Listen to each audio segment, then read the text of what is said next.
Anda harus pakai Aduh, kitab Anda, Bang. aduh, banyak yang kejang-kejang Curang, ini. Bang. Harusnya pakai kitab Waduh, Anda. gimana ini Bang Halo. Raymond? Iya. Bentar. Mm-mm. Oke, Bang Raymond, Dengar suara saya monitor. enggak? Ini putus-putus. Dengar, bagus. Oke. Yesus memberikan hidup yang kekal. Hidup yang kekal itu justru dijawab oleh Yesus secara eksplisit dalam Bible. Yohanes 17 nomor 3. Inilah hidup yang kekal itu, bahwa engkau mengenal Allah satu-satunya Allah yang benar, dan mengenal Yesus Kristus sebagai utusan. Begitu, Pak. Berarti hidup yang kekal itu adalah menyembah kepada satu Tuhan dan mengenal Yesus Kristus sebagai utusan. Gitu, Pak. Nah, ketawa. Oke. Jadi menurut Bapak Yesus itu siapa? Tuhan apa utusan? Anda ini kurang lebih. Oke, sabar. Felix. Menurut Bapak Yesus itu Tuhan apa utusan? Jawab dulu. Bentar. Ini kita bukan berbicara tentang utusan. Iya, nah kita akan membicarakan siapa Yesus. Yesus siapa? Yesus Tuhan apa utusan? Ini ketawa ini. Nah, bicara apa? Keselamatan. Kita tidak berbicara tentang siapa yang diutus atau Oke, sabar Bang Raymond. Bapak ini bisa diskusi enggak? Bapak ini bisa diskusi enggak? Sabar. Jalan keselamatan yang diterangkan oleh Yesus adalah, karena kan dalam ayat yang lain, aku adalah jalan keselamatan dan hidup. Betul. Tidak ada sampai kepada Bapa tanpa melalui aku, kata Yesus. Betul. Yesus berkata, aku adalah jalan keselamatan dan hidup. Tidak ada sampai kepada Bapa tanpa melalui aku, kata Yesus. Dia adalah jalan keselamatan. Nah, jalan keselamatan menuju kepada hidup yang kekal itu seperti apa? Jazakillahu khairan. Seperti apa? Adalah mengenal Allah satu-satunya Tuhan yang benar dan mengenal Yesus yang engkau utus. Begitu yang benar. Makanya hukum yang terutama, kata Yesus, adalah mengenal, ya. Dengarlah wahai bangsa Israel, Tuhan Allah kita itu satu. Itulah hidup yang kekal. Hidup yang kekal itu seperti apa, Bang Raymond? Menurut Bang Raymond, hidup yang kekal itu mengenal Yesus sebagai apa, Bang Raymond? Silakan. Oke, bentar. Ayo. Hidup yang kekal itu, ya, bentar Pak, bentar. Saya akan menjawab pertanyaan. Silakan dengan referensi Pak ya. Hidup yang kekal itu seperti apa? Pakai referensi Pak. Nah, Pak. Pakai referensi Pak. Gini Pak, hidup yang kekal itu yang pertama percaya. Hidup yang kekal itu yang pertama percaya, Pak. Iya, percaya sebagai apa? Percaya sebagai apa? Yesus dipercaya sebagai apa? Pakai referensi, silakan. Sabar. Sekali lagi Pak ya, kita bukan berbicara tentang utusan, siapa yang diutus atau apa dan sebagainya. Oke, kalau begitu saya tanya kepada Bang Raymond, saya tanya, hidup yang kekal itu seperti apa? Sabar. Hidup yang kekal itu, keselamatan itu seperti apa? Apa yang harus dilakukan sehingga kita selamat menurut Yesus? Silakan. Nah, itu bagus. Tadi kan Bapak tanya, bagaimana supaya hidup yang kekal itu, betul? Silakan Anda jawab dengan referensi. Silakan jawab dengan referensi. Keselamatan yang disampaikan oleh Yesus itu seperti apa? Apa yang harus dilakukan? Silakan. Oke. Apa yang harus kita lakukan supaya hidup yang kekal? Yang pertama kita harus percaya dulu. Oke, ada dalilnya Pak. Bentar, ada dalilnya. Saya buka dalilnya Pak. Iya silahkan. Percaya sebagai apa? Ya. Sabar Pak. Santai Pak. Ini Pak, coba Bapak tengok. Supaya setiap orang yang percaya, yang pertama percaya Pak. Percaya ini adalah bagian daripada iman. Ketika orang percaya dan mengaku, kemudian meyakinkan, kemudian melakukan apa yang diperintahkan oleh Tuhan, melakukan kehendak Bapa atau melakukan kehendak Yesus, dia pasti tidak akan binasa Pak. Ini Pak, ayat yang ke-16. Karena begitu besar kasih Allah ke dunia sehingga ia mengaruniakan Anak yang tunggal supaya setiap orang yang percaya tidak binasa. Jadi bagaimana supaya kita memperoleh hidup yang kekal menurut Alkitab, menurut data, menurut firman Allah, yaitu percaya supaya apa? Supaya kita tidak hidup binasa. Binasa. Oke, boleh saya tanggapi? kekal. Oke, boleh saya tanggapi, Pak? Boleh saya tanggapi, Pak? Kau tanggapi, silakan. Oke, saya tanggapi. Oke. Di sini percaya, simple question pertanyaan saya. Simple question pertanyaan saya, Pak. Kita percaya Yesus sebagai Tuhan atau sebagai utusan? Simple question pertanyaan saya. Silakan dijawab dengan menggunakan referensi, Pak. Kalau dia adalah Tuhan, tunjukkan referensinya di mana. Silakan. Oke. Kita percaya sebagai juru selamat. Saya tidak berbicara tentang juru selamat. Percaya sebagai Tuhan atau sebagai juru selamat? Oke, jujur. Sebagai Tuhan. Oke, saya tanya. Oke, berarti bukan Yesus. Saya percaya sebagai dia adalah juru selamatku. Oke, berarti bukan Tuhan kan? Berarti bukan Tuhan. Kok bukan Tuhan? Nah, yang mana yang benar? Tuhan apa juru selamat? Saya tanya dulu. Saya tanya dulu. Sabar. Ayat di mana? Sabar. Bahwa Yesus berkata, "Akulah bukan Tuhan." Silakan tunjukkan. Oke, sabar Pak ya, sabar Pak. Saya tanya, sabar dulu, tanganmu. Sabar. Ayat saja. Sabar. Tunjukkan sama saya bahwa sabar dulu, diam dulu. Akulah bukan Tuhan. Diam dulu ya. Yang saya tanyakan, Jawaban Pak. dari Anda. Oke, yang saya tanyakan. Saya tunggu. Saya tunggu. Sabar. Iya, siap. Saya tahu. Oke, sabar dulu sebentar ya. Atau saya hentikan langsung. Enggak, Dinda, lanjut.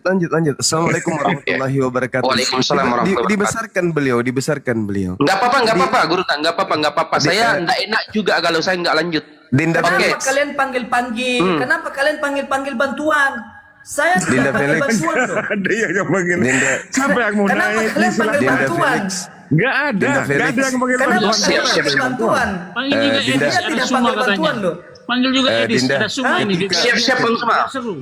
Diam Itu dulu yang bukan lain. urusan saya. Diam dulu. Itu bukan urusan saya. Diam Kalau dulu. dengar Edis pasti jatuh dia. Kenapa kalian panggil Diam bantuan? dulu. Pertanyaanku. Felix Sabar semuanya, sabar semuanya, sabar. Diam dulu. Iya, Kenapa saya kalian panggil maklum. bantuan? Kalau orang Biar aku Kristen sama lihat si Bang ini aja, Suma si memang Felix sama aja. seperti lihat malaikat Biar maut. Saya nggak melawan Anda. Saya tahu ilmu Anda masih awam kok. Biarkan adik saya. benar. Saya cuma Edis bilang serius. sama Felix saya diam. Felix turun. Diam dulu. Kalian Kristen tidak akan pernah sanggup menghadapi Turun, saya. Felix turun. Adik saya, Felix adik turun. dengarkan. Ketika Anda ditanya oleh orang Kristen, ketika Anda ditanya oleh orang Kristen mana ayatnya Yesus mengaku bukan Tuhan, jawab. Semua ucapan Yesus, semua yang Felix turun, tinta Felix. merah itu bukti Yesus mengaku bukan Tuhan. Semuanya. Oke lah, Semua. ya. Jadi ucapan nanti kalau manapun yang ada, si suara ucapan yang gede, manapun si suara besar yang ada di dalam Bible Dia nggak mau kasih orang itu bicara, bukti semua kalau ini. dia itu bukan utusan Tuhan. Silakan. Oke, saya lanjutkan sedikit Bang Suma ya. Iya. Oh, Saya kabur. tunggu Paulus. Bang, yang Saya tunggu dibilang Paulus itu, Bang, bangkit dari kubur yang hadapi dibilang saya. itu Lanjut. tunjukkan Yesus berkata aku bukan Tuhan, itu loh yang ditanya, Bang. Kenapa pada turun ini?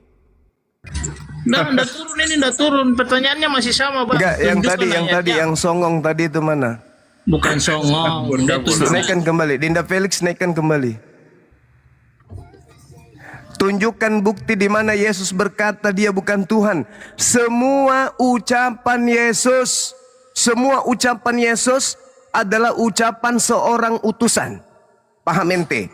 Oke, Dan berarti semua, saya sabar dulu. Gini, Bang, Dan mau kasih kesempatan sabar juga dulu, saya ngomong, Bang. sabar Saya dulu, berbicara sabar Kasih dulu. kesempatan juga biar saya ngomong. Sabar Bang. dulu, Dengar kau saya ya. belum Cuma kau dengar, selesai. cuma kau dengar ya. Sabar dulu, Di sini, sabar di sini dulu. saya berbicara bukan tentang Sabar utusan. dulu, Saya berbicara sabar tentang dulu. hidup yang kekal. Sabar dulu. Nanti saya tatar kamu kalau mengenai hidup kekal dari Yesus. Sabar. Utusan. Saya ucapkan gini. Tunjukkan Semua satu ayat sabar kalian. dulu, Tunjukkan satu ayat di mana Yesus. Gantian ini. Gantian dulu, gantian. Mental majikan Iya, kalau kalian gantian masih berarti Masih bawa kalian di sini. keroyok saya sih kan. Dia dulu. Kalian sudah ngomong. Gak ada yang dulu. mengeroyok, Muslim gak ada yang mengeroyok. Dari tadi Ustaz Felix dengan Anda. Diam dulu. Wih, penyambung makhluk kuburan, diam. Kalian pengecut. Semua Kalian keroyok. Udah, diam dulu, lebay kau. Wah, apa ini? Dikeroyok pula kau. Tai gigiku aja kau lawan Mio, kau. Dengarkan. kenapa main mute-nya di sini Iya, saya diskusi, bicara bukan dulu, mendengar. habis itu kau ngomong. Saya Sudah bicara ngomong. dulu, habis itu kau ngomong. Masa kau mau Oh, tabrak-tabrakan? sudah Bahlul? ngomong dari tadi. Diam Gila, dulu gantian kau, orang ngomong. diam dulu, diam dulu. Semua ngomong. ucapan Yesus yang Kalau kau ada mau di ngomong, saya juga Bible. mau ngomong. Sih bukan ruang untuk dengar kau. Turun, Gantian monyet. Anak monyet, kau turun. Gantian. Itu bukan diskusi namanya. Hoi. Anak monyet kau turun. Ngapain kau maksa-maksa di sini? Kau sudah dibaik-baiki, masuk di komal Islam, sopan-sopannya orang di sini. Kamu bertanya kan, saya cuma mengingatkan adik saya aja. Kalau ada orang Kristen bertanya, mana dalilnya Yesus mengatakan aku bukan Tuhan? Semua ucapan Yesus, itu ucapan manusia, bukan ucapan Tuhan. Dan semua fisik Yesus, mulai dari rambut sampai kaki itu fisik, bukan Tuhan. Jangan kau bertanya, menjebak dirimu sendiri.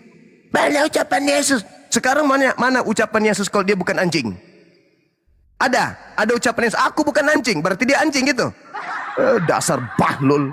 Silakan Dinda Felix, diajarin orang ini. Tatar dia biar jadi manusia, jangan jadi binatang terus mereka. Diam ya. Kalian diam Oke, ya. saya sambung sedikit. Saya sambung sedikit Guru Sumba ya. Saya sambung sedikit, paling 5 menit selesai ini. Oke, Bang Raymond. Enggak, Pelik. Oke, Pelik. sabar dulu. Lari Kita kemana-mana. diskusi baik-baik. Bentar. Kita diskusi baik-baik. Jangan kau Kita lari diskusi kemana-mana, baik-baik. Pelik. Iya, dari tadi Oke, saya kita diskusi diskusi dengan baik-baik. Dinda Felix Anda lanjut. kasih Dia lihat nggak berani orang-orang hadapi yang- saya. Lanjut deh. yang Saya tidak nggak- Oke, sopan Bang seperti Raymond. ini. Siap. Oke, Bang Raymond. Oke. Anda tadi minta data di mana Yesus ya mengaku bukan Tuhan.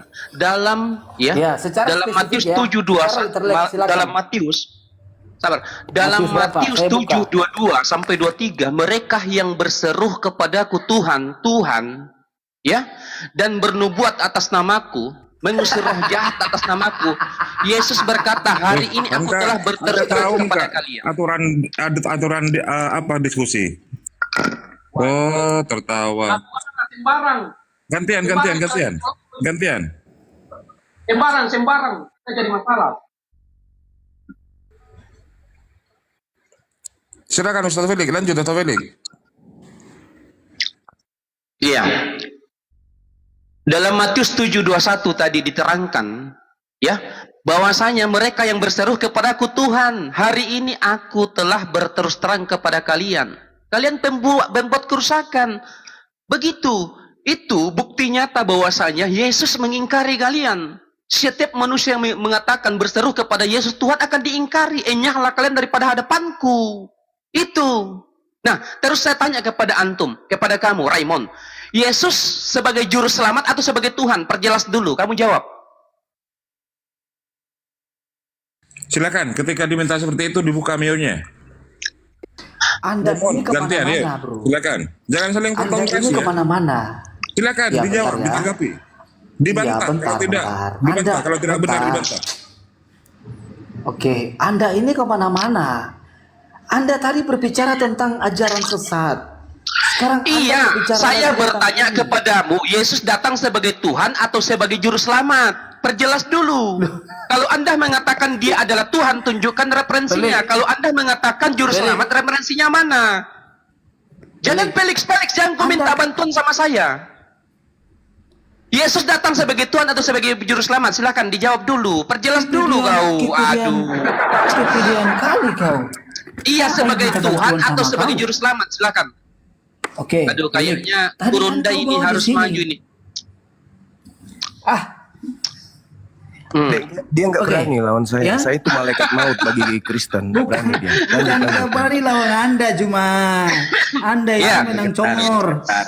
Sebagai Bentar, Tuhan ya. atau sebagai manusia? Jawab dengan Pelik, jawaban Pelik, yang Pelik, literal, silakan.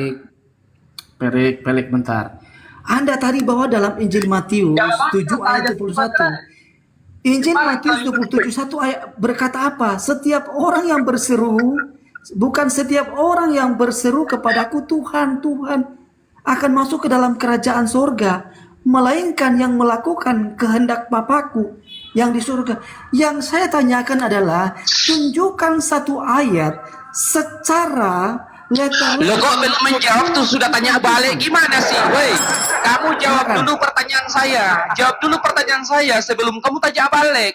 Saya tanya kepada kamu Dari yang tadi berseru kau tanya, kepada Yesus Tuhan. sekarang Sabar. saya sabar. tanya. Silakan tunjukkan. Lo Kalau kok tidak ada kamu tunjukkan balik tanya satunya. belum dijawab langsung balik tanya, gimana sih Raymond? Saya tanya kepada Raymond, konteksnya Jangan isi kau tarik daripada aku ayat lagi, ini. Perikya, Kamu kalau aku diam turun dulu. ya. Udah, Kamu diam kalian dulu. nggak bisa jawab, oke. Iya, lari aja, kabur aja. Udah, itu sudah lebih bagus kau kabur. Biar Bang Zuma dapat ya lawan yang sebanding. Kalau lawan kamu percuma. Ya, ya serahkan kepada host. Monggo host, silakan. Makasih Dinda Felix, Masya Allah. Sorry Siap, kalau siap. saya mengganggu. Enggak jadi masalah. Oke, lanjut. Iya, jadi saudara-saudara Kristen kalau mereka bertanya, mana dalilnya Yesus bukan Tuhan? Karena tidak ada dalilnya Yesus bukan Tuhan yang jelas, maka mereka mengatakan itu artinya bahwa Yesus Tuhan. Kalau kita mengatakan juga hal yang sama dengan logika dangkalnya dia, mana dalilnya Yesus mengaku bukan kucing? Ayo, ada nggak? Nggak ada, berarti dia kucing. Mana dalilnya Yesus mengaku aku bukan waria? Ayo, ada nggak? Nggak ada, berarti dia waria. Mana dalilnya Yesus aku bukan kodok? Nggak ada, berarti dia kodok gitu. Begitu maksudnya. Itu yang kalian jadikan alasan dalam berdiskusi menganggap anak orang Tuhan. Sebenarnya begini saudara-saudara Kristen. Mulai detik ini kalian harus belajar. Yesus yang kau paksakan menjadi Tuhan itu bukanlah dia yang lahir, yang diurapi Tuhan itu bukan. Yang kalian Tuhankan itu memang namanya Yesus Kristus. Paulus menyebutnya Kristus Yesus, dibaliknya sama Paulus.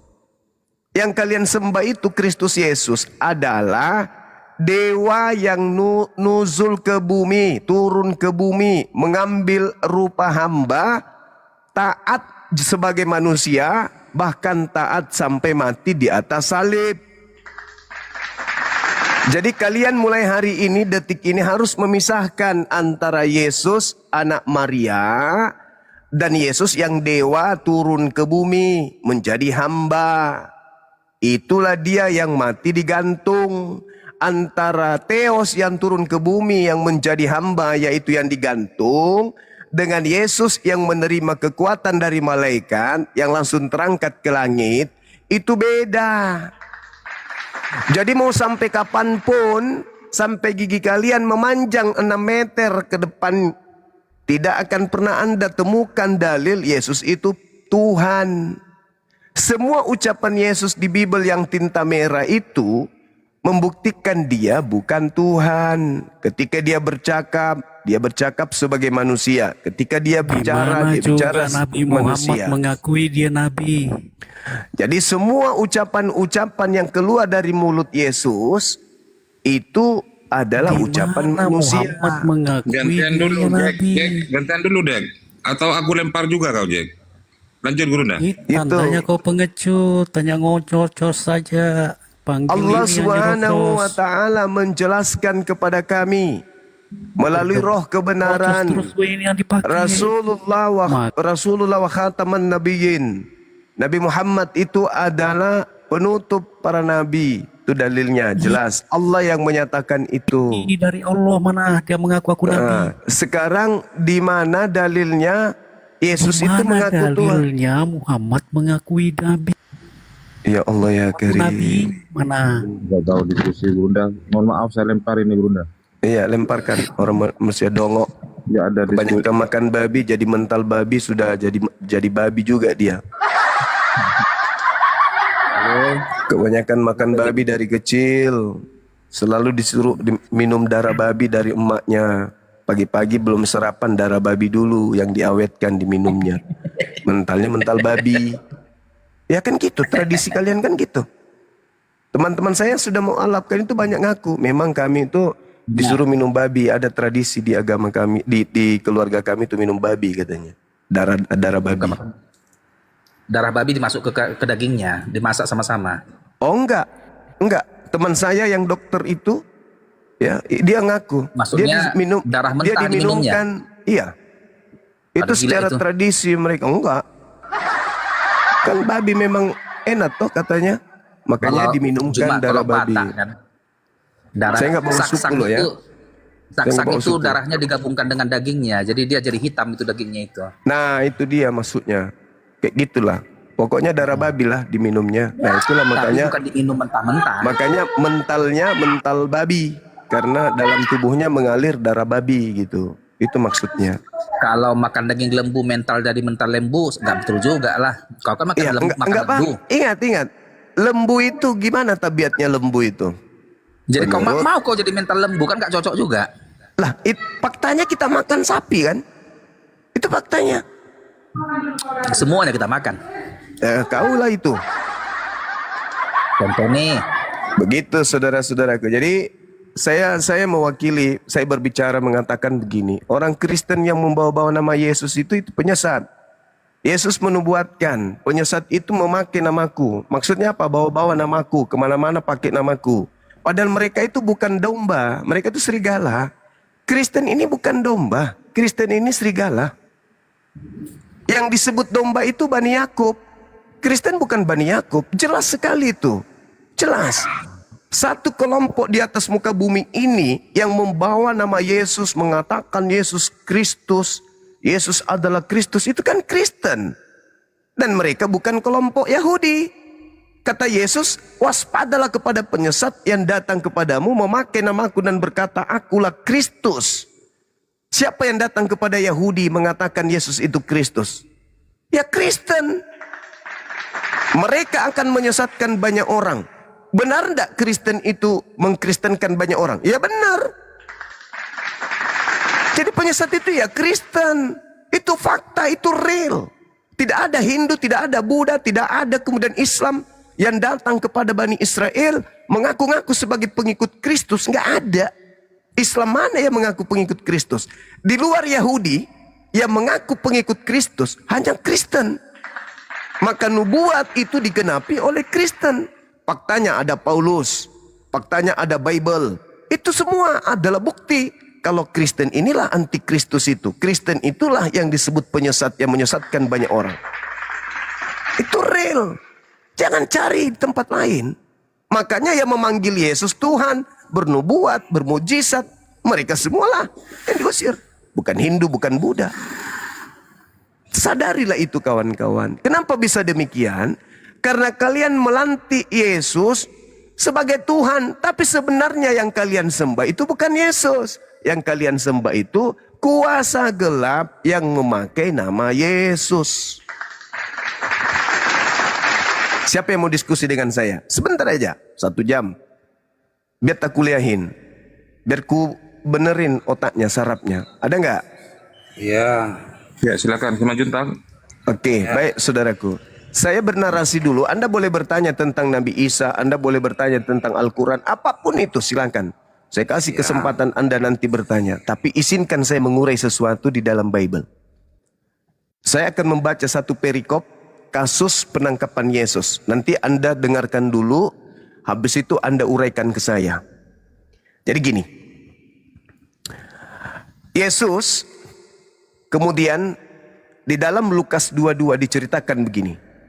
Pergilah Yesus keluar kota, sebagaimana biasa ia menuju Bukit Zaitun, murid-muridnya juga mengikuti dia.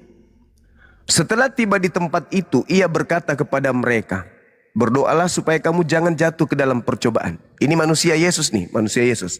Kemudian Yesus menjauhkan diri. Jadi Yesus itu mau ibadahnya khusyuk. Dia mau benar-benar konsen. Menjauhkan diri. Kira-kira 1/4 batu jaraknya.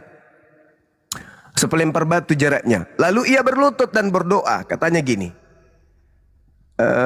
Ya Tuhanku, ya Bapakku, jikalau engkau mau, ambillah cawan ini daripadaku. Tetapi bukanlah kehendakku, melainkan kehendak-Mu lah yang terjadi. Ini Yesus detik-detik penangkapan. Di sini muncul pertanyaan. Kehendak Bapa, kehendak Yesus.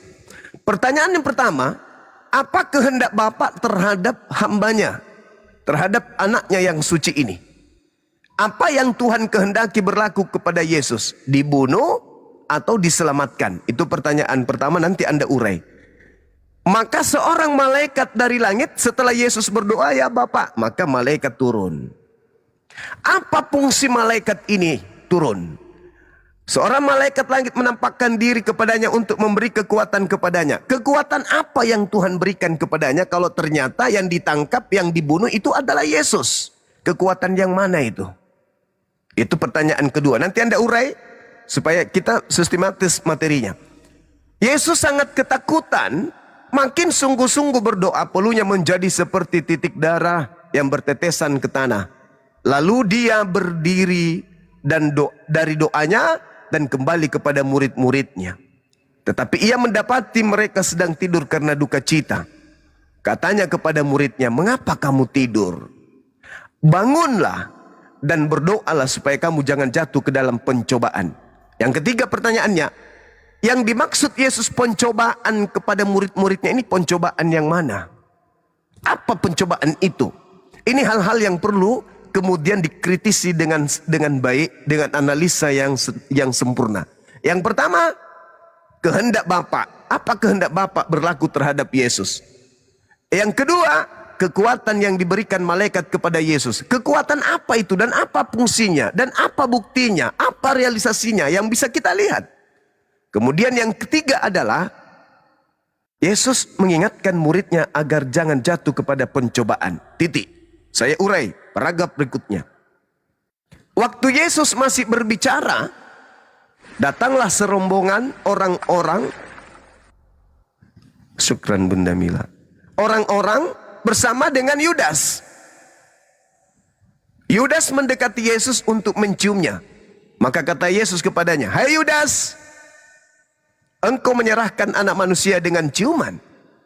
Itu kata Yesus. Ketika mereka yang bersama-sama dengan Yesus melihat apa yang akan terjadi, berkatalah mereka, "Tuhan, meskikah kami menyerang mereka dengan pedang?" Seorang dari mereka menyerang hamba imam besar hingga putus telinga kanannya. Tetapi Yesus berkata, "Sudahilah itu." Lalu ia menjamah telinga orang itu dan menyembuhkannya. Maka Yesus berkata kepada imam-imam kepala dan kepala-kepala pengawal bait suci, bait Tuhan, serta tua-tua yang datang untuk menangkap dia. Nah ini, coba dengarkan perkataan Yesus. Ini sudah mendapat kekuatan nih, sudah mendapat kekuatan, sudah menyerahkan semuanya kepada Bapa, sudah mewanti-wanti muridnya yang 11 ini agar waspada. Kemudian dia didatangi serombongan orang. Apa kata Yesus? Sangkamu aku ini penyamun? Kamu pikir aku ini perampok, perompak, pemberontak, sehingga kamu datang lengkap dengan pedang dan juga pentung?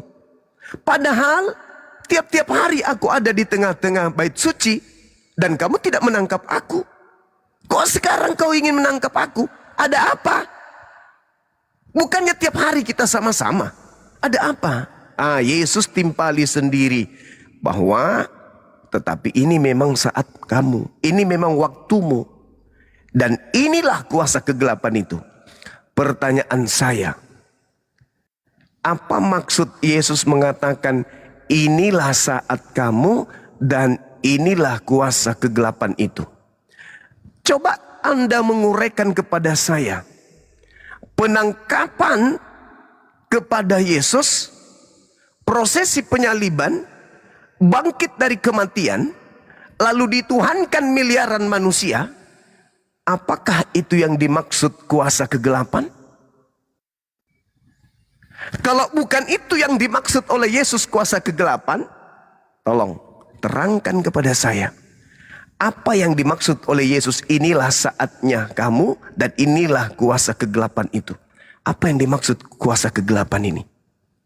penangkapan terhadap Yesus, menyelamatkan manusia dari tebus dosa. Kalau menyelamatkan manusia itu bukan kuasa kegelapan. Catat itu. Artinya justru kalau menyelamatkan manusia, maka itu adalah kuasa terang benderang. Tapi dia mengatakan inilah saat kamu dan inilah kuasa kegelapan. Kuasa kegelapan yang dimaksud Yesus ini apa? Silakan Anda jelaskan kepada kami. Oh iya Bang, terima kasih. Panjang lebar juga sih. Mungkin agak banyak. Cuman begini Bang Juma, saya mau satu suara dulu. Saya mau nanya sedikit sebelum menjelaskan. Manusia jatuh ke dalam dosa itu rencana siapa? Saya ada 3 kategori nih. Rencana Maha Pencipta, Bapa Allah, rencana manusia, atau rencana iblis. Mohon dibantu dijawab dulu. Oke. Tuhan menciptakan Adam untuk menjadi pemimpin di atas muka bumi ini. Rencana Tuhan agar alam semesta ini terpimpin. Rencana iblis menjatuhkan manusia. Paham sampai sini? Jadi Tuhan tidak pernah berencana menjatuhkan manusia. Tuhan berencana menjadikan manusia penguasa sebagai pemimpin. Tapi iblis senantiasa mengintai untuk menjatuhkan manusia, melakukan pencobaan-pencobaan kepada manusia. Sejak Adam dicipta sampai hari ini, iblis kerjanya adalah menyesatkan, mengajak manusia meninggalkan firman Tuhan. Itu. Nah, coba Anda telaah, siapa agama yang tak ada lagi firman Tuhan di dalamnya tapi dihapuskan? Lanjut. Baik, terima kasih Bang. Jadi gini, mungkin di sini kita agak berbeda ya. Kalau manusia jatuh ke dalam dosa itu rencana manusia itu sendiri yang memakan buah itu. Mungkin itu aja penjelasan saya ya, karena kita berbeda. Saya terima kasih. Itu aja Bang. Oke. Selanjutnya terima kasih. Ya. Baik. Baik. Jadi kerjaan iblis itu suka fitnah. Tuhan tidak sehakikat, Tuhan tidak serupa manusia. Difitnah. Manusia sehakikat dengan Tuhan. Tuhan bukan anak manusia dan bukan manusia. Difitnah. Tuhan itu manusia dan anak manusia. Tuhan tidak serupa dengan apapun. Difitnah. Tuhan itu serupa dengan makhluk. Tuhan tempat bergantungnya segala sesuatu. Difitnah, Tuhan pun digantung manusia. Tuhan menghidupkan dan mematikan. Difitnah, Tuhan itu dihidupkan dan dimatikan. Semuanya iblis putar balikkan keadaan. Fitnah, fitnah, fitnah dan fitnah. Dikatakan Adam yang merencanakan jatuh. Fitnah. Makanya Al-Quran mengatakan wa ikhwanuhum wa yamuddunahum fil ghayyi tsumma la yuqsirun. Saudara-saudara setan adalah orang-orang kafir yang membantu setan untuk durhaka kepada Tuhan pencipta langit dan bumi, dan mereka tidak akan henti-hentinya untuk menyesatkan. Kita dengarkan, masih ada di kuping kita suara kawan kita tadi. Apa yang dikatakan?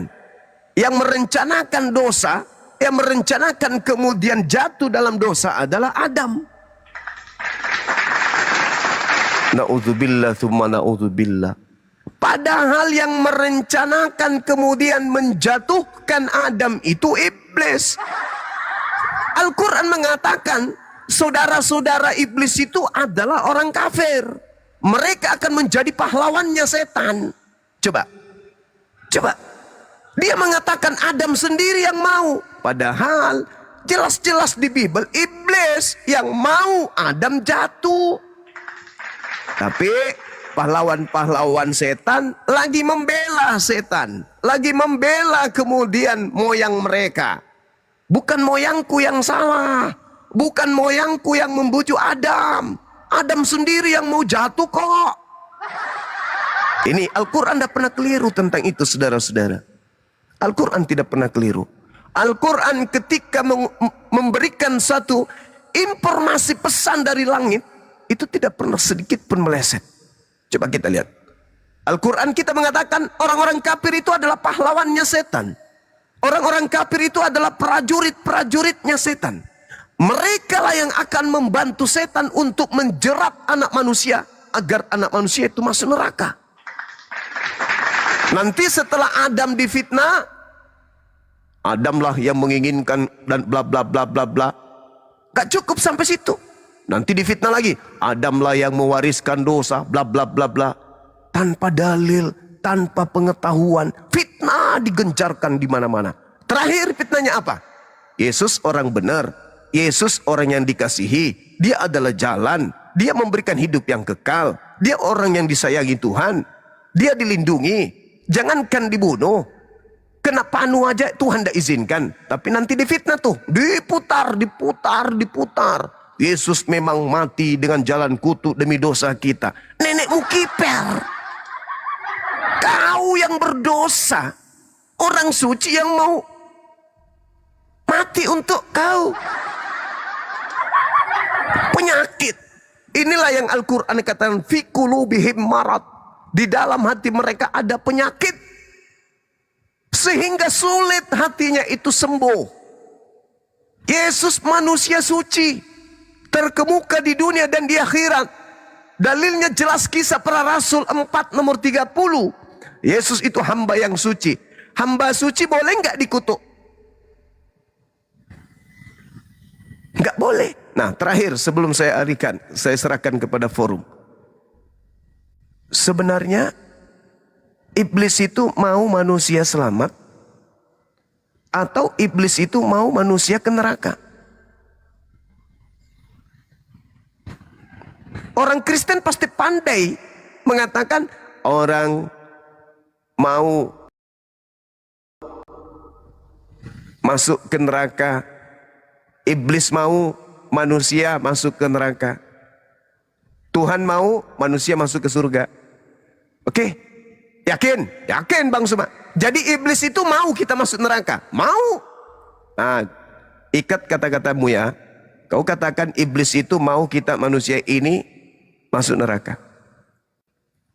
Kalau begitu, kenapa iblis menyalibkan Yesus? Bukankah dengan adanya salib kalian bebas dari dosa waris? Dengan adanya salib kalian dibebaskan dari kutuk? Terus kenapa iblis mau membebaskan kalian dari kutuk? Iblis mau Anda masuk surga atau iblis mau Anda masuk neraka? Masuk neraka. Kalau begitu ngapain dia menyerahkan Yesus untuk disalib? Kalau salib adalah simbol keselamatan, kalau salib adalah jalan keselamatan, kalau salib menebus dosa-dosa manusia, kenapa iblis mau dosa-dosa manusia ditebus? Yang mana yang betul? Iblis mau manusia masuk neraka atau iblis mau manusia masuk surga? Jelas iblis mau manusia masuk neraka. Kalau begitu, beriman kepada penyaliban sebagai jalan keselamatan justru adalah jalan ke neraka. Kenapa? Karena iblis yang menginginkan kematian terhadap Yesus. Iblis langsung berhadapan Yesus. Untuk apa? Untuk membunuh Yesus. Berapa kali iblis berusaha membunuh Yesus? Setelah gagal, maka iblis melalui orang, melalui Yudas, melalui imam kepala, melalui mahkamah agama, melalui orang Farisi, melalui ahli Taurat. Berhasil tidak iblis? Kata Yesus, nonsen. Iblis tidak berkuasa sedikit pun atas diriku. Berarti yang disalib siapa? Tanya sama orang Kristen.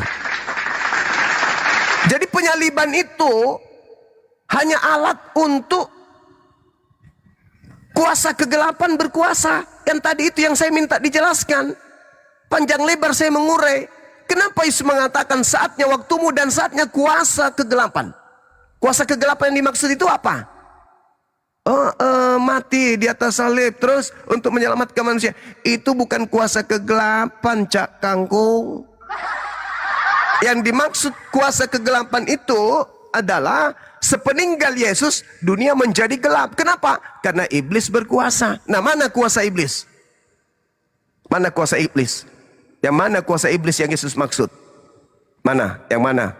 Terus malaikat turun ke bumi ngapain? Beri kekuatan apa? Kekuatan apa yang diberikan oleh malaikat kepada Yesus? Mati, disalib gitu. Kalau diberi kekuatan, ya digerek lehernya pun tidak akan mati. Namanya sudah dikasih kekuatan sama malaikat. Habis dicas kayak AP, kayak HP. Yesus kuat.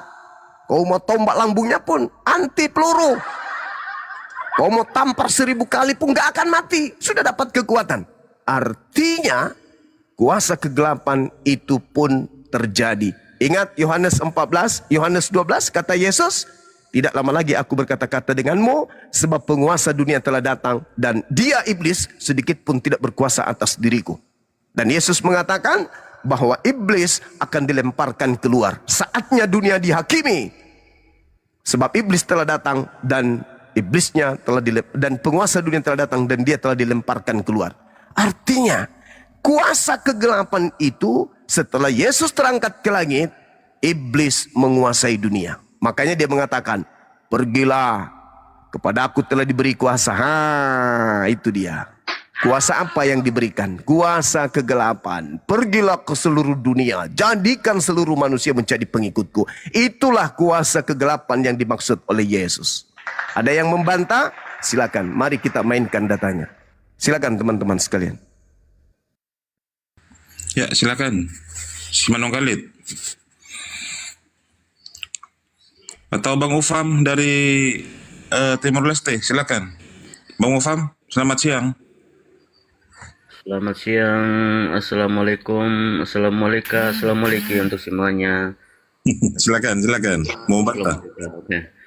Ya, aku belum dari tadi belum benar-benar nyimak ya. Aku belum mengerti. Yang lain aja dulu bang. Nantilah aku bertanya pada Bang Zuma. Bang Zuma ya? Ada Bang Zuma? Saya. Oke. Ya oke. Yang lain aja dulu ya. Aku belum paham juga ya. Maksudnya aku baru naik ya. Gitu bang. Oke, baik. Iya, Melvin, Simanong Khalid, silakan. Melvin. Kalau hanya jadi berhala, saya turunkan, Melvin. Halo. Ya, silakan.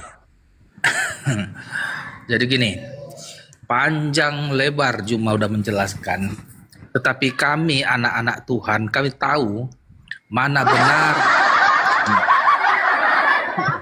Jadi kami anak-anak Tuhan, anak-anak Allah, kami mengenal gembala kami. Iya, aku adalah domba-domba Kristus. Kami mengenal suara Kristus. Kami mengenal Juma ini kan berupa Juma menyesatkan, sangat menyesatkan. Dalam hati kami, kalau ditanya yang di bawah ini, tahe Juma banyak kali ceritamu. Kau putar balik, kau putar kiri, kau putar kanan cerita itu, kau karang-karang biar macam-macam tidak terjadi penyalipan. Dustanya kau Juma, biar kau tahu Juma, kau pendusta. Yang menginginkan kematian terhadap Yesus, Tuhan atau iblis? Kau nggak ngerti, kau hanya pendusta, kau pembelit-belit akidah. Dijawab aja, nggak usah nangis. Yang menginginkan kematian terhadap Yesus, yang melakukan pencobaan berulang-ulang kepada Yesus agar Yesus mati, itu Tuhan atau iblis? Nah, kapan kau bersekutu sama iblis untuk menjatuhkan Yesus?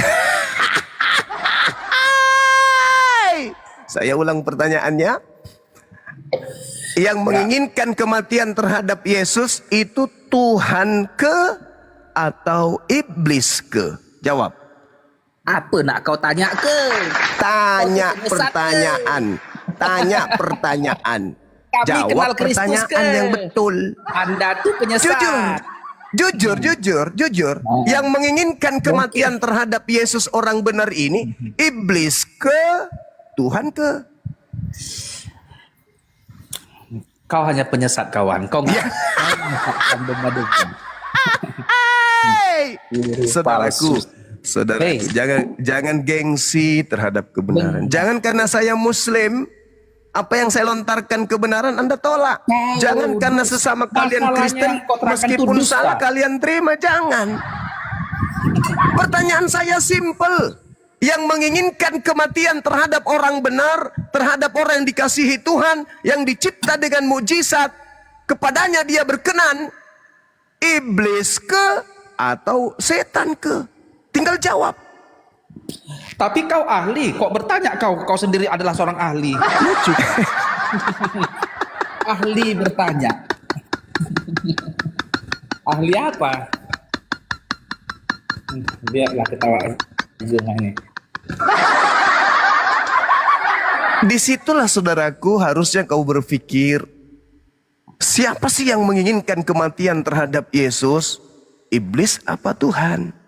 Sedangkan kekuatan yang dibangun oleh Kristen seibarat membangun rumah di atas pasir. Ah, kau kutip-kutip lagi Alkitab. Oh, Zuma. Malu Itu aja, ucapan Yesus kan? Iyalah, macam gak ada referensi Yesus yang lain. Yesus mengatakan, orang yang tidak mendengarkan perkataanku ini seibarat orang yang membangun rumah di atas pasir. Anda mengatakan Yesus disalib karena nubuatan, Yesus disalib rencana Tuhan, Yesus disalib dosa waris karena mau dihapus. Itu kan Anda berargumentasi seperti Anda membangun rumah di atas pasir. Karena kekuatan alasan Anda itu tidak primer datanya. Kenapa?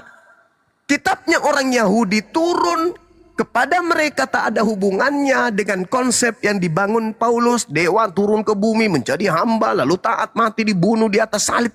Itu nggak ada hubungannya.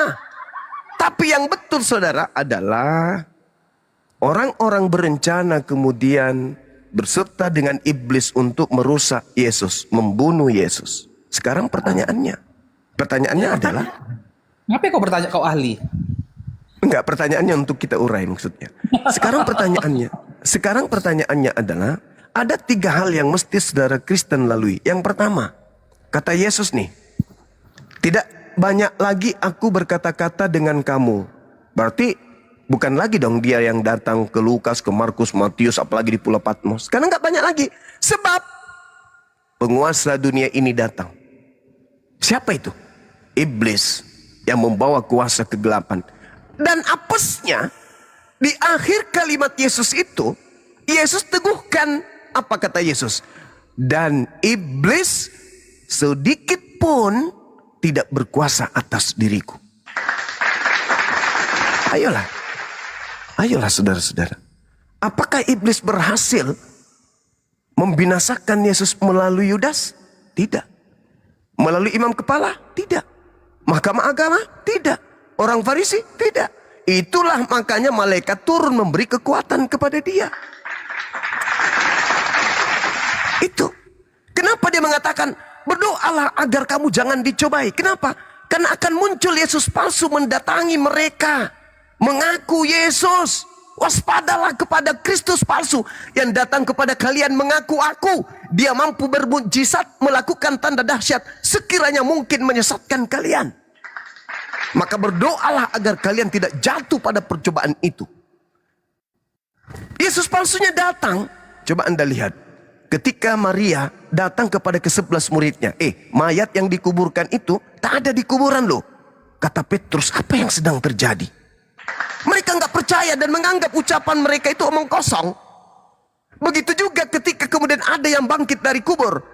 Matius 28 nomor 19, nomor 18, 19.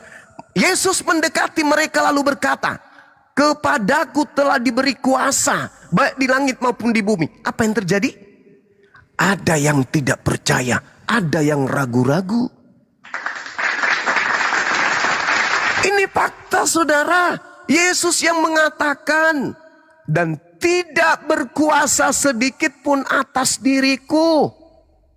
Ya Allah ya Karim. Yesus berdoa semalam-malaman, turun malaikat memberi kekuatan. Habis itu dia mengatakan, iblis tidak berkuasa sedikit pun atas diriku. Artinya, ketika iblis datang kepada Yudas, iblis datang kepada imam kepala, iblis datang kepada mahkamah agama, agar mereka membuat kesaksian palsu, agar mereka membuat tipu muslihat, agar mereka bersekongkol membunuh Yesus, iblis tak berkuasa. Jadi siapa yang berkuasa? Pencipta langit dan bumi yang berkuasa mengangkat Yesus langsung ke langit. Makanya Petrus berkhotbah di dalam Kisah Para Rasul 2, nomor 29, nomor 30, 31, 32, 33. Apa kata Petrus? Bukankah kakek kita Daud yang telah menubuatkan tentang bangkitnya seorang Mesias di tengah-tengah kita? Dan kuburan kakek kita Daud masih ada berada di tengah-tengah kita. Dia yang telah menubuatkan seorang Mesias akan ada, akan hadir, tidak ditinggal di dunia orang mati dan jasadnya tidak mengalami kematian. Melainkan tangan kanan Elohim mengangkatnya ke atas. Kurang apa lagi? Yesus juga mengatakan hal yang sama. Apa kata Yesus? Coba Anda baca di dalam Lukas 22 nomor 22. Sebelum kedatangan malaikat. Apa katanya? Setelah kedatangan malaikat. Apa kata Yesus? Aku memang harus pergi sesuai dengan apa yang telah ditetapkan untuk aku. Di ayat lain, Lukas 24 nomor 44. Aku memang harus pergi sesuai dengan yang tertulis tentang aku di dalam kitab Taurat. Apa yang dijanjikan Tuhan kepada orang benar? Apa yang dijanjikan Tuhan terhadap orang yang dikasihi? Apa yang dijanjikan Tuhan kepada orang yang cinta kepada hukum? Kebinasaan atau hidup kekal? Hidup kekal dong. Berarti Yesus, akulah jalan, akulah kebenaran, akulah hidup. Bapak yang mengasihi aku sebelum dunia ini dijadikan. Terus Bapak ngapain ketika orang yang dicintainya, orang yang dikasihinya terancam ingin dibunuh oleh orang-orang laknat? Tuhan ngapain? Tidur? Biarin aja mati sono. Nggak mungkin. Allah subhanahu wa ta'ala pencipta langit dan bumi yang maha suci lagi maha tinggi menyelamatkan kemudian hambanya Yesus Kristus. Kuasa gelap berkarya. Muncullah apa yang dinubuatkan Yesus. Penyesat yang muncul memakai namanya dan berkata, akulah Kristus, kepadaku telah diberi kuasa. Itulah yang Kristen sembah. Penyesat yang mengaku mengatasnamakan Yesus, itulah yang kalian ibadahi di gereja. Itulah yang dimaksud oleh Yesus, penguasa dunia sudah datang. Saatnya penguasa dunia sekarang ini. Dan kita lihat pengakuan Yesusnya di dalam Yohanes 12 nomor 31. Sekarang berlangsung penghakiman atas dunia ini. Tuh, dunia dihakimi. Sekarang, aku pergi, dunia dihakimi. Dengan cara apa dunia dihakimi? Penguasa dunia yang bertahta duduk di tempat yang kudus. Memutarbalikkan firman Tuhan. Matius 15. Itu jelas itu dikatakan. Nah, kemudian Yesusnya mengatakan sekarang juga penguasa dunia ini yaitu iblis akan dilemparkan keluar. Sekarang iblis dilemparkan keluar. Sekarang dilemparkan keluar. Ini dilemparkan keluar dari mana? Hanya ada dua tempat. Yang pertama dari Eden, yang kedua dari goa gelap, kuburan. Sekarang permasalahannya adalah, apakah iblis yang dimaksud Yesus dilemparkan keluar itu dari Ganbi Eden? Tidak mungkin, itu sudah terjadi pada masa Adam. Satu-satunya tempat dia dilemparkan keluar sang penguasa gelap ini adalah kuburan. Bang Suma, jaga mulut lo. Ngapa? Kenapa lo bilang kuburan? Emang kenapa? Apa ada referensi? Ada. Di mana itu tertulis kalau iblis itu dilemparkan ke alam kubur? Ada dalilnya, Bung. Di mana itu? Yesaya nomor 14, nomor 12. Yesaya bab 14, nomor 12, nomor 13, nomor 14. Endingnya di data nomor 15-nya. Ketika Lucifer naik ke langit, hendak menyamai Tuhan di awan. Bermimpi dia ingin menyamai sang pencipta langit dan bumi. Dibalas oleh Tuhan. Apa kata Tuhan? Sebaliknya ke dalam kubur engkau dilemparkan. Referensi kedua, Yesus sendiri yang ngomong. Apa kata Yesus, Bang? Angkatan jahat, angkatan tidak setia, yaitu orang-orang Farisi dan ahli Torah, minta satu tanda, dan tidak akan diberikan satu tanda apapun selain tanda Yunus, sebab Yunus 3 hari 3 malam dalam perut ikan. Demikian juga anak manusia. Dia tidak mengatakan demikian juga aku, tapi dia mengatakan demikian juga anak manusia. Yudas anak manusia, Bom anak manusia, Edis anak manusia. kecuali sudah ada akte kelahiran anak setan. Anak manusia juga akan berada dalam perut bumi 3 hari 3 malam. Berarti ada kebangkitan. Dilemparkan keluar. Itu tanda untuk siapa? Tanda untuk angkatan jahat. Berarti kebangkitan pada hari ketiga tanda untuk siapa? Angkatan jahat. Ini fakta, ini real. Referensinya akurat. Bukan dibuat-buat. Bukan dibuat-buat. Dasar pijakannya, tolak ukurnya adalah masa detik ketika Yesus ingin ditangkap. Yesus berdoa enggak? Berdoa. Dikabulkan enggak? Dikabulkan. Apa buktinya dikabulkan? Malaikat turun. Malaikat turun menjamah Yesus, saudara-saudara. Memberikan kekuatan, saudara-saudara. Apakah sampai di situ? Enggak. Yesus berpesan, jangan sampai engkau dicobai. Sampai di situ hanya? Enggak. Yesus juga mengatakan, inilah saatnya, saatnya kuasa kegelapan. Hai, berarti ada kemudian pemutaran balik keadaan. Yang Yesus tadinya adalah nabi, dia hanya rasul, dia manusia biasa. Ada pemutarbalikan fakta. Ketika penguasa gelap yang bekerja, maka yang tadinya A menjadi B, yang tadinya manusia menjadi Tuhan, yang tadinya haram menjadi halal, yang tadinya sahih menjadi batal, yang tadinya aturan menjadi perintah larangan. Yang tadinya kewajiban menjadi tidak wajib. Yang tadinya manusia menjadi Tuhan. Yang tadinya firman Tuhan menjadi sampah. Ada pemutarbalikan fakta yang terjadi di sana. Ini real, bukan mengada-ngada. Al-Quran saya yang mengatakan itu. Dan dasar pijakan saya berbicara kitab suci saya. Negara ini menjamin saya untuk berbicara. Karena saya adalah rakyat Indonesia yang punya hak untuk berbicara tentang kebenaran dan berfungsi untuk mencerdaskan anak bangsa. Wa ikhwanuhum yamuddunahum fil ghayyi tsumma la yuksirun. Itu legalitas saya. Kemudian Al-Quran saya juga menerangkan dengan sangat valid. Iyyadu'una min duni illa inatha wa iyyadu'una illa syaitanan marida. Yang mereka sembah selain daripada Allah itu tidak lain hanyalah inasa, berhala. Dan mereka tidak lain hanyalah menyembah setan yang durhaka. Ini saya harus luruskan. Berbicara mengenai Nabi yang datang di tengah-tengah Bani Israel, lahir tanpa ayah, diberikan Injil, mengajarkan tauhid, mengajarkan sholat, mengajarkan puasa, itu imanku. Dan kemudian Al-Quran mengatakan akan mengangkat derajat orang-orang yang mengikuti beliau dan membersihkan kemudian beliau dari orang-orang kafir. Ketika orang memfitnah dia menjadi Tuhan, dia menjadi terkutuk. Saya sebagai umatnya Nabi Muhammad diutus kemudian untuk membersihkan beliau, membersihkan nama beliau.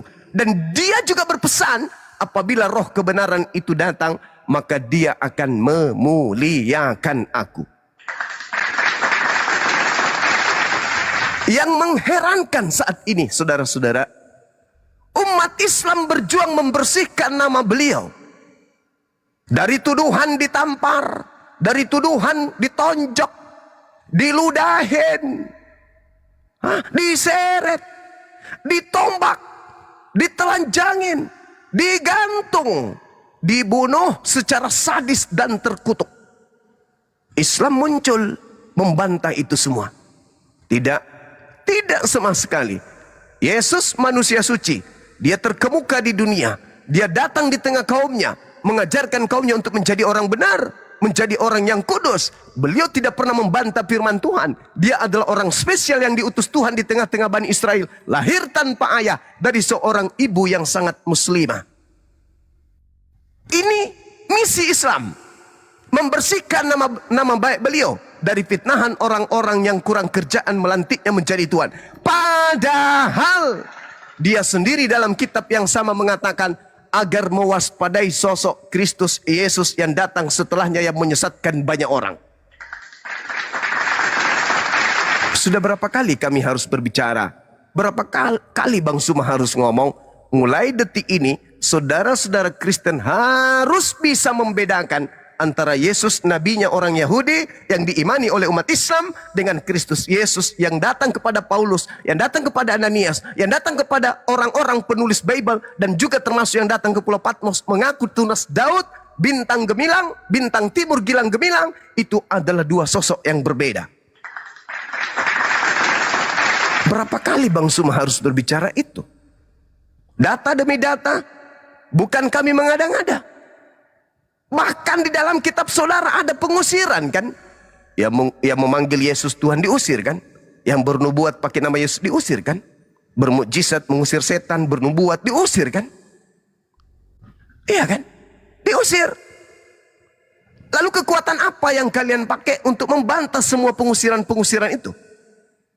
Keturunan ular beluda, tidak bebas dari neraka, penyesat, memakai namaku, bla bla bla bla bla bla bla. Kekuatan apa?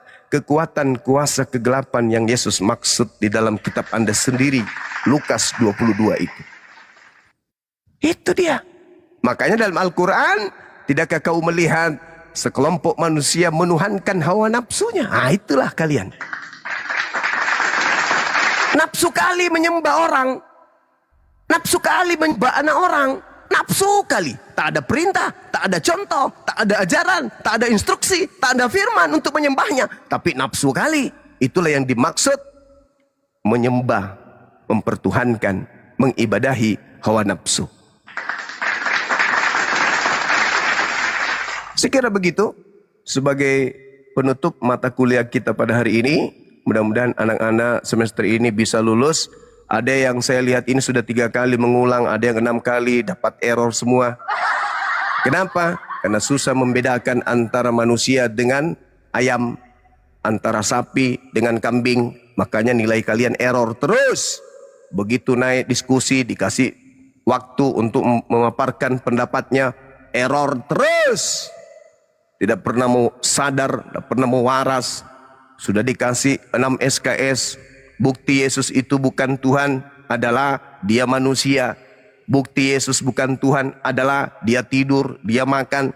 Hanya orang sinting, bahlul dan tidak waras yang sudah melihat nyata dia manusia masih mengatakan dia itu adalah Tuhan pencipta langit dan bumi.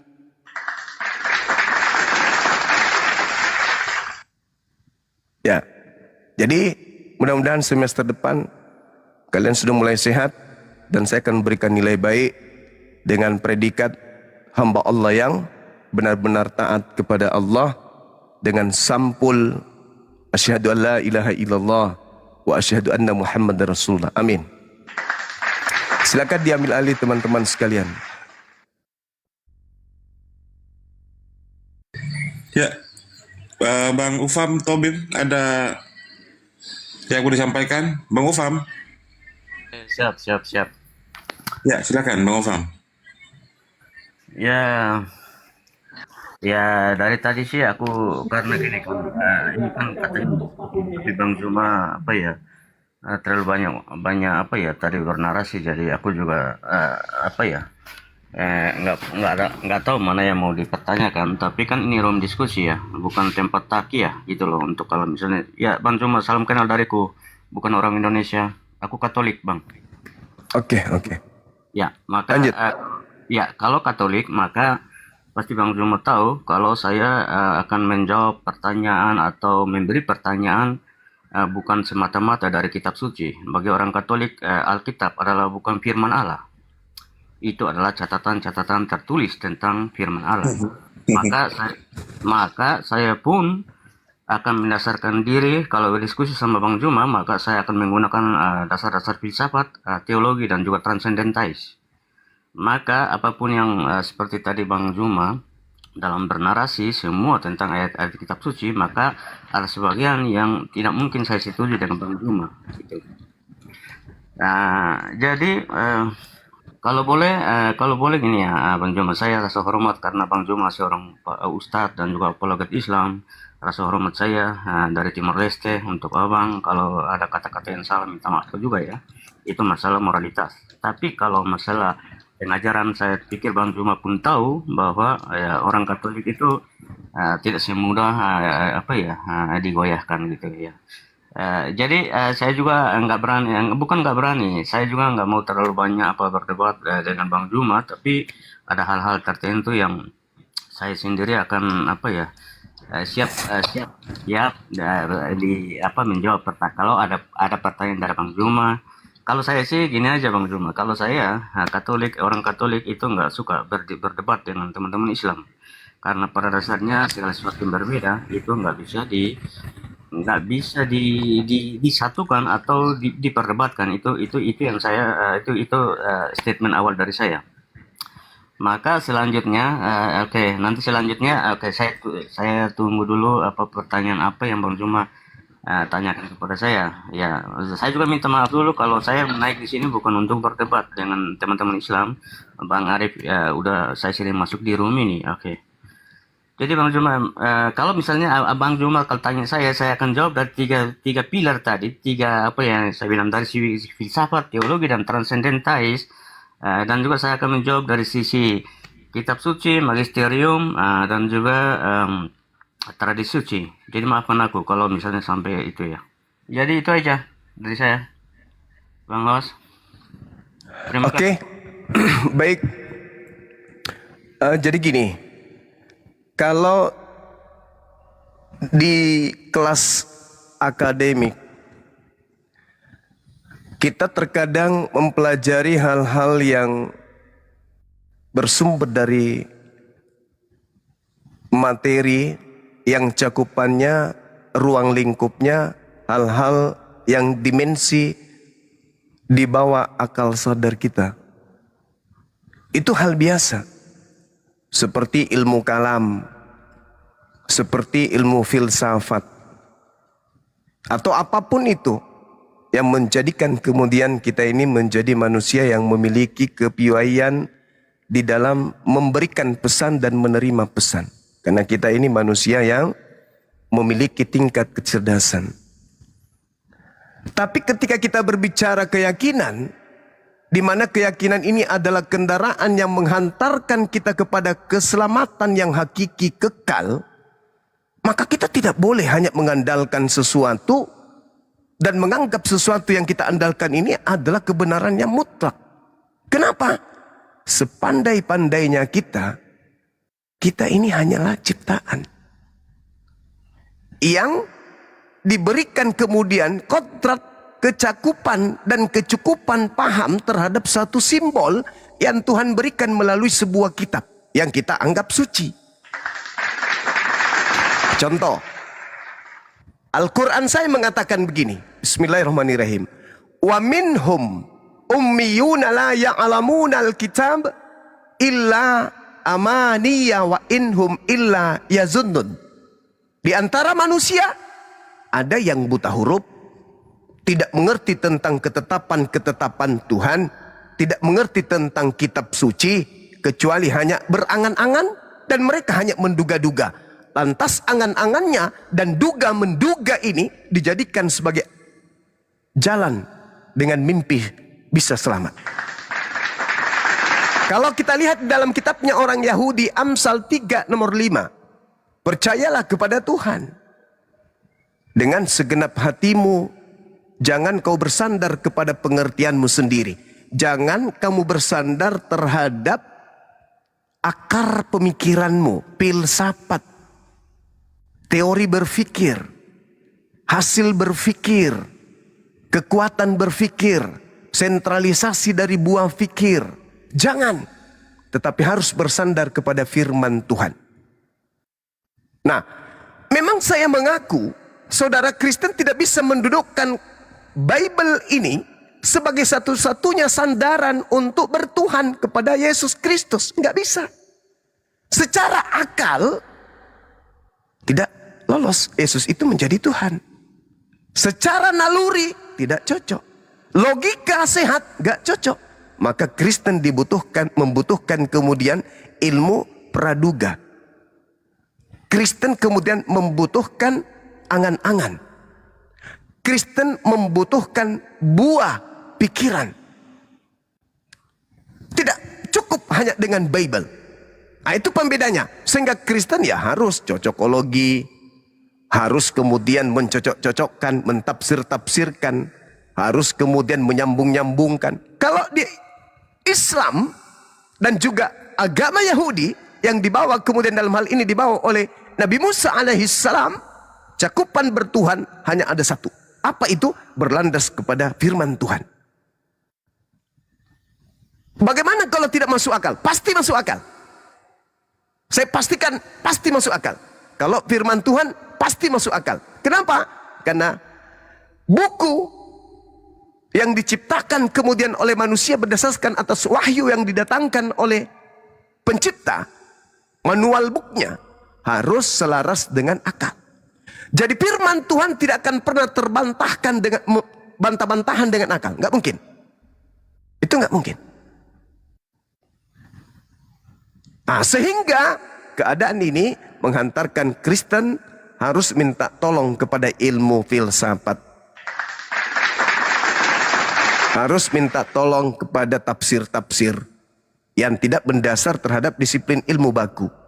Nah, itu yang terjadi, Bung. Jadi, ya kalau hanya mengandalkan kekuatan berpikir, maksudnya kemana kita bisa berpikir? Ya, sama seperti orang tidur.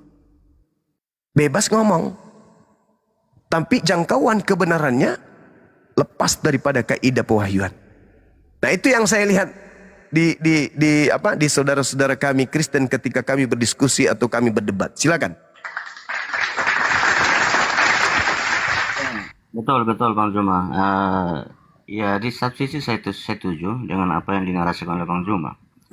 Tapi yang namanya selama manusia masih menjadi sebagai manusia, makhluk yang ciptaan itu, maksudnya manusia sebagai manusia, maka mau tidak mau orang harus menggunakan akal budi rasionalitas dia, karena bagaimanapun manusia yang beriman tidak bisa melepaskan diri dari apa yang namanya filsafat sebagaimana yang Bang Juma tadi jelasin, karena filsafat itulah yang akan menuntun orang. Kalau dalam prinsip Katolik itu yang namanya Ansidara Theologia itu mengatakan bahwa filsafat itu mengantarkan dengan akal budinya dia berpikir tentang sesuatu yang transcendentais, yang sesuatu yang transcendental di luar kemampuan manusia. Dengan filsafat dan akal budi yang terbatas dan juga itu masih dalam tahap filsafat itu untuk menilai sesuatu yang transcendental, artinya Allah itu berada di luar itu. Maka saya pun setuju seperti tadi, bukan berarti manusia terikat dengan masalah filsafat. Karena filsafat itu adalah bagaimana semua orang yang percaya kepada Allah itu bahwa dengan dia menggunakan akal budi. Saya nggak bermasuk ke agama manapun, tapi setiap orang yang percaya karena dia menggunakan akal budi berarti pada tahap filsafat. Maka saya ada teman-teman typing di bawah, bukan untuk debat di sini. Jadi oke, saya sepakat dan saya setuju dengan apa yang dinarasikan oleh Bang Juma. Saya belum masuk ke apa yang menjadi pokok pembahasan masalah-masalah transcendentais yang kemudian diyakini manusia yang berakal budi itu tadi.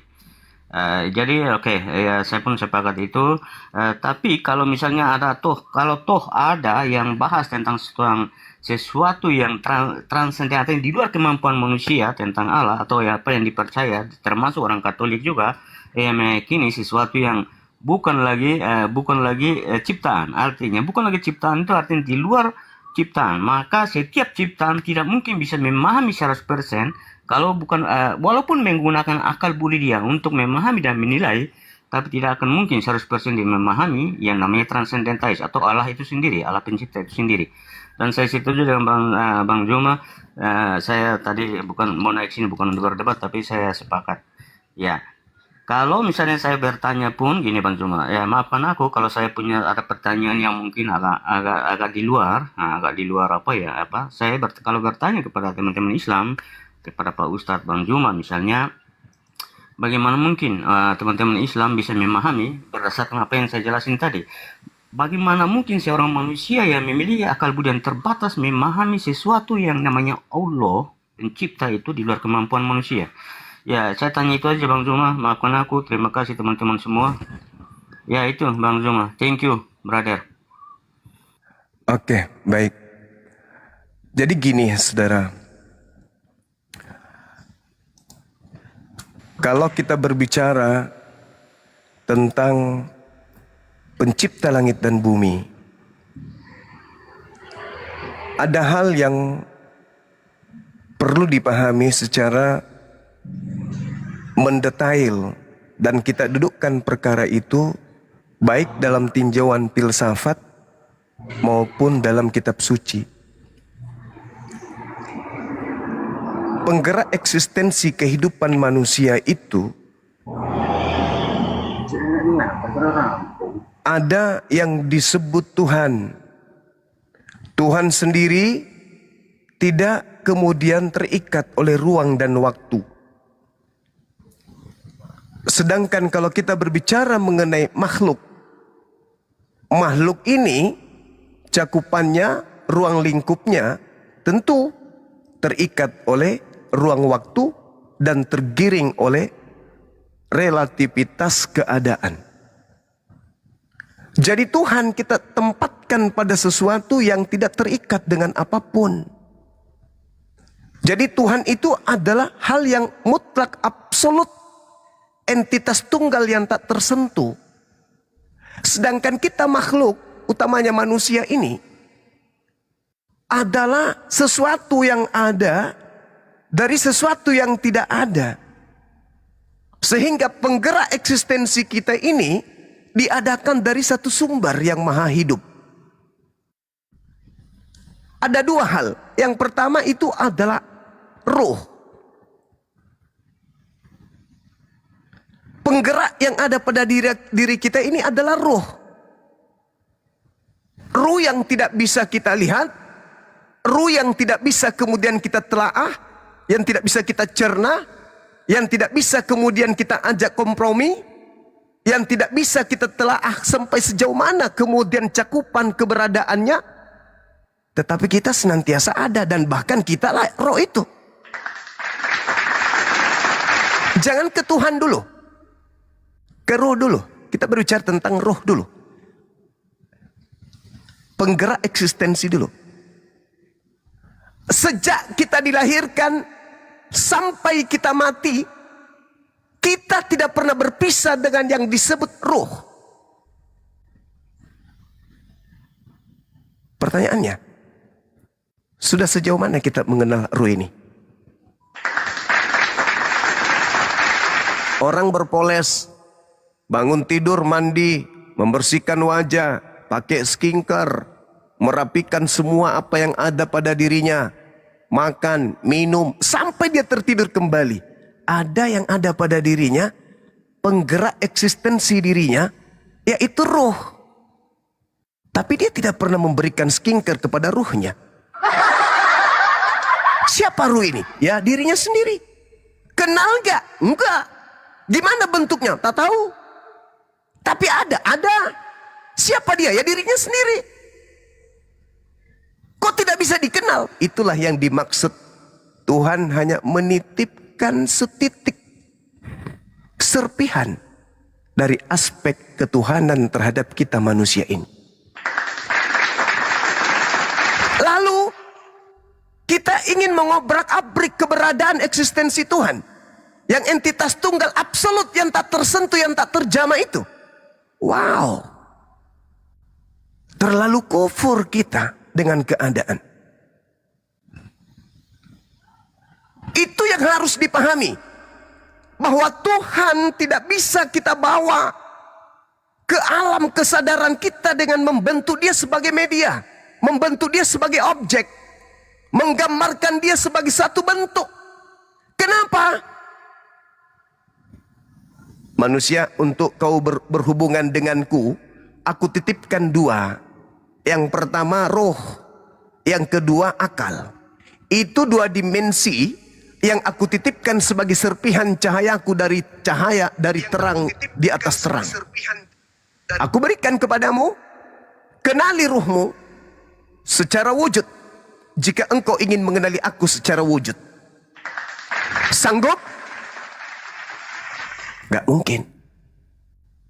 Lalu bagaimana cara kita kemudian menelaah ruh ini? Pertama, ruh itu ada, eksis, tapi tak terhitung, tak terbilang, tak terjangkau, tak tersentuh, tapi ada. Yang mengatakan ada siapa? Roh itu sendiri. Yang mengatakan tak tersentuh siapa? Roh itu sendiri. Yang mengatakan eksistensinya ada, ya roh itu sendiri. Mana dia? Tak ada kekuatan bagi diri manusia untuk menunjukkan eksistensi roh itu. Tapi ada, yes. Lalu kalau yang berupa ciptaan saja, dalam tataran alam goib yang nyata, absolut bagi kita tak mampu kita jamah. Lalu gimana dengan yang mengadakan itu? Jadi tugas kita hanya menyadari, kamu itu makhluk ciptaan. Takkan pernah bisa kau menyetarakan pencipta dengan ciptaan. Diri lu yang adalah ciptaan aja kamu tidak bisa menyentuh eksistensi penggeraknya. Apalagi yang menciptakan. Selesai sudah di situ. Lalu bagaimana caraku untuk berhubungan dengan yang menciptakan itu? Maka kata Tuhan, aku titipkan dimensi akal sebagai jembatan untuk sampai kepadaku. Eksistensi kedua. Apa itu akal? Roh ditelaah akal, tidak sampai. Akal tidak akan pernah sanggup kemudian mengebiri, memerintah, mengatur roh. Nggak ada. Akal mau mengatur roh, pret. Tak ada kekuatan pada akal untuk bisa mengatur roh. Nggak ada. Jadi sepandai-pandainya manusia, jangankan dimensi Tuhan, dimensi ruh yang adalah dirinya sendiri, yang adalah akal itu sendiri tidak akan pernah terjamah sedikit pun. Final. Jadi kalau cuma ilmu filsafat, eksegomai, eksegesis, mau kita pakai hermeneutika untuk mencapai mencapai tingkat ketuhanan, bullshit. Tak akan pernah sampai ke sana. Kenapa? Serpihan cahaya yang Tuhan berikan berupa roh aja kita tidak bisa kemudian untuk menelaah bentuk, wujud, rasa, cipta, warnanya. Apalagi yang menciptakan. Maka manusia yang memfungsikan akalnya menerima dan menelaah. Mau melihat Tuhan, mau lihat alam semesta, lihat gunung, lihat hujan, lihat awan, lihat lautan, lihat daratan, lihat seluruhnya, maka kau telah melihat Tuhan. Jangan kau cari. Tuhan sudah menitipkan jejak. Nih bukti aku ada, aku titipkan roh. Nih bukti aku ada, aku titipkan rasa manis. Nih aku bukti ada, aku titipkan rasa sakit. Nih aku bukti ada, aku jatuhkan kemudian hujan dari langit. Itu bukti, gak usah kau cari aku. Tanpa kau cari aku sudah menyatakan diriku, aku ada. Tugasmu sekarang menyembah kepadaku. Dengan cara apa ya Rabb? Dengan cara apa ya Tuhan aku menyembah? Ada akal kan? Dua dimensi penggerak eksistensi yang aku berikan kepadamu. Pertama ruh, yang kedua adalah akal. Pakai akalmu, gimana bisa sampai ke aku? Caranya gimana? Aku akan kirim dutaku, aku akan kirim nabiku, aku akan kirim orang-orang suciku. Apa kata mereka? Ikut. Sederhana kan? Jadi tidak perlu Tuhan itu menjadi media. Karikaturnya ada. Wah ini Tuhan. Oh Tuhan itu ada karena dia pernah turun ke bumi. Ya Allah ya Karim. Tuhan itu ada, buktinya kamu ada. Tuhan itu ada, buktinya alam semesta ini ada. Jadi filsafat untuk menelaah Tuhan itu percuma. Hanya mengantar kita kepada sebuah keadaan di mana tolak ukurnya adalah sentralisasi kemampuan kita berpikir. Ada nggak batasannya? Ada. Tuhan terbatas nggak? Enggak. Berarti dimensi Tuhan tidak bisa dibatasi oleh ruang dan waktu. Apalagi menjadi manusia. Jadi caranya gimana? Tiru umat Islam. Maksudnya coba lihat mereka umat Islam itu. Ketika ibadah.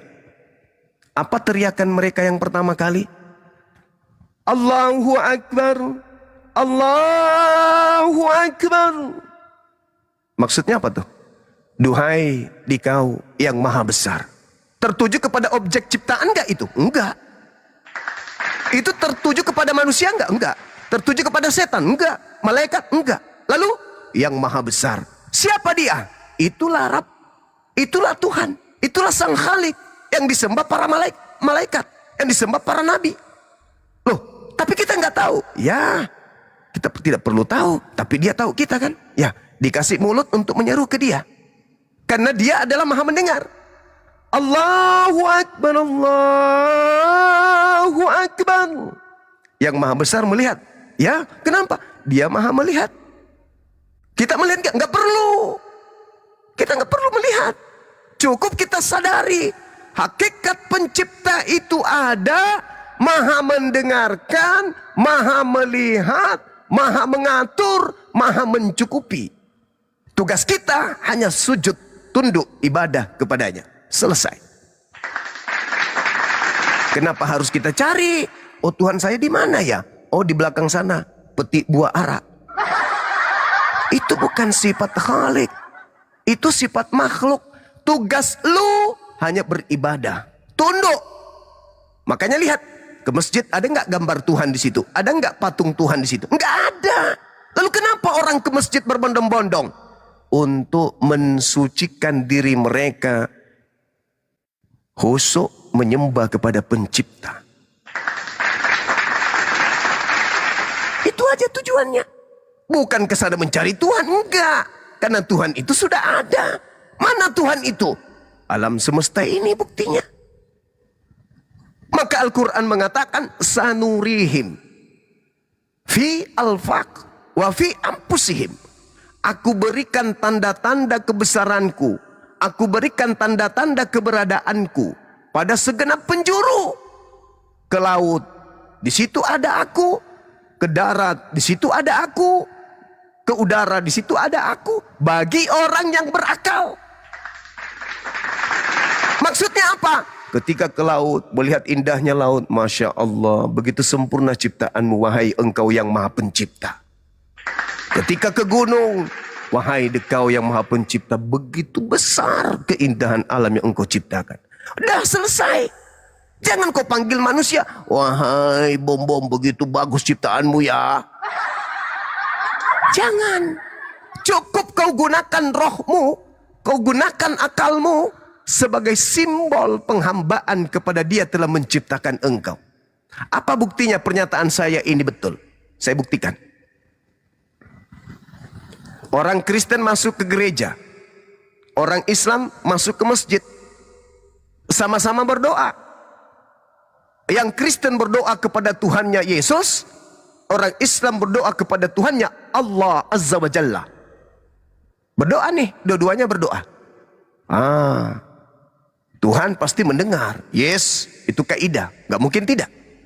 Orang Kristen berdoa, Yesus, berikanlah kepadaku rezeki, kesembuhan, kesehatan, dan seterusnya. Pertanyaannya, Yesus maha mendengar? Enggak. Loh kok enggak? Mana dalilnya? Mana pengakuan Yesusnya? Tapi umat Islam masuk ke masjid. Ya Allah, berikanlah hambamu rezeki, ketenangan dalam hidup. Mudahkanlah seluruh urusan. Mendengar enggak? Mendengar. Kenapa? Annallahu sami. Sesungguhnya Allah itu maha mendengar. Pencipta langit dan bumi pasti maha mendengar. Itu pasti. Nah sekarang permasalahannya, Tuhan mana yang mendengar? Kalau dikatakan bahwasanya Tuhannya Kristen juga mendengar, Tuhannya Islam juga maha mendengar, sama-sama berarti ada dua Tuhan? Tidak. Hanya ada satu Tuhan. Ketika orang-orang Kristen berdoa kepada Yesus, yang mengabulkan Allah adalah hakikat yang maha memberi. Ar-Rahman. Ada enggak Yesus maha memberi? Enggak. Pencipta langit dan bumi ini maha memberi enggak? Iya. Pasti itu. Karena itu adalah hakikat daripada kesempurnaannya. Disembah dia, tidak disembah dia, dia yang maha sempurna tetap menyempurnakan ciptaannya. Tetap menyempurnakan keadaan ciptaannya. Jadi kalau Anda berdoa, apa yang Anda butuhkan? Anda butuh sehat, Anda butuh oksigen, Anda butuh air, Anda butuh makan, Anda butuh ini. Yang memenuhi siapa? Tuhan kita, pencipta langit dan bumi itu. Tapi aku tidak menyembahnya, walaupun. Tapi Tuhan itu Ar-Rahman. Maha Pengasih. Kalau Anda mengatakan doa Anda dikabulkan Tuhan Anda, dan umat Islam mengatakan doa dikabulkan oleh Tuhannya umat Islam, berarti ada dua Tuhan dong. Itu mustahil. Hanya ada satu Tuhan yang mendengarkan setiap doa. Allahus Samad. Allah tempat bergantungnya makhluk. Bergantung segala kebutuhan makhluk. Dialah yang memenuhi segala kebutuhan makhluk. Yesus butuh nggak kepada Tuhan? Butuh. Yesus butuh nggak oksigennya Tuhan? Butuh. Yesus butuh nggak kemudian makanannya Tuhan? Butuh. Yesus butuh nggak kemudian airnya Tuhan? Butuh. Segala sesuatu yang masih membutuhkan ciptaan lain itu bukan Tuhan. Anda berdoa yang memenuhi Tuhan yang Maha Kuasa. Anda menyebut bom-bom sebagai Tuhan Anda sampai Anda mati pun bom-bom tidak bisa apa-apa. Anda bebas menyebut dia sebagai Tuhan. Tetapi yang memenuhi kebutuhan Anda itu adalah Tuhan yang benar, bukan yang dibuat-buat. Maka itu tadi, gimana bisa sampai kepada Tuhan? Serpihan cahaya yang dua ini yang kita pakai. Roh dan akal. Maksudnya akal? Tanya Yesus. Yesus, apakah kamu maha mendengar? Tidak. Apakah kamu maha mencukupi semua manusia makhlukmu? Tidak. Itu akal fungsinya. Apa buktinya? Yesus ketika turun ke bumi masih memelas kepada Tuhan. Berarti Tuhan yang benar adalah hakikat yang maha suci yang tidak bisa dijama oleh ketidaksucian. Oleh karena itu, Tuhan yang benar tidak bisa turun menjadi makhluk. Kapan dia turun menjadi makhluk? Maka dia terkekang oleh dimensi kelemahan. Jadi sapi. Kalau dia jadi sapi, Tuhan itu, maka Tuhan itu nggak bisa main takraw. Kalau dia jadi ayam, maka dia tidak bisa niup seruling. Kalau dia jadi monyet, dia tidak bisa kemudian main bulu tangkis. Punya kelemahan. Dan pasti dia buang kotoran. Apakah Tuhan bisa seperti itu? Enggak. Tuhan itu maha suci. Yesaya 5 nomor 16. Pencipta langit dan bumi ini maha tinggi, maha suci. Jadi kita nggak bisa mendudukkan Tuhan kita itu dengan filsafat. Nggak bisa. Yang mengatur tentang adanya Tuhan itu adalah kitab Wahyu yang berasal dari pencipta langit dan bumi, yang benar-benar pencipta. Sumbernya betul-betul dari roh kebenaran, bukan roh pembenaran. Saya kira begitu saudaraku, panjang lebar, mudah-mudahan ada hikmah yang bisa dipetik. Silakan. Oke, terima kasih. Saya tadi baik, Bang Zuma. belum Bang Aldi lanjut, aku ini dulu ya. Aku ada pertanyaan lalu nanti aku boleh turun juga. Bang Zuma, aku dengan rasa hormat, aku nggak keberatan. Ya, ada beberapa hal yang keberatan, tapi ya rata-rata itu adalah pemikiran filsafat. Walaupun Bang Zuma menolak filsafat, tapi saya ada satu hal yang saya petik tadi dari narasi Bang Zuma bahwa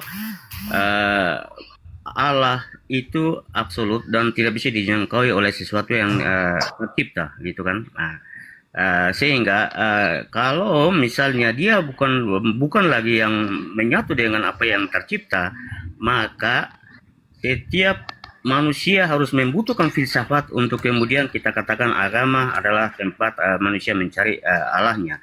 Lalu kalau misalnya kemudian saya bilang tadi, kalau sesuatu yang transenden yang tidak bisa dijangkau oleh pemikiran manusia, maka dalam pemahaman Kristen bahwa Yesus itu dia menyatu masuk ke dalam dunia kehidupan manusia untuk bagaimana manusia bisa mengenal penciptanya. Tadi Bang Zuma kalau nggak salah juga nggak keberatan bahwa kita sebagaimana Kristen yang juga percaya bahwa manusia diciptakan menurut gambar dan rupa Allah, ya mungkin masuk ke masalah roh. Tapi saya nggak mau tapi suatu saat ya kalau boleh dengan rasa hormat saya juga mau diskusi atau berdebat dengan Bang Zuma kalau misalnya diberi kesempatan. Ya dari saya itu aja, kalau Yesus itu sebagai Tuhan, kenapa Yesus itu menjelma menjadi manusia supaya setiap manusia dengan akal terbatas bisa menjangkaui sesuatu yang di luar kemampuan manusia, sehingga Yesus turun ke bumi dalam bentuk fisik. Yang kemudian banyak perdebatan tentang Yesus sebagai orang Yahudi lah karena dalam saya nggak tahu agama yang lain, tapi kalau dalam Kekatolikan percaya bahwa dia memiliki dua natur fisik yang Yesus sebagai orang Yahudi dan juga dari segi natur itu yang dihubungkan dengan Allah yang Maha Kuasa. Oke, saya nggak mau berdiskusi terlalu banyak dan juga berdebat dengan Bang Juma. Silakan dengan Bang Aldi. Saya minta maaf. Oke, saya diam atau saya turun. Terima kasih Bang Juma, Pak Ustadz Juma. Hormat saya kepadamu. Thank you, brother. Baik, saudara baik. Jadi gini, kawan. Agama itu harus ditelaah dengan akal. Akal adalah alat berfilsafat. Artinya apa? Filsafat yang benar, tolak ukur yang benar, adalah tolak ukur yang tidak bertentangan dengan pewahyuan. Contoh, Anda berfilsafat, itu Anda kan sedang berfilsafat tuh tadi. Secara tidak langsung, Anda mengatakan Tuhan itu tidak bisa terjamah, maka Tuhan itu kudu turun menjadi manusia. Itu akar pikiran yang tidak sampai kepada dimensi kebenaran. Tidak sampai kepada kebenaran absolut. Kenapa? Terbantah oleh keadaan. Tuhan tidak mungkin berhenti menjadi Tuhan. Tuhan tidak mungkin menjadi bukan Tuhan. Yang Maha Kuasa tidak mungkin memiliki titik kelemahan. Maka ketika Tuhan ingin menciptakan ketika Tuhan turun menjadi dimensi rendah, bahasa kocaknya adalah pemaksaan ciptaan menjadi Tuhan. Maka kaidah bahasanya, Tuhan menciptakan Tuhan yang sedikit atau lebih banyak kekurangan daripada Tuhan yang lebih dulu. Itu. Jadi kalau Anda mengatakan Yesus itu Tuhan secara filsafat, maka kuatkan filsafat Anda, narasi Anda dalam berfilsafat itu dengan mengatakan pencipta langit dan bumi telah menciptakan Tuhan baru. Namanya Yesus. Supaya manusia sadar Tuhan itu ada, maka Tuhan menciptakan Tuhan yang baru yang merupakan skala kecil, dengan porsi kecil, dengan dimensi ketuhanannya junior, sangat-sangat junior. Kalau Anda ingin berfilsafat, sempurnakan filsafat Anda itu dengan konsep demikian. Kenapa? Karena dalam kaidah Quran kami, yang saya bilang tadi penggerak pada manusia adalah akal, dikatakan begini. Bismillahirrahmanirrahim. Inna fi halqis samawati wal ardh wa ikhtilafil lail wan nahar la ayatil liulil albab. Sesungguhnya dalam penciptaan langit dan bumi, dan sesungguhnya proses pergantian malam dan siang yang selalu mengiringi kehidupan kita. Sebentar lagi malam, sebentar lagi siang, sebentar lagi malam, sebentar lagi siang. Terdapat tanda-tanda adanya Tuhan.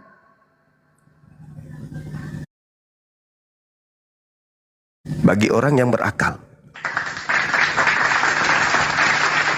Bergantinya siang dan malam bukan karena presiden tekan tombol. Malam tekan tombol. Siang tekan tombol.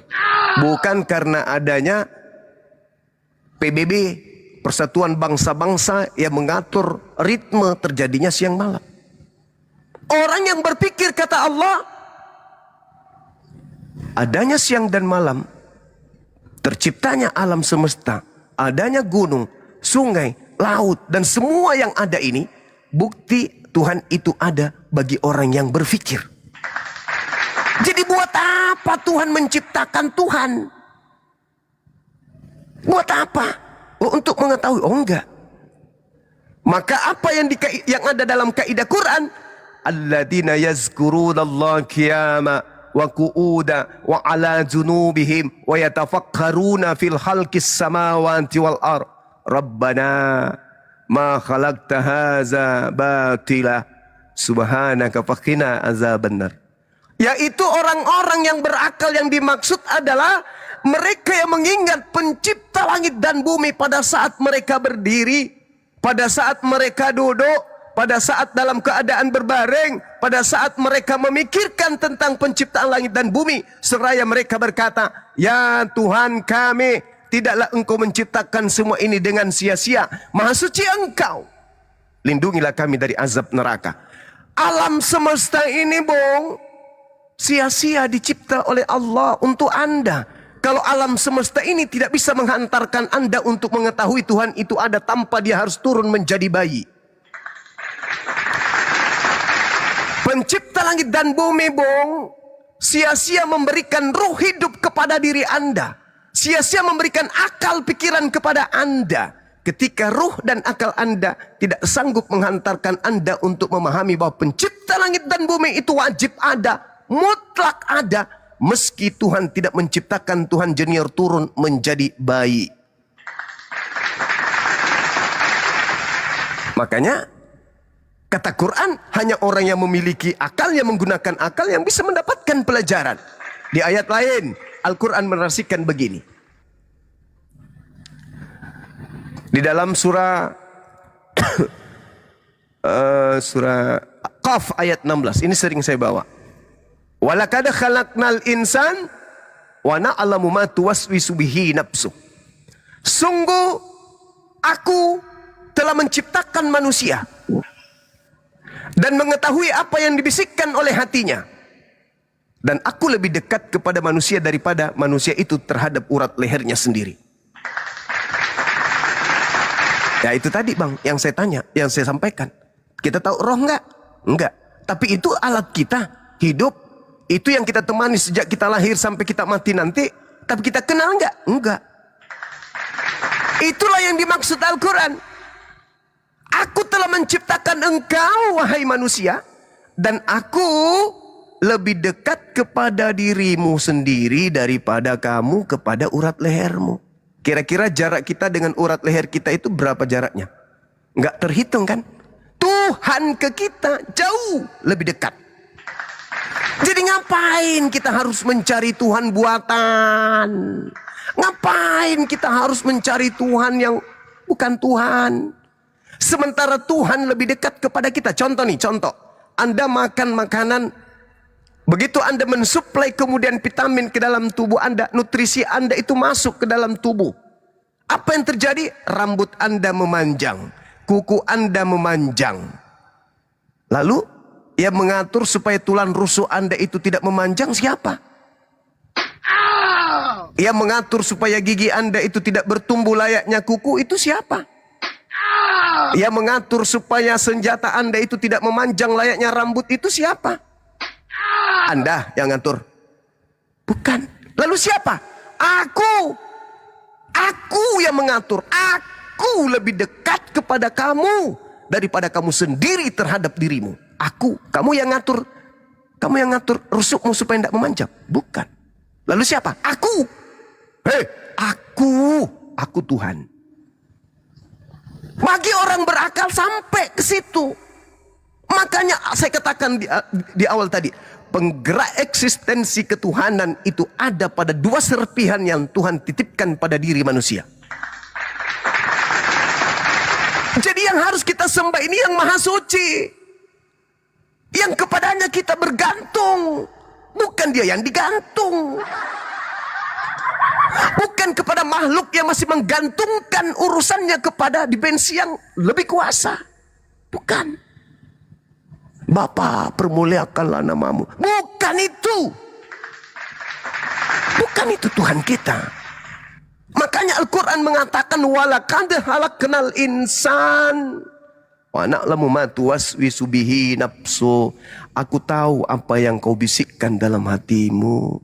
Jadi kau tidak perlu cari aku, kau tinggal bisikkan. Wahai Tuhanku, aku sakit. Aku tahu, aku dengar. Wahai Tuhanku, aku butuh ini. Aku tahu, aku dengar. Tak perlu kau cari aku. Harus aku tampil di bait suci, duduk, membaca kitab. Enggak. Kalau aku memiliki sifat seperti itu, berarti aku lemah. Jadi itu saudaraku. Jadi Al-Quran menghantarkan umat Islam itu ketika Anda tanya, wah umat Islam itu menyembah batu. Waduh. Umat Islam itu menyembah kotak Kotak hitam. Waduh. Sayangnya kalian tidak melihat isi Quran. Sayangnya saudara-saudara tidak mengetahui dimensi Tuhan di dalam kaidah Islam. Tuhan tidak serupa dengan apapun. Berarti Tuhan bukan kotak. Berarti Tuhan bukan batu. Selesai kan? Lalu kenapa umat Islam menghadap ke sana? Itu perintah di dalam menyatukan kita dalam beribadah. Sujud. Yesaya 66 nomor 23. Sabat berganti sabat, bulan berganti bulan. Seluruh manusia akan datang kepadaku. Sujud beribadah menyembahku. Manusia Islam, ya aku perintahkan kepadamu kau sujud menghadap Ka'bah. Dengar? Ya Rob, ya Tuhanku. Ya sudah, lakukan. Bukan berarti, aku ada di Ka'bah ya, sembah aku ya, aku ada di situ. Enggak. Aku perintahkan kepadamu untuk beribadah kepadaku dengan arah sujudmu semata-mata mengarah kepada bait suciku. Dah selesai. Bukan menyembah batu, bukan menyembah Ka'bah. Karena Tuhan itu menelisik hati, maha melihat, maha mendengar. Jadi tidak perlu dibentuk menjadi Tuhan junior. Kalau Anda mengatakan Tuhan itu harus turun ke bumi supaya kita tahu, oh enggak, itu berarti level Anda itu seperti seekor kera. Kera itu tidak tahu mana duren. Dari saya itu dulu, sama Ustaz Merdeka dulu. Aku udah, terima kasih Bang Juma udah jelasin. Oke, thank you saudaraku, thank you. Makasih ya. Ya, makasih juga. Sama Siap. Iya. Di hari merdeka ini, mari saya mengajak merdekakan diri kita dari doktrin dan dogma. Mari kita merdeka. Ini hari merdeka. Jangan mau dikekang, dikungkung oleh doktrin gereja yang mengebiri otak kita sampai otak kita ini menciut, mengkerut, tidak berkembang selayaknya sebagai pemimpin di atas muka bumi. Demikian. Sekali merdeka tetap merdeka. Selama hayat masih dikandung badan. Lanjut saudara-saudara, para Dewan Guru, Dinda Felix mungkin mau menambahkan, silakan. Bang Handi, Assalamualaikum. Bang Handi, Bunda Rahma semuanya, Bunda Mila, silakan semua. Assalamualaikum warahmatullahi wabarakatuh, Gurunda. Waalaikumsalam warahmatullahi wabarakatuh. Dan semuanya, lanjut. Silakan perwakilan dari Kristen, Otak Merdeka, atau Aldi. Oke, baik Bang. Ya, tadi apa dia yang disampaikan panjang lebar Bang Suma, ya, saya dengar dari tadi. Memang saya akui Bang Suma, dia mengatakan bahwa kita ada karena Sang Pencipta. Ya, kita ada karena Sang Pencipta. Kita ada karena kita bernafas karena Sang Pencipta. Bumi ada karena Sang Pencipta. Ya, dan kita rasa bahwa bumi ini ada karena Sang Pencipta yang menciptakan. Berarti Sang Pencipta itu ada, ya. Kita semua yakin. Ya, tadi Bang Suma mengatakan kalau Tuhan saya yang menciptakan, Tuhan Abang Suma yang menciptakan, otomatis Tuhan dua, ya gitu. Ya, cuma di sini kita harus tahu bahwa ya kita itu di dunia ini banyak menyembah ilah-ilah lain, ya. Banyak ilah-ilah di dunia ini, makanya kita salah menyembah ilah. Itu saja yang saya tegaskan, ya. Karena saya bilang ilah saya menciptakan langit dan bumi, ya. Abang Juma bilang ilah Abang Juma yang menciptakan bumi dan langit, ya otomatis ilah itu dua, ya. Ya, tapi kesimpulannya kita manusia di bumi ini kita ada karena pencipta itu satu, ya. Pencipta itu ada karena dia menciptakan bumi, dan pencipta langit dan bumi yang benar bukan dua tetapi satu. Maka di situ kesimpulannya, ya, banyak agama berarti pasti yang lain-lainnya itu pasti menyembah ilah-ilah di luar ilah pencipta itu, karena tidak mungkin ilah itu pencipta itu banyak, gitu saja. Ya, kemudian ya sebenarnya kalau kita berbicara tentang agama, ya, seluruh kitab-kitab yang diturunkan kepada para nabi di muka bumi ini melalui malaikat Jibril atau melalui apa gitu, semua itu ya sebelum kitab-kitab yang sekarang atau kitab-kitab yang terdahulu itu kan mencatat bahwa ilah yang menciptakan bumi ini adalah ilah orang Israel, yaitu Yahweh, ya. Saya tidak pernah menemukan ya di dalam kitab-kitab terdahulu bahwa ya ilah di luar bangsa Israel yang menciptakan langit dan bumi, ya. Tapi ilah bangsa Israel satu-satunya ilah yang menciptakan langit dan bumi. Maka di situ kita harus belajar. Kalau kita tidak belajar, kita hanya berpatokan bahwa kita menyembah ilah yang benar, tetapi kita sebenarnya itu salah, ya. Karena ilah yang benar adalah ilah Israel yang menciptakan langit dan bumi, gitu. Kalau kita mengatakan ilah kita benar yang menciptakan langit dan bumi kecuali ilah kita itu ilah Israel, ya, karena kitab-kitab para nabi yang diturunkan kepada umat-umat manusia itu mencatat bahwa ilah Israel yang menciptakan langit dan bumi. Dan ilah Israel itu dia akan menjanjikan juru selamat itu. Untuk manusia selamat itu dia menjanjikan siapa? Makanya kita harus belajar di situ, kawan-kawan. Ya, makanya intinya kita di sini salah menyembah ilah saja gitu. Kalau menurut saya. Oke, baik. Yang pertama, pada saat Islam itu belum dikukuhkan dalam bentuk Al-Quran pada abad ke-7, ketika Nabi Musa mendapatkan perintah jangan ada ilah-ilah lain. Ilah yang dimaksud di situ bukan ilah yang datang kepada Nabi Muhammad, tapi ilah yang disembah oleh nenek moyang Katolik. Theos. Orang Kristen itu theos sembahannya. Ketika Tuhannya Yahudi menyatakan diri kepada Bani Israel, Tuhannya Kristen menyatakan diri kepada Roma, Yunani. Jadi yang disinggung dalil di perjanjian lama itu bukan ilah negeri Mekah. Yang disinggung di dalam kitabnya Yahudi itu adalah ilah negeri Sam, Roma, Yunani, yang kelak turun ke bumi menjadi hamba dan mati disalib oleh manusia. Kenapa saya bisa mengatakan begitu? Satu, Al-Quran mengatakan begini. Bismillahirrahmanirrahim. Wa min qablihi kitabu Musa imama wa rahma. Wa hadza kitabun musaddiqul lisanan arabiyyan liyunthira alladhina zalamu wa bushra lil muhsinin. Sebelum Al-Quran aku wahyukan ini kepadamu, dulu telah aku wahyukan sebuah kitab sebagai petunjuk dan rahmat kepada Musa. Wa min qablihi kitabu Musa.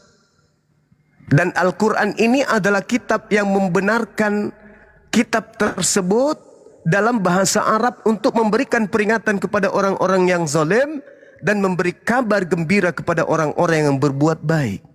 Dulu aku Tuhan pernah berfirman kepada Nabi Musa memberikan Torah. Sekarang aku berfirman kepadamu menjelaskan tentang Torah itu dalam bahasa kaummu.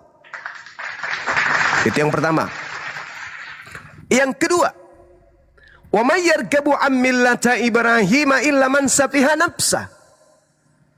Orang yang membenci ajaran Ibrahim, sunat, membenci sunat, membenci kurban binatang, membenci tauhid satu Tuhan, hanyalah orang yang memperbodoh diri. Iskala lahu rabbuhu aslim qala aslamtu li rabbil alamin. Ingatlah kemudian ketika Tuhan alam semesta berfirman kepada Ibrahim, wahai Ibrahim, berserah dirilah kamu kepada Tuhan alam semesta. Abraham kemudian menjawab, aku berserah diri kepada Tuhan seluruh alam semesta. Tuhan Israel adalah Tuhan alam semesta. Tuhan yang berkuasa terhadap negeri Madinah. Tuhan yang berkuasa terhadap negeri Mekah. Tuhan yang berkuasa terhadap negeri Indonesia. Tuhan yang berkuasa terhadap negeri Malaysia. Tuhan yang berkuasa terhadap seluruh negeri alam semesta.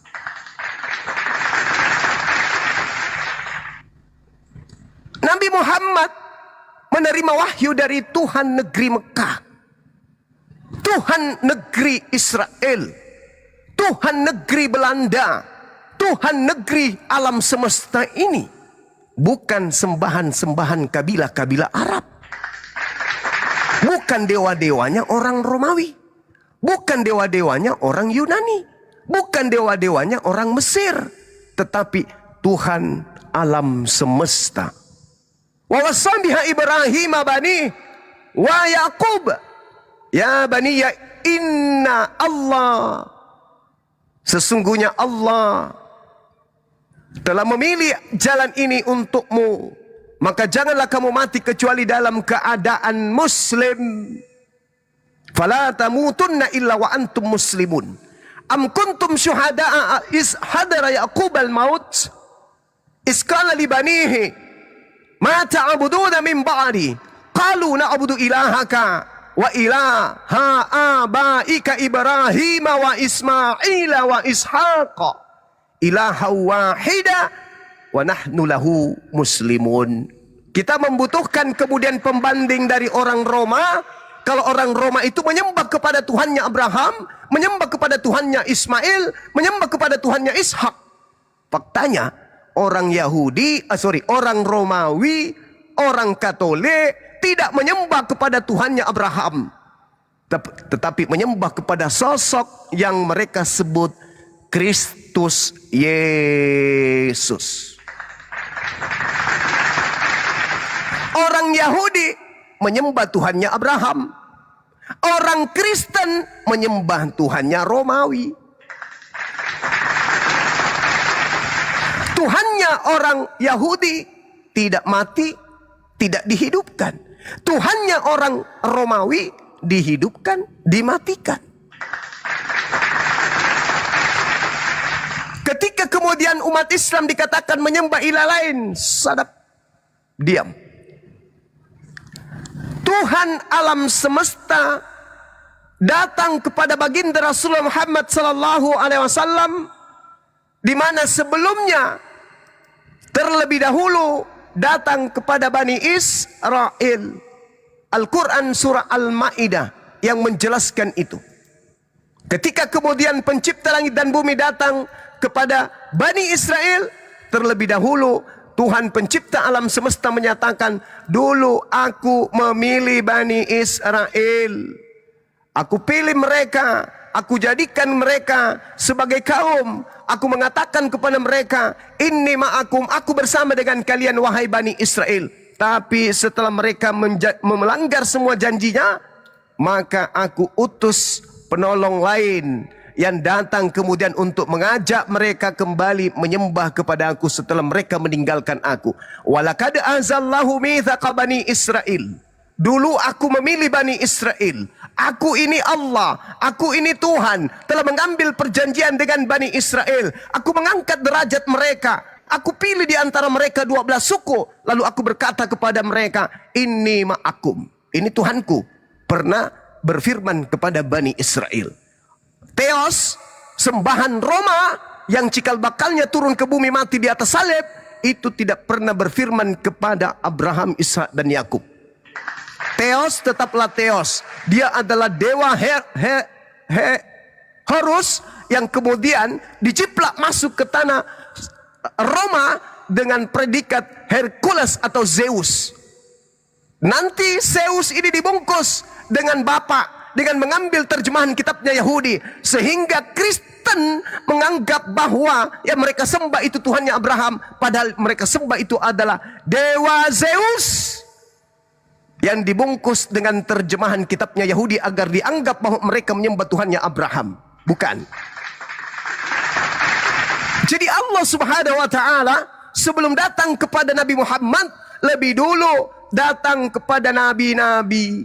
Makanya umat Islam itu beriman kepada nabi-nabi, beriman kepada kitab-kitab, beriman kepada Tuhan yang dulu pernah mengutus ajaran kepada Yahudi, kepada Nasrani, kepada Musa, kepada Nabi Isa, kepada kaum Israel. Setelah mereka datang membawa ajaran kepada kaumnya, mereka mengingkari janji-janji Allah kepada mereka. Apa yang terjadi? Mereka dilaknat. Isa kemudian diutus, mereka kemudian lantik menjadi Tuhan. Dan mereka ganti kemudian namanya dari Isa menjadi Yesus, karena ingin dijual kepada penyembah-penyembah Zeus. Ketika kemudian Nabi Muhammad diutus di abad ke-7, Tuhan mengatakan kepada Bani Israel yang pernah menyatakan diri kepada Bani Israel dengan membawa Nabi Musa dan Isa dan dengan Torah dan Injil. Apa kata Tuhan? Wahai Nabiku Muhammad, sampaikan kepada kaum terdahulu yang pernah aku berfirman kepadanya, ya ahlal kitab qad ja'akum rasuluna yubayyinu lakum katsiran mimma kuntum tukhfuna minal kitab wa ya'funa an katsir qad ja'akum minallahi nurun wa kitabun mubin. Katakan kepada kaumnya Nabi Musa yang dulu aku pilih, bahwa kamu telah datang membawa, menjelaskan banyak hal dari isi kitab yang mereka sembunyikan. Engkau datang kepada mereka sebagai cahaya, wahai Nabi Muhammad, dan sebagai pembawa penjelasan kepada mereka, yaitu Al-Quran. Yahdi bihillah manittaba ridwanahu subulas salam. Sampaikan kepada mereka, wahai Nabi Muhammad, kalau mereka mengikutimu, kalau mereka percaya kitabmu, maka aku akan memberi petunjuk kepada dia menuju kepada keridaanku, kepada jalan keselamatan. Jadi saudara, ketika Anda membawa kitabnya Nabi Musa, jangan menyembah kepada ilah-ilah, menyembah kepada ilah-ilah atau Allah-Allah di dalam kitab yang Anda terjemahkan ke dalam bahasa Indonesia dengan mengambil kata Allah dalam Al-Quran. Dalam kitab Keluaran itu jelas dikatakan bahwa dua raja-raja juga jangan menyembah ilah-ilah yang lain. Ilah-ilah yang dimaksud bukan Allah, karena ilah yang disembah oleh Bani Israel itu adalah Allah. Ilah yang dimaksud itu adalah Zeus, Theos, Hercules, Attis, Molok, siapa lagi? Horus, apalagi Krishna, apalagi Yesus. Itu ilah-ilah lain yang dimaksud. Pahami itu. Karena yang berfirman kepada Nabi Musa itu adalah hakikat yang sama yang berfirman kepada Nabi Muhammad. Sekarang saya tanya kepada saudara, ketika orang Romawi belum mengenal Yesus, siapa sembahan dia? Ilahnya Abraham, Ishak dan Yakub atau bukan? Nih tak kasih ya, tak kasih bocoran. Sebelum kemudian Tuhannya Abraham menyatakan diri kepada Nabi Muhammad, orang Arab itu menyembah kepada batu, menyembah kepada patung-patung. Tidak menyembah kemudian kepada Tuhannya Romawi dan Yunani. Ketika kemudian orang-orang Romawi datang kepada Bani Israel, nabi-nabi, orang Roma menyembah kepada Theos. Orang Arab menyembah kepada Baal, menyembah kepada Al-Lata dan seterusnya. Ketika turun perintah kepada Bani Israel, tidak pernah turun perintah kepada orang Romawi. Sehingga tidak ada nabi yang diutus kepada orang Roma. Lalu bagaimana caranya melegalkan ajaran nyembah kepada Theos, nyembah kepada Zeus? Mereka mengambil terjemahan kitabnya Yahudi. Mereka mengambil karangan-karangan, catatan-catatan pewarta yang tidak jelas. Mereka gabungkan menjadi satu. Lalu mereka menyembah kepada Theosnya dengan menggunakan dua kitab. Suratnya Paulus, lengkap dan kitab kanonik, dan terjemahan kitabnya Yahudi. Dilantiklah kemudian Theos menjadi Tuhan dengan berbungkus kitabnya Yahudi. Sehingga Theos ke Yahudi-Yahudian. Bagaimana dengan Islam? Ketika kemudian nabi-nabi datang kepada Bani Israel, Arab jahiliyah, menyembah berhala-berhala. Lalu umat Islam tidak mengambil kitabnya Yahudi terjemahannya. Tidak ada kemudian karangan-karangan orang-orang, penulis-penulis yang menyaksikan keadaannya Isa alaihissalam.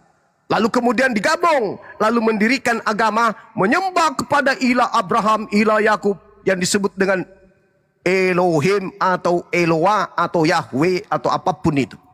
Tidak ada. Jadi Al-Quran umat Islam tidak mensifati sifat seperti kitabnya orang Kristen.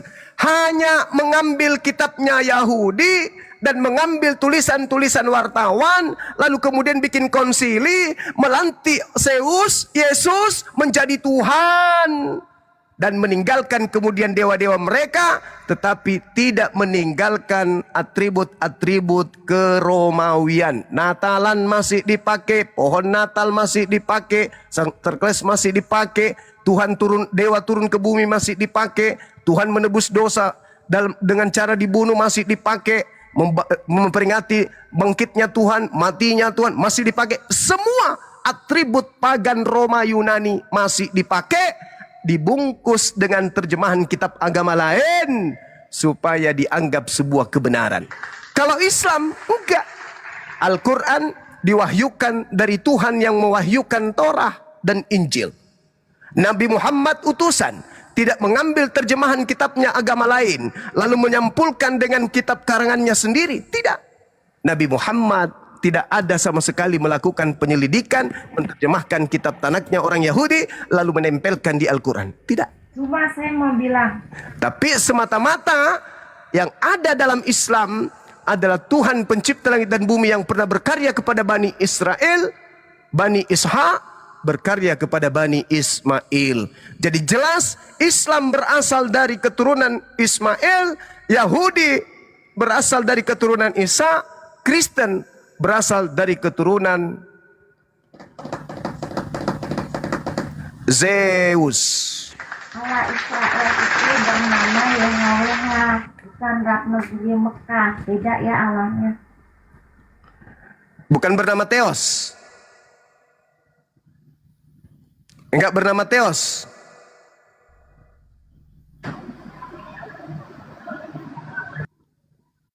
Enggak bernama Theos ya. Karena kalian itu berasal dari Theos yang dibungkus dengan terjemahan kitabnya Yahudi. Itu fakta. Kalian itu penyembah Theos. Supaya Theos itu dianggap Elohim, kalian pakai terjemahan kitabnya Yahudi. Yang spesial hanya untuk Yahudi, kalian pakai untuk membungkus Theos. Makanya original teks kitab kalian itu bukan Elohim, tapi Theos. Saudara-saudara harus memahami 3 hal. Yang pertama, nama Allah. Nama Allah itu masih dirahasiakan kepada nabi-nabi sebelum Nabi Muhammad. Apa alasannya? Kalau Allah dipaparkan namanya sebelum sempurna ajaran Islam itu, akan ada banyak penyelewengan atas nama Allah. Nama Allah akan dipakaikan sembarangan untuk mengelabui ajaran setelahnya. Yang kedua, nama Rasulullah, nama Nabi Muhammad, itu masih dirahasiakan sebelum diberikan kepada anak dari Siti Aminah. Kalau sudah ada dari awal nama Nabi Muhammad sudah dituliskan secara jelas, maka akan banyak yang memakai nama Nabi Muhammad dan melahirkan ajaran-ajaran palsu. Di kitab terdahulu hanya terdapat akar kata dari nama beliau, yaitu Ahmad. Hanya berupa sindiran terhadap Nabi Muhammad atas nama beliau. Yang ketiga, ajaran Islam.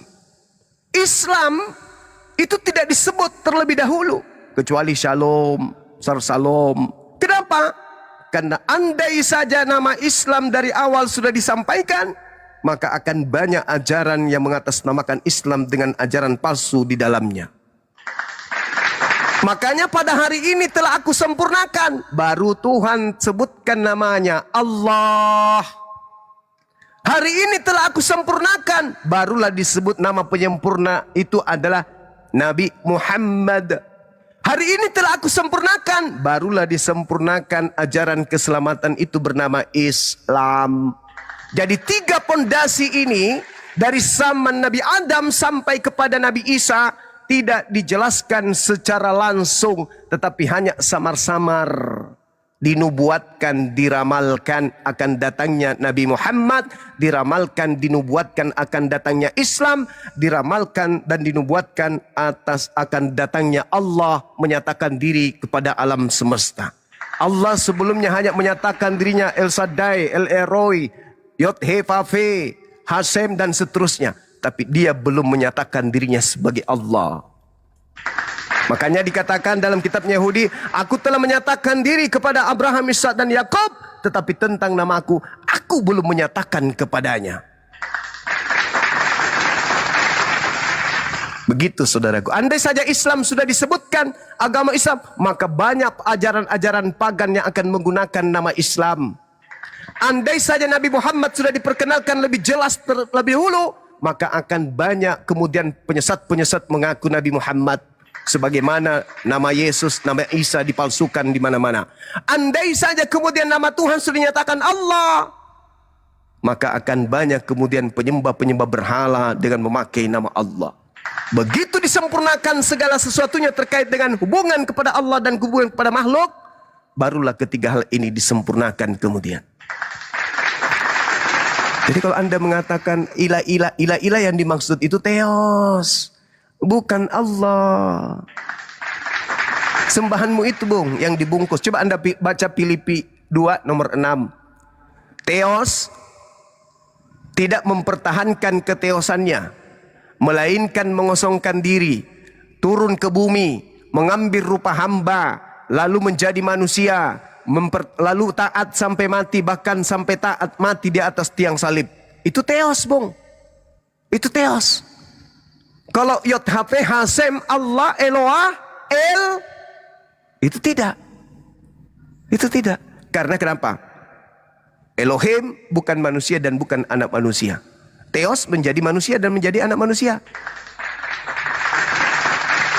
Jadi jangan kamu kira pelajaran Bang Suma itu nggak sampai ke situ. Sampai. Jadi Theos ini itu kalau kursi mengalami direparasi kursinya. Daur ulang. Theos didaur ulang penampilannya dengan cara menggunakan pakaian terjemahan kitabnya Yahudi. Zeus disempurnakan kemudian penampakannya dengan daur ulang, dengan menggunakan nama seorang nabi yang datang di tengah Bani Israel, Iso, yang kemudian diambil dalam bahasa Yunani Isos. Itu. Jadi agama saudara adalah agama daur ulang dari agama nenek moyang Romawi, supaya bisa dijadikan sebagai jembatan untuk mengkristenkan orang seluruh dunia. Maka dipakailah terjemahan agama Yahudi yang adalah firman pencipta langit dan bumi dalam bentuk Septuaginta. Jadi jangan Anda jualan, wah Tuhan kami adalah Tuhannya Yahudi. No, bullshit. Anda tidak belajar berarti. Ajaran Romawi kuno ketika Katolik menjadi resmi agama kerajaan, hilang seketika. Patung-patung Zeus dihancurkan, dirubah menjadi patungnya Yesus. Mereka punya dewa, tapi mereka tidak punya kitab suci. Akhirnya kitabnya orang Yahudi dalam bentuk Septuaginta diambilnya, lalu direvisi, dievaluasi, dikoreksi, evolusi, terjadi terjadi pembentukan demi pembentukan untuk dibentuk berkesesuaian dengan ajaran nenek moyang Romawi. Itu fakta. Makanya hari ini perjanjian lama kamu, kau dudukkan dengan kitabnya Yahudi sekarang ini, itu laksana langit dan bumi. Kenapa? Cakupan rasa yang muncul di perjanjian lama itu disearahkan dengan cakupan rasa ajaran nenek moyang Romawi kuno. Makanya endingnya jadi manusia. Tuhan jadi manusia. Tuhan turun ke bumi untuk nebus dosa. Tuhan jadi manusia. Tuhan jadi manusia. Kenapa bisa kayak gitu? Orang Yahudi mencibir, bahkan meludahi kalian. Karena kalian cuman membungkus diri seibarat seorang satpam, tidak pernah pendidikan dasar, tidak pernah pendidikan gada pratama, tapi kemudian menggunakan seragam satpam hanya dengan modal sumpritan. Anda tampil seperti security, penjaga keamanan, tapi ternyata Anda belum pendidikan. Anda itu satpam gadungan. Cuman tampilannya doang. Wah, Alkitab. Wah, Tuhannya Allah. Wah, utusannya Rasul. Roh Elohim. Tapi ternyata isinya dalamnya penyembahan terhadap Zeus yang kalian bungkus turun menjadi manusia. Makanya orang Yahudi tidak mau beribadah di gereja. Kenapa? Karena di situ mereka tahu ternyata yang mereka bungkus dengan sebutan Elohim Bapa, Allah Abraham, Allah Ishak dan Yakub, ternyata itu cuman simbol-simbol aja untuk membungkus Theos. Theos hilang, Pak, hilang. Seketika muncul Katolik sebagai agama, Theos hilang. Tak ada lagi penyembah Theos. Theos dia berubah menjadi Bapa yang di surga. Bapa yang di surga. Maksudnya Bapa yang di surga yang mana? Yang datang kepada Abraham. Itu kitabnya Yahudi hanya untuk Bani Israel. Kalian ambil secara tidak sah untuk membungkus teos. Makanya Yesus berpesan selalu kepada siapa? Bani Israel, bukan kepada Yahudi, bukan kepada Romawi. Dia berpesan, segala firman yang engkau berikan kepadaku telah aku sampaikan. Telah aku sampaikan. Kau sampaikan kepada siapa? Kepada Yahudi, bukan kepada Kristen. Saya kira begitu saudara-saudara. Jadi tolong kalau bertanya ilah-ilah lain, jangan kau anggap ilah yang disembah umat Islam. Ilah yang dimaksud di situ ilahnya orang Kristen yang membungkus diri menjadi Elohim padahal Theos. Itu ya. Paham sampai situ? Silakan, saya ibadah dulu teman-teman. Oke, baik Bang Suma. Ya, apa yang disampaikan Abang Suma, ya kita sama-sama menyimak gitu kawan-kawan. Ya. Jadi ya Abang Suma tadi mengatakan bahwa segala sesuatu itu ya begini dan begitu, tapi ya itulah keyakinan Abang. Tapi kalau menurut di dalam kitab-kitab yang diturunkan terdahulu itu ya pencipta langit dan bumi itulah ilah orang Israel.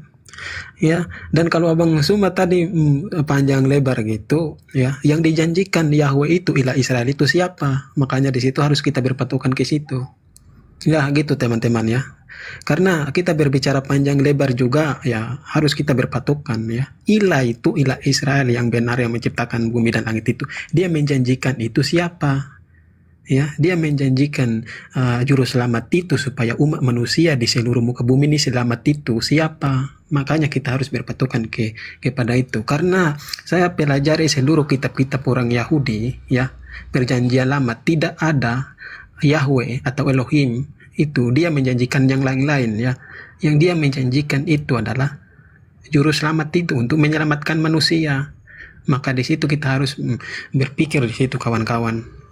Ya, gitu. Kalau dia menjanjikan di luar juru selamat itu, ya pasti saya juga masih berpikir-pikir ya. Tetapi dia tidak menjanjikan yang lain. Cuma dia menjanjikan juru selamat itu.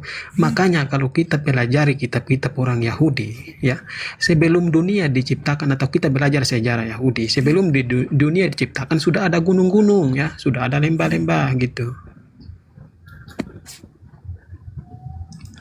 Oke, saya tanggapi sekali lagi boleh? Sebentar Oke aja. Bang, lanjut Bang ya. Saya cuma begitu aja Bang. Oke. Jadi gini saudaraku. Ketika dikatakan di dalam kitabnya orang Yahudi, lihat itu hambaku yang kupegang oleh orang pilihanku, yang kepadanya aku berkenan, aku telah menaruh rohku di atasnya, supaya ia menyatakan hukum kepada bangsa-bangsa. Nabi Musa cuma bangsa Israel. Yesus hanya untuk bangsa Israel. Siapa hamba Tuhan yang dimaksud yang menaklukkan hukum kepada bangsa-bangsa? Itu dulu PR. Kemudian kita lihat di dalam Ulangan 33. Apa yang dituangkan di sana? Lihatlah, inilah berkat yang kuberikan kepada Musa, abdi Tuhan, hamba Tuhan, kepada orang Israel sebelum ia mati. Jadi Nabi Musa itu diberikan kemudian berkat untuk orang Israel. Nabi Musa diberikan untuk orang Israel.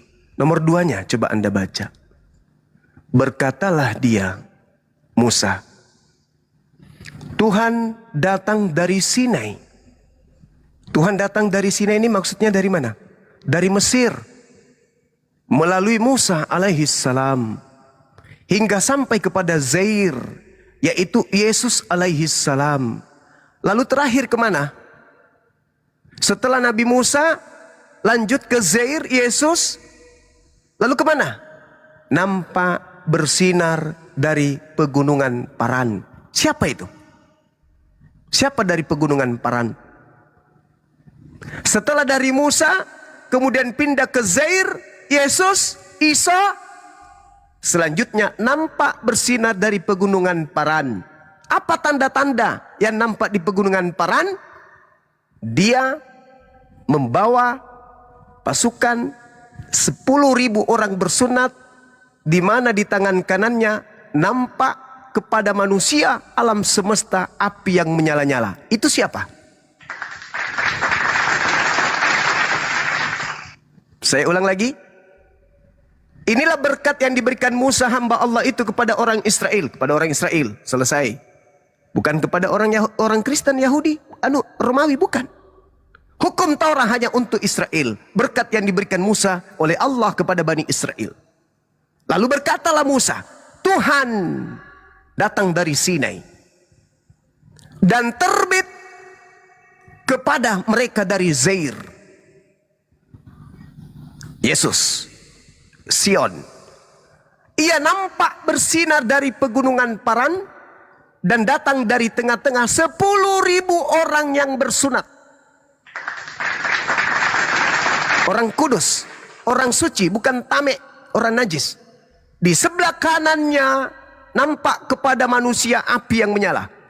Di sebelah kanannya itu maksudnya api yang menyala adalah hukum-hukum yang membakar seluruh hukum jahiliyah yang ada di depannya. Siapa yang punya sejarah membawa 10.000 pasukan manusia-manusia suci lengkap dengan wudhu, mereka bertayamum, mereka berwudu, mereka kemudian mandi tahir, mereka mensucikan diri, mereka mandi junub, membawa 10.000 pasukan di mana dia berjalan dengan hukum menyala-nyala di tangannya. Nabi Musa kagak, Nabi Isa Yesus kagak, Paulus enggak masuk hitungan dia, karena dia bukan dari Gunung Paran. Siapa? Hezekia? Kagak. Gideon? Kagak. Siapa? Satu-satunya yang pernah membawa pasukan dalam sejarah disebut Fathul Mekah. Melumpuhkan kota Mekah dari Madinah, membawa 10.000 pasukan dari Gurun Paran. Membawa hukum Islam. Kenapa dikatakan tangan kanannya bawa api yang menyala-nyala? Karena sampai hari ini api itu tidak pernah padam. Yesus gimana? Jangan ada ilah lain di hadapanku. Itu Musa. Tiba-tiba bikin ilah baru. Berupa sapi. Kemudian Yesus, aku hidup kekal itu adalah mereka mengenal engkau satu-satunya Tuhan dan mengenal aku sebagai utusan. Mati padam. Sema Israel Adonai Elohenu Adonai Ahad, padam. Begitu Yesus terangkat ke langit, padam, redup. Yang disembah 3 pribadi, Zeus, Hercules, dan Attis. Habis. Sedangkan yang datang dari Gurun Paran, mereka melihat api, nampak pada mereka api yang menyala-nyala di sebelah kanannya. Siapa ini? Mau tahu jawabannya? Lihat di Kisah Para Rasul 3 nomor 22 sampai 23. Bukankah dalam kitab Tauratmu dikatakan bahwa Tuhan akan mengutus seorang nabi yang sama seperti Musa, dan akan terjadi, bukan tidak terjadi, akan terjadi. Siapapun yang tidak mendengarkan nabi itu akan dilenyapkan dari bangsa kita. Diusir dia, dihancurkan, diremukkan. Itu fakta real. Terakhir sebelum saya pamit ibadah. Dalam kitab saudara Lukas 1:33, Yesus akan menjadi raja atas kaum keturunan Yakub, bukan terhadap keturunan Roma. Camkan itu. Akan menjadi raja atas kaum keturunan Yakub sampai selama-lamanya, dan kerajaannya tidak akan berkesudahan. Mana kerajaan Yesus sekarang? Mana kerajaan Yesus? Tidak berkesudahan katanya. Mana? Harus ada tongkat estafet pelanjutnya. Karena itu adalah kerajaan kekal. Yesus akan menjadi raja atas kaum keturunan Yakub sampai selama-lamanya, dan kerajaannya tidak akan berkesudahan. Mana kerajaan Yesus sekarang? Ada? Sudah tak ada. Kok tidak ada? Ada, Bung. Mana buktinya ada? Lihat di dalam Matius 21 nomor 43. Karena itu aku Yesus berkata kepada kalian wahai Bani Israel, bahwa kerajaan Allah akan diambil daripadamu dan akan diberikan kepada bangsa lain yang akan menghasilkan buah kerajaan itu. Kerajaan Yesus tidak akan berkesudahan, namun kerajaan itu diberikan kepada bangsa lain, yaitu bangsa Yishmael, Arab dengan tonggak tahta kerajaan Islam. Sampai hari ini. Sampai hari ini. Itu fakta, itu real yang tidak bisa kemudian saudara Kristen sedunia bantah. Kerajaan Yesus tidak akan pernah padam. Kerajaan itu diberikan kepada Bani Israel. Sayangnya si raja mengatakan dengan sangat jelas, kerajaan akan diambil dan diberikan kepada bangsa lain. Tugasku sebagai raja kalian ternyata tidak cocok, karena kalian menolak aku, maka kerajaan Tuhan diberikan kepada dia yang lebih cocok untuk melanjutkan tongkat kerajaan.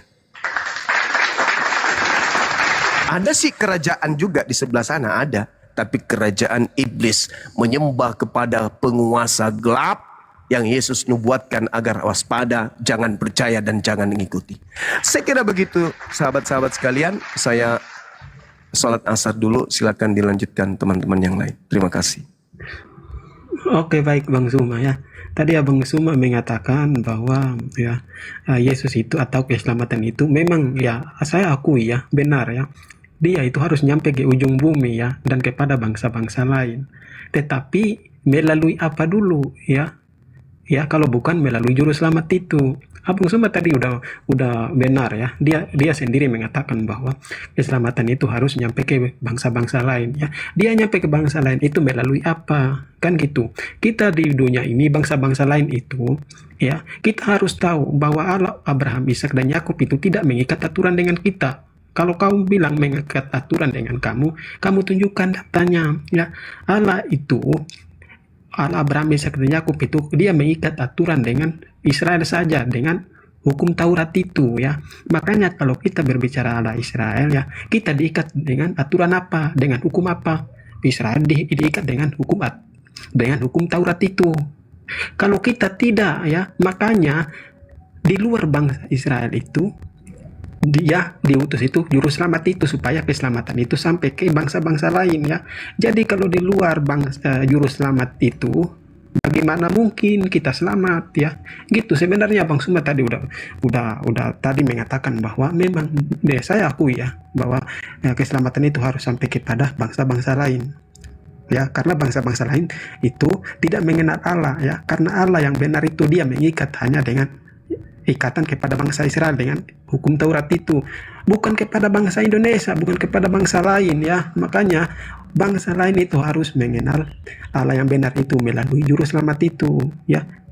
Jadi tidak pernah Allah Israel itu menjanjikan juru selamat yang lain ya, atau nabi-nabi yang lain ya. Gitu kawan-kawan, kita harus paham di situ. Kita tidak terikat dengan Allah. Bang Aldi, boleh Anda membantah Bang Suma tentunya dengan mengedepankan referensi Bang. Kalau Anda membantah narasi-narasi dari Bang Suma dengan berdasarkan referensi yang ada dalam Al-Quran dan Bible, sementara Anda datang membawa narasi liar untuk membantahnya, kan tidak masuk akal Bang Angli.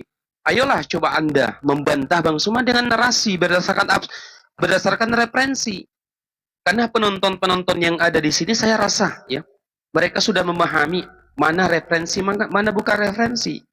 Nah, kalau kita masuk ke dalam Bible, iya, pengajaran Yesus itu hanya sampai kepada bangsa Israel. Dalam Matius 15 nomor 24, aku hanya diutus kepada bangsa Israel. Kalian dari bangsa mana? Nah, itu satu. Kemudian yang kedua, Yesus tidak menubuatkan kepada bangsa Arab. Justru dalam Al-Quran, Nabi Isa alaihi wassalam ya, pernah menubuatkan dalam surah As-Saff ayat 6-7, wa id qala Isa bin Maryam, dan berkata Isa bin Maryam, ini Rasulullah ilaikum, aku ini adalah nabi dan rasul diutus kepada kalian bangsa Israel. Ya, wa mubasysyiran bir rasul ya'ti min ba'di ismuhu Ahmad, dan setelahku akan ada nabi dan rasul yang diutus kepada kalian semuanya. siapa mereka mimba di semua Ahmad, yaitu Ahmad Nabi Muhammad sallallahu alaihi wasallam. Itulah tadi yang diterangkan oleh Bang Zuma. Kemudian cahaya api yang diterangkan Bang Zuma tidak akan pernah padam. Diterangkan juga dalam lanjutan ayat ini, yuriduna liyutfi'u nurallahi biafwahihim wallahu mutimmu nurihi walau karihal kafirun. Sesungguhnya cahaya Allah itu akan tetap disempurnakan. Seperti apa yang dijelaskan Bang Zuma tadi. Tidak akan pernah padam sampai menjelang hari kiamat. Cahaya itu akan diteruskan oleh siapa? Wallahu mutimmu nurihi walau karihal kafirun. Akan dilanjutkan oleh para ulama, dilanjutkan oleh para dai, dan dilanjutkan oleh para apologet Islam untuk menyampaikan kebenaran itu, bahwasanya la ilaha illallah Muhammad Rasulullah, tidak ada Tuhan selain Allah, sebagaimana apa yang disampaikan oleh Yesus kepada bangsa Israel. Hukum yang terutama adalah dengarlah bangsa Israel, Tuhan itu satu. Begitu. Ayo.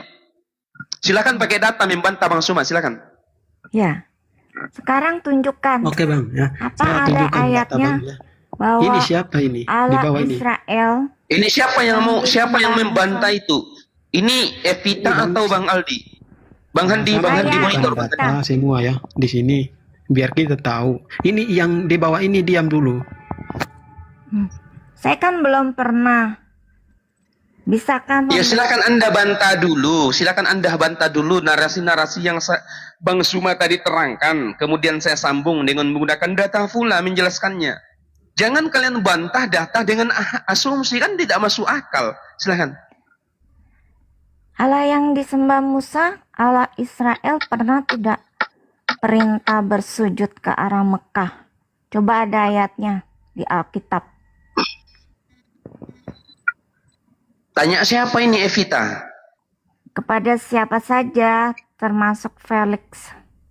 Kamu langsung bertanya, disuruh menanggapi narasi Bang Zuma kok langsung bertanya, bagaimana? Kamu nyimak aja dulu, Jadi kamu mau ditanya atau Bang Zuma, terserah. Iya. Bang Zuma lagi ibadah. Ya, Kirain kamu kamu tanggapi. Kirain kamu tanggapi. Ternyata langsung bertanya. Kamu diam dulu. Saya tidak banyak waktu, saya sudah banyak ketik di bawah. Saya hanya ingin pernyataan dari atas. Dari Diam yang dulu ada ya. di atas ini. Oke, pernah nggak ada perintah untuk beribadah menuju kepada Ka'bah gitu? Dalam Alkitab ada tidak ayatnya? Dalam Alkitab, Al-Quran atau Bible? Sembah Musa itu ada nggak perintah dalam Alkitab? Kamu minta data dari Alkitab, kau mampu nggak membedakan Alkitab dengan kitab apa yang kamu? Nah, tidak ada dalam Alkitab itu. Waduh. Berarti Alkitab itu dengan Allah Israel yang bernama YHWH. Oke, Bang Aldi, silakan lanjut Bang Aldi. Silakan bantah narasi dari Bang Zuma tadi, Bang Aldi.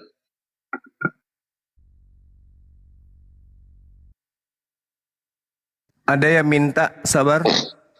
Satu Ya, sesi silakan yang lanjut minta. Bang Zuma.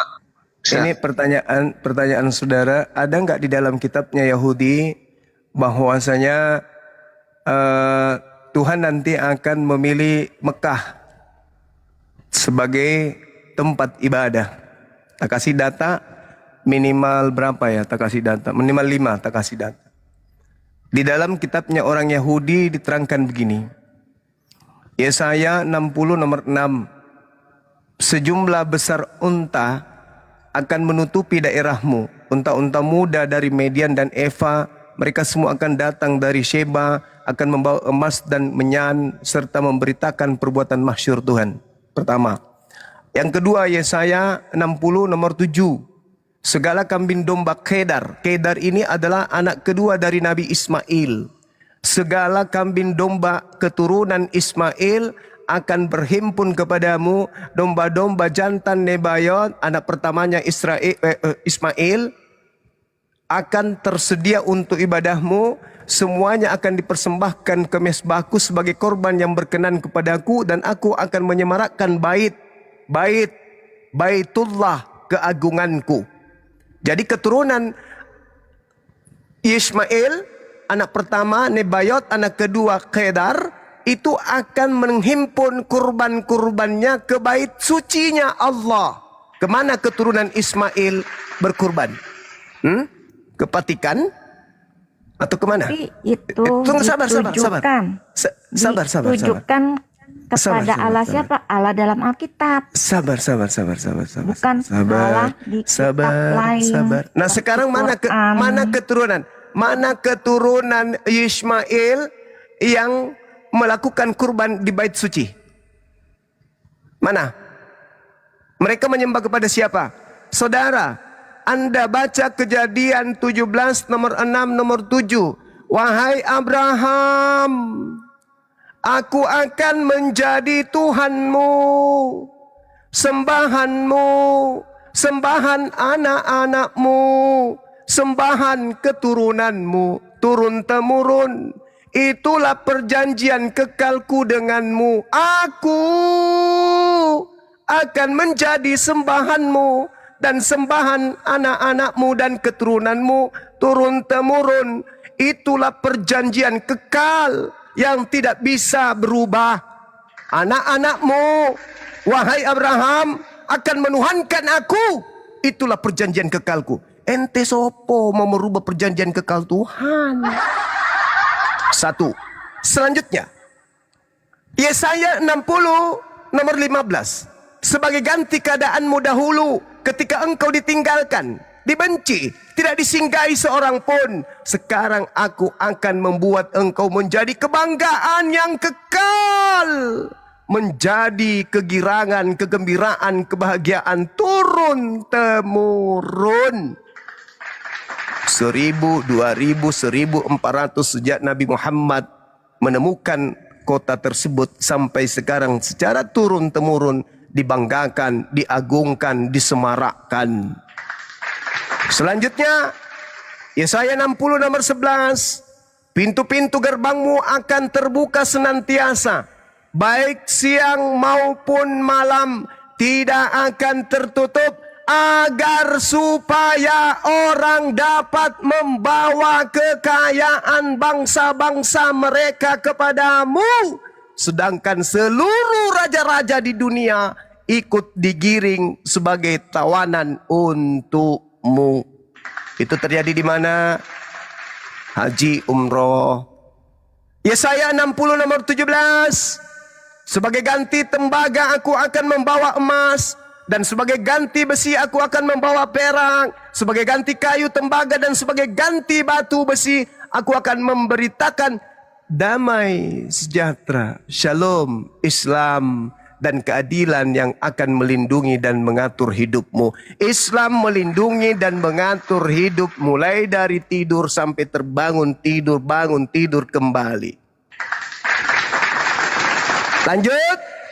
Yesaya 62 nomor 12. Orang-orang akan menyebutkan mereka bangsa yang suci. Orang yang najis tidak boleh masuk ke sono. Bangsa kudus, bangsa suci, orang-orang tebusan Tuhan. Dan engkau akan disebutkan yang dicari, kota yang tidak ditinggalkan. Di mana itu? Di situ ada bilang Sabar. orang tebusan Tuhan. Kalau Ya. orang tebusan Tuhan itu berarti Yesus, orang yang Yesus tebus. Salah. Saudara, Salah ente. dalam Quran Salah. tidak ada tebusan Salah. itu tidak ada. Salah. Berarti Salah ente. Salah kamu, Dek. bukan. Salah kamu, Dek. Salah. Orang yang Bukan ditebus, orang yang dengar. mengimani Quran. Dengar, di Dek, sini dengar. Tuhan. Dengarkan, Dek. Ilmumu itu cuman kresek gereja. Dengar. Al-Quranul Karim. Sabar. Orang yang Tuhan tebus Sabar, kamu Dek. sendiri. Dek, sabar, Dek. Kamu jangan nafsuan kalau mendengarkan kata tebusan. Jangan nafsuan kau. Penyembah dewa Molok jangan nafsuan. Al-Quran menarasikan, walikulli ummatin ja'alna mansakan liyaskuru smallah ala ma razakum ala ma razaqahum min bahimatil an'am fa ilahukum ilahu wahid falahu aslimu wa basyiril mukhbitin. Bagi setiap umat telah aku syariatkan penyembelihan kurban agar mereka menyebut nama Allah atas rezeki yang dikaruniakan Allah kepada mereka berupa hewan ternak. Maka Tuhanmu adalah Tuhan yang esa. Karena itu berserah dirilah kamu kepadanya dan sampaikanlah wahai Nabiku Muhammad kabar gembira kepada orang-orang yang tunduk patuh kepada Allah. Ingat, imamat 1, nomor 2. Yang disebut orang yang ditebus adalah orang-orang yang mengorbankan hewan, bukan mengorbankan manusia. Ingat itu, ya. Orang-orang ditebus dari hewan kurban. Al-Quran surah Al-Hajj ayat 34. Imamat 1 nomor 2, kata Yesus dalam Matius 8 nomor 4, perlihatkan dirimu kepada imam-imam dan persembahkanlah persembahan kurban hewan yang diperintahkan Musa kepadamu. Sweet. Jangan kau bawa dewa Molok di sini dek, korban manusia. Oh itu dewa Molok. Ulangan Imamat 18:21, aku Tuhan akan menghancurkan semua orang-orang yang persembahkan anak manusia kepada dewa Molok dan aku akan mempermalukan dia di dunia dan juga di akhirat. Lanjut. Kemudian dikatakan dalam Yesaya 60:18. Tidak akan ada lagi kabar tentang perbuatan kekerasan di negerimu, tentang kebinasaan atau keruntuhan di daerahmu. Engkau akan menyebutkan tembokmu tembok Shalom, salam Islam dan pintu-pintu sebagai pujian. Nah Muhammad nabiku, pujian nabiku. Tidak akan ada lagi kengerian, perbuatan kekerasan di negerimu. Bukan di tempat Israel Palestina dong. Karena di sana setiap hari kekerasan. Jadi dek, kalau mau belajar itu dek belajar yang serius. Jangan kau melakukan pertanyaan yang tidak akan pernah membuat kau selamat dari ajaranmu. Yesaya, terakhir, saya kasih bonus. Yesaya 35 nomor 8. Di situ akan ada jalan raya yang akan disebutkan. Nah ini kata kuncinya. Di situ akan ada jalan raya, di mana jalan raya itu disebutkan sebagai jalan suci. Kota haram. Tidak boleh orang yang tidak suci ke sana. Harus orang suci. Maka jalannya disebut jalan suci. Orang yang tidak tahir, orang yang tidak bersunat, tidak akan melintasinya. Dan orang-orang pandir, orang-orang yang tidak mandi junub, tidak akan menggembara di atasnya. Tunjukkan itu di mana, dek? Di mana orang-orang yang tidak bersunat tidak boleh masuk ke situ, dek? Dan di mana kemudian orang-orang yang tidak mandi junub tidak boleh masuk ke situ, dek? Itu hanya ada di kota Mekah Al-Mukarram. Sekira demikian, saya sudah mau ibadah. Terima kasih, mohon maaf saya telah memotong. Dinda lanjutkan. Semangat terus. Ya mantap. Oke Bang Felix, saya tunjukkan data tadi ya. Ntar dulu Aldi, ntar dulu. Lu bantala itu pakai data. Kenapa kamu, ya Kristen ini, mempersembahkan manusia sebagai tumbal di tiang salib? Itu ajaran dari mana itu? Silakan. Ya, saya tunjukkan data yang dulu tadi dibilang itu, ya. Karena kita berbicara di sini harus. Kamu ngerti gak sih bahasa Indonesia, Aldi? Tadi kan datanya udah dijelaskan. Aku mau tunjukkan data yang tadi mau bantai ya, argumen data tadi. Ya. Kan perintah itu yang dilaksanakan para nabi itu adalah kurban hewan. Kenapa Anda tumbal manusia? Coba datanya di mana? Ajaran dari siapa? Silakan. Oke, baik ya. Nah. Makanya di sini aku tunjukkan datanya ya tentang tadi Abang Juma bernarasi ya. Karena Abang Juma mengatakan bahwa nggak usah lu bantah Banyumak dulu. Kau dulu itu juru selamat itu ya diutus di luar bangsa Israel atau diutus di. Kau dulu di mana perintahnya? Siapa yang memerintahkan itu tumbal darah manusia di tiang salib? Jangan nyebrang dulu, silakan. Bang, saya belum ke situ, saya mau tunjukkan data tadi yang diminta. Ya, data mana? Jangan, baca aja. Kan tadi. Oke, ya. Baca. Ini saya open cam Bang, biar kita tahu ya. Iya, silakan.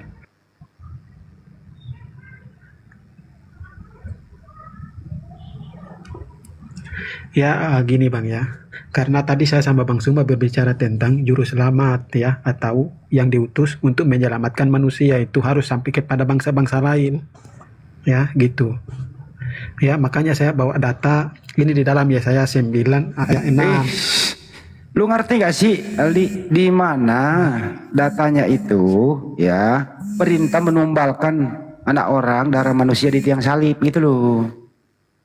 Itu perintah siapa? Bang, kan aku bilang aku mau tunjukkan data-data dulu saya sama Bang Suma. Nanti bentar baru kita dua ke situ. Mau nggak? Kau Soalnya ini saya sama Bang Suma muter-muter dari saya mau tadi. bantah argumentasi dia tadi.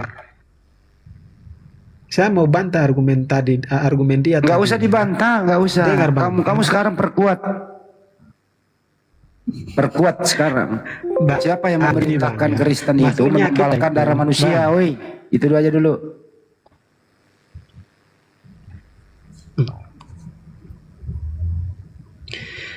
Ayo. Gini Bang, maksudnya Apa saya ulang lagi ya? Apa saya ulang lagi ya? Jaringan. Nah, tadi dijelaskan Banyuma, itu yang dilaksanakan para nabi, perintah Tuhan itu ya korban hewan. Nah, kau ini korban darah manusia ya, di mana itu perintahnya? Siapa yang perintahkan? Silakan. Kok Abang Handi ini takut sekali saya bawa data ini biar Abang Handi. Nah, ini saya udah minta yang data, diutus Kulsum. sama itu tidak Woi, ada yang saya udah lain minta lagi. data. Jadi Kau ini anak Ya. benar-benar dah. Silakan, di mana datanya? Kristen itu diperintahkan mengorbankan darah manusia di tiang salib, di mana? Itu loh. Oke, diam dulu ya. Jangan pakai Yesaya nggak ada perintah darah manusia, nggak ada. Yang Yunani aja, yang Yunani. Maksudnya gini Bang Handi, biar orang tahu ya. Dengar dulu biar orang itu tahu. Nggak bisa didengar. Dia Kau langsung aja ke poinnya. Nabi pun Sekarang tidak kamu bisa langsung ke dibuat poinnya. dari Israel, gitu. Kamu langsung ke poinnya. Pakai pagar Yunanimu. Nah, perintahnya di mana itu korban tumbal darah manusia di salib. Itu maksudnya. Kok nggak ngerti bahasa Indonesia ya?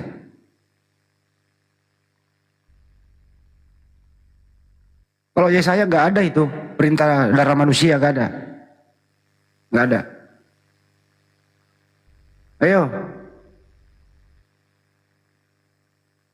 wih, ayo. Ya oke. Ya kalau mau saya tunjukkan data saya ya. Kalau nggak mau ya udah.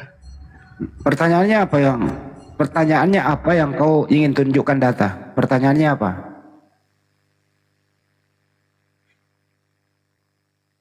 Aldi, Ucil, pertanyaannya Jadi apa? gini Bang, pertanyaannya gini. Apa Oke, pertanyaannya? Bang, gini ya. Tadi Abang Suma ya. Saya sama Bukan Abang itu, Suma, ini pertanyaan ya, ini. kami- Hei. Pertanyaan saya bahwa di mana itu perintahnya Kristen, gitu ya? Ya. Ada anak manusia di tiang salib, tumbal darah manusia menebus dosa. Itu di mana itu perintahnya? Siapa yang perintah itu loh? Kamu udah dijelaskan tadi sama Banyuma bahwa kalau di perjanjian lama itu tidak ada darah manusia, tapi hewan, korban domba, korban hewan. Nah ini tumbal manusia kau ya, itu perintah siapa? Silakan. Kaburlah kau. Inilah teman-temannya. Mereka ini asal ngomong. Yang penting ngomong gitu loh. Banyuma lu mau bantah. Banyuma udah nerangin sejelas-jelasnya. Ada beberapa data, mulai dari Al-Quran sampai kitabnya Yudaism, itu semua perintahnya untuk sembelih hewan atas nama Allah. Ya, untuk dipergunakan sebaik mungkin. Bukan untuk penebusan dosa. Bukan. Nah ini Kristen ini ada tumbal darah manusia di tiang salib. Itu siapa yang perintah? Hendi. Ada Bang Ya, Suma, silakan. kita dengar dulu maksudnya nanti gitulah. Siapa yang perintah? Silakan. Bang Ofam ini Katolik berarti. Dia mau nyerang Protestan. Tapi kalau Sore Bang. ini kan enggak Bang enak Arif. juga ya. Ya Tian, ya sebentar dulu Tian. Biarkan Bang Ofam ngomong dulu. Oke, lanjut Bang ya. Ya. Ya, yang kan dari semalam sudah banyak ini generasi di Komal kita. Ya, Siapa yang mau jawab ini? Dengerin dulu pertanyaannya ya. Dengarkan dulu. Dengarkan dulu. Dengarkan dulu orang bicara. Kristen gitu loh. Dengarkan dulu orang bicara. Nanti jangan masuk dulu gitu loh. Enak. Dengarkan dulu orang bicara bentar. Saya ulang ya, ini bahasa Indonesia nih, bahasa Indonesia. Tadi Bang Juma udah menerangkan, ya, yang dikorbankan para nabi itu, baik Yudaism maupun di umat Islam itu, perintahnya adalah hewan. Sedangkan Kristen itu darah manusia di tiang salib. Pertanyaan ini pakai bahasa Indonesia. Siapa yang memerintahkan Kristen untuk percaya ada tumbal darah manusia di tiang salib menebus dosa? Siapa yang perintah itu? Datanya di mana? Silakan. Tanya siapa Bang? Tanya aku ya? Silakan. Silakan. Tanya aku maksudnya. Ya, Bang Ofom silakan. Silakan Bang Ofom. Oke, tadi aku naik itu ya harganya Bang Juma di sini, tapi oke, kalau tanya saya sih gini, ya aku pun bahasa Indonesia. Ya, Anda menyebut bahasa Indonesia, aku lebih paham bahasa. Kagak nyambung. Timur Leste dia Bang Hendi. Orang Timur Leste dia. Iya betul. Makanya dia bilang aku nggak nyambung. Tadi kan sebut bahasa Indonesia. Oke, aku pun siap pakai bahasa Indonesia. Itu Bang Hendi. Lalu kalau misalnya masalah tumbal, itulah begini. Tadi aku sama Bang Juma di atas juga ya, sebelum ini ya, beberapa waktu yang lalu. Tapi aku nggak mau debat karena masalah teologis itu pemahaman teologis berbeda.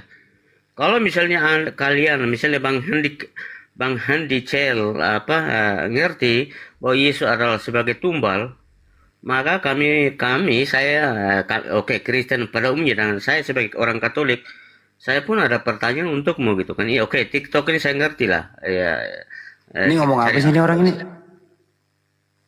Gimana Bang? Ngomong apa? Oh ngomong apa? Oke, kalau nggak ngerti udahlah Bang Arif, Ustadz Arif. Nggak Ngerti usah. bahasa Indonesia tapi tidak ada endingnya. Iya itu justru itu. Kamu nggak ngerti juga. Nah, Oke. gini, saya ulang. Siapa menyerang Kristen? Protestan dia. Nggak usah sama aku. Iya, saya ulang dulu. Tapi Iya. begini, ada Bang Juma di atas. Tadi ada. Dengerin saya ulang lagi. Kamu kan percaya nih, ada korban atau tumbal manusia di tiang salib Ada room edukasi di sini. menebus Bang Juma ada di dosamu. sini. Kita ngomong ya. Saya ulang ya. Dengerin dulu, saya ulang lagi. Terserah mau nanti nyambung apa enggak nih. Saya slow. Kristen itu percaya. Itu dia kan nggak mau dengerin. Ya udah lu ngomong deh. Pokoknya lu Dia ngomong nggak percaya sepuas lu. kitab suci Bang Hendi. Dia tidak percaya bahwa Bible itu adalah kitab suci. Iya paham. Nah Ya udah, sekarang skop dengan aku Bang Handi. Maafkan aku. Biar yang lain Iya. tanya Bang Juma lalu mereka diskusi, kita yang lain dengar gitu loh. Terima kasih Bang. ya Pak Ustadz ini Arif. abang, gini abang. Abang percaya nggak ada manusia disalib menebus dosa? Anda percaya atau tidak itu bang? Silakan. Aduh, oke, makasih ya. Bang Juma, maafkan aku. Oke. Itulah yang namanya pemahaman, yang namanya agama Kristen. Kalau pertanyaannya percaya atau tidak loh itu? Saya percayalah, saya Ya orang percaya, udah cukup. Nah, Oke. kamu percaya itu atas kepercayaanmu itu berdasarkan apa? Silakan. Ya berdasarkan iman saya. Iman itu berdasarkan iman saja atau ada datanya, ada perintahnya? Aduh, Pak Abang Zuma, maaf ya, aku ini oke. Kenapa Bang Juma dibawa-bawa? Bang Handi, oke. Kalau Anda tanya seperti itu, saya bilang, kalau Anda tanya, kamu percaya itu atas dasar apa? Atas dasar iman saya. Iman saya itu atas dasar apa? Saya udah bilang tadi, kami orang Katolik itu punya tiga fondasi. Sampai yang Bang Arif, Pak Ustadz Arif bilang tadi, bahwa Katolik, menurut Katolik itu, kitab suci itu, maksudnya Alkitab itu bukan firman Allah. Itu catatan tertulis tentang namanya firman Allah yang adalah Yesus. Itu Bang. Tadi aku sama Bang Juma di atas loh. Saya nggak mau diskusi sama kamu, tapi saya mau supaya semua yang diskusi di sini harganya Bang Juma. Tadi aku di atas, aku udah turun. Gitu loh. Teman-teman yang mendengarkan di sini yang diomongin Bapak Ufam ini, Anda pada ngerti nggak apa yang diomongin? Ngerti be tidak? Ntar dulu ya Bang ya. Teman-teman, Pak Upan ini ngomong panjang. Apa Anda semua ngerti apa yang diomongin? Ngerti be tidak? Aduh. Aku jawab pertanyaanmu, Bang. Kalau Bang, nggak tadi bisa diulang lagi, nggak ada yang ngerti yang Pak Upan omongin? Bisa diulang lagi nggak? ya kalau yang Katolik ngerti, tapi selain Katolik nggak ada yang ngerti kan, begitu maksud saya kan. Oh berarti jadi omongan Anda khusus ke Katolik? Iya. Bukan, aku bilang dari segi Katolik itu loh. Karena kami seperti Pak Ustadz Arif bilang tadi, Katolik itu punya prinsip yang berbeda tentang bagaimana cara pandang tentang Alkitab. Bagi orang Katolik, Alkitab itu adalah catatan tertulis tentang firman Allah. Jadi itu hanya salah satu. Kalau orang Katolik itu punya 3 fondasi. Kitab suci, yang namanya Alkitab itu, yang namanya tradisi suci dan magisterium. Maka dari itu, tadi sebelum Anda naik sini, saya dengan Bang Juma, saya bilang, kalau orang Katolik pasti akan menjawab segala pertanyaan dari orang beragama, termasuk teman-teman Islam, saya akan menjawab dari sisi kitab suci. Sebentar, kalau gitu saya tanya ke Abang. Bang, Abang bilang saya ngomong sembarang gimana maksudnya? Enggak, saya nggak ngomong bilang sembarang, orang cuma nggak ngerti Bang. Ya nggak ngerti ya, itulah maksudnya nggak ngerti karena memang kita berbeda. Ya udah, kalau begitu apa arti Katolik apa sih Pak? Halo, selamat sore. Ntar dulu yang lain. Arti Katolik apa ya Pak Upan?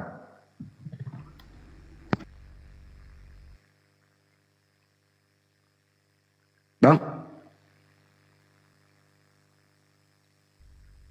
Apa arti Katolik ya? Ada yang bisa jawab?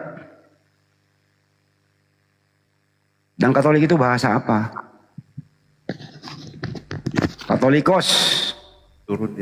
Gak ada yang ngekick. Katolikos artinya apa ya? Menyeluruh, universal. Aduh, masa orang Katolik nggak ngerti arti Katolik? Universal atau menyeluruh gitu loh. Dari bahasa Yunani-nya Katolikos. Ya udahlah, lanjut Bang Arif. Ya, silakan Bang Oce Tudis ini ya. Ada yang mau disampaikan? Oke, selamat sore, salam. Ya, selamat sore juga. Protestan apa Katolik? Bang, topiknya ini Pak Oce. Ya. Kan para orang terdahulu itu kan, oke lah di kitabnya Yudaism gitu bahwa mereka itu mengorbankan hewan. Betul ya Bang ya, percaya ya, korban hewan. Nah kalau Kristen ini korban hewan apa korban manusia Bang? Silakan. Nah, ini yang maksudnya harus dipahami. Kalau ini saya maksudnya sebelum saya masuk ke pertanyaannya itu, saya mau konfirmasi bahwa kalau yang namanya tentang pengorbanan Tuhan Yesus itu disempurnakan. Dia itu dinubuatkan itu dari perjanjian lama itu dinubuatkan sehingga dia itu pada perjanjian baru itu dia genapi. Saya ulang kembali Bang ya. Maksudnya saya paham saya ulang kembali Bang, bahasa Indonesia. Saya ulang ya. Izin ya Bang. Saya paham tentang. Saya ulang dulu Bang. Abis ini saya ulang dulu. Abis ini Abang ngomong panjang terserah. Saya ulang ya. Oke. Di Yudaism itu korban hewan. Kalau Kristen itu kan korban manusia di tiang salib. Pertanyaannya, kenapa Anda beda? Terus kedua, siapa yang memerintahkan mengorbankan anak manusia di tiang salib? Silakan Bang. Oke. Saya menjelaskan sesuai dengan kitab suci orang Kristen.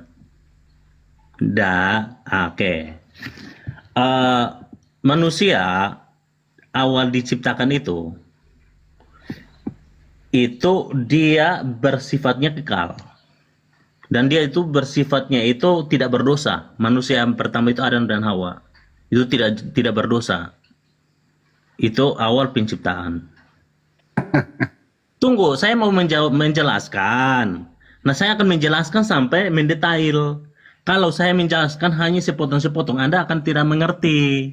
Pakai bahasa Indonesia abang ngerti kok. Kita langsung aja ke poinnya bang. Lalu saya mau langsung pada poinnya bang. Saya ulang ya. Saya ulang lagi nih. Saya ulang lagi yang ketiga kali. Saya ulang lagi. Yudaism itu, terutama di zaman Yesus hidup, itu korban hewan. Nah, kami mau menjelaskan. Dengarkan dulu.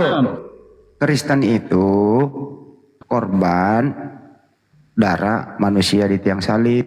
Pertanyaannya, itu berdasarkan apa dan siapa yang memerintahkan itu? Silakan. Saya paham tentang pertanyaan Anda, tetapi kamu harus diam dulu. Tapi kenapa pakai pengantar? Langsung aja jawab. Anda harus diam dulu supaya saya menjelaskan, karena iya, kalian ini tidak pernah mengerti. Ya coba diulang pertanyaannya bang. Saya menjelaskan kan. Abang nggak usah menjelaskan, pertanyaannya aja yang diulang. Silakan coba. Kenapa anak manusia dikorbankan, sedangkan itu bukan itu pertanyaannya. Bukan itu pertanyaannya. Saya ulang lagi. Berarti kau nggak denger. Nah, saya ulang. Kalau nggak bisa ada daya ingat, ambil pulpen ditulis. Tulis ya. Yudaism itu korban hewan. Kristen korban manusia di tiang salib. Pertanyaannya, siapakah yang memerintahkan ya korban darah atau korban manusia di tiang salib? Silakan. Apakah sudah? Apakah sudah? Saya minta konfirmasi. Apakah sudah? Sudah ada tadi kata silakan. Oke. Nanti saya menjelaskan. Jangan sampai potong ya. Diulang pertanyaannya, coba diulang. Saya mau menjelaskan ini, tapi jangan sampai potong. Coba diulang pertanyaannya. Karena kalian ini mau menjelaskan sampai di mana pun kalian tidak pernah paham. Karena kalian itu bukan pengikut Yesus Kristus. Saya coba Anda ulang pertanyaannya. Coba diulang. Kenapa itu manusia itu dikorbankan, sedangkan Yudaisme itu adalah mengorbankan hewan, benar kan? Ya, siapa yang memerintahkan korban darah manusia di tiang salib? Silakan. Oke, saya menjelaskan, tapi saya akan menjelaskan dari awal dulu, sehingga sampai tujuan pertanyaan Anda ya. Sepakat? Silahkan dijawab aja, Bang Once. Oke. Tujuan ini Tuhan Yesus itu sebelum dia datang ke dunia ini, maksudnya sebelum dia jadi manusia itu kan Allah menciptakan manusia dulu kan. Allah menciptakan manusia, dan Allah ketika menciptakan manusia itu tidak dalam bentuk manusia itu dalam kesempurnaan, belum mengenal tentang dosa. Paham? Sampai sini Anda paham kah? Silakan dijawab. Saya mau konfirmasi dulu. Sampai sini Anda paham? Enggak. Dosa waris maksud Anda. Oh, tidak. Jangan diganggu. Kalau saya tidak akan konfirmasi ini, sampai kapanpun Anda tidak akan paham. Enggak paham karena Anda enggak jawab pertanyaan. Oke. Karena apa? Saya mau menjelaskan mendetail dari awal dulu. Saya masih nggak usah, langsung aja siapa yang memerintahkan. Dari sinilah kalian tidak pernah paham sampai kapanpun. Coba ulang pertanyaannya. Oke. Manusia pertama diciptakan ke dunia ini. Siapa yang nanya siapa manusia diciptakan pertama? Nggak ada yang nanya. Justru saya akan menjelaskan secara mendetail. Nggak usah dijelaskan, nggak ditanya itu.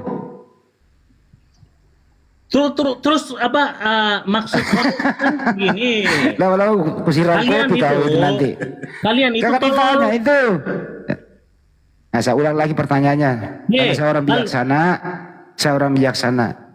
Saya ulang lagi. Siapa yang memerintahkan ya pembunuhan anak manusia di tiang salib sebagai penembusan dosa? Siapa? Silakan. Kalian di dalam room ini selalu bertanya-bertanya. tetapi kita menjelaskan secara Ya mendetail udahlah, terserah lah. itu Mudah-mudahan pasti penonton kalian juga akan tidak taat. muntah. Karena apa? Kalian takut akan penjelasan itu.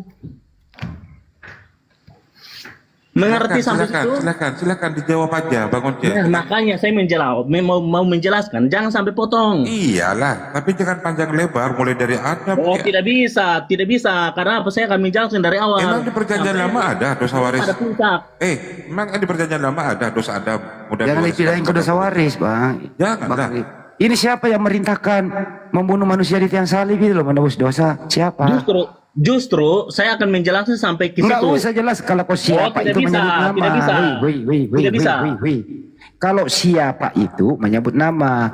Kalau pertanyaannya begini, coba terangkan dan jelaskan. Nah, baru Anda jelaskan. Kalau kamu minta begitu, itu kamu tolol. Wih, emosi dia.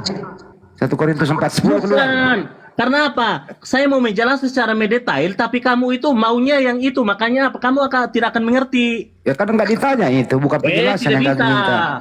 Tidak bisa itu. Karena Ya kalau saya begitu, akan kalau Anda mau menjelaskan ini, kamu dengarkan. Kalau mau Anda menjelaskan, saya ganti pertanyaan. Saya kasih sini.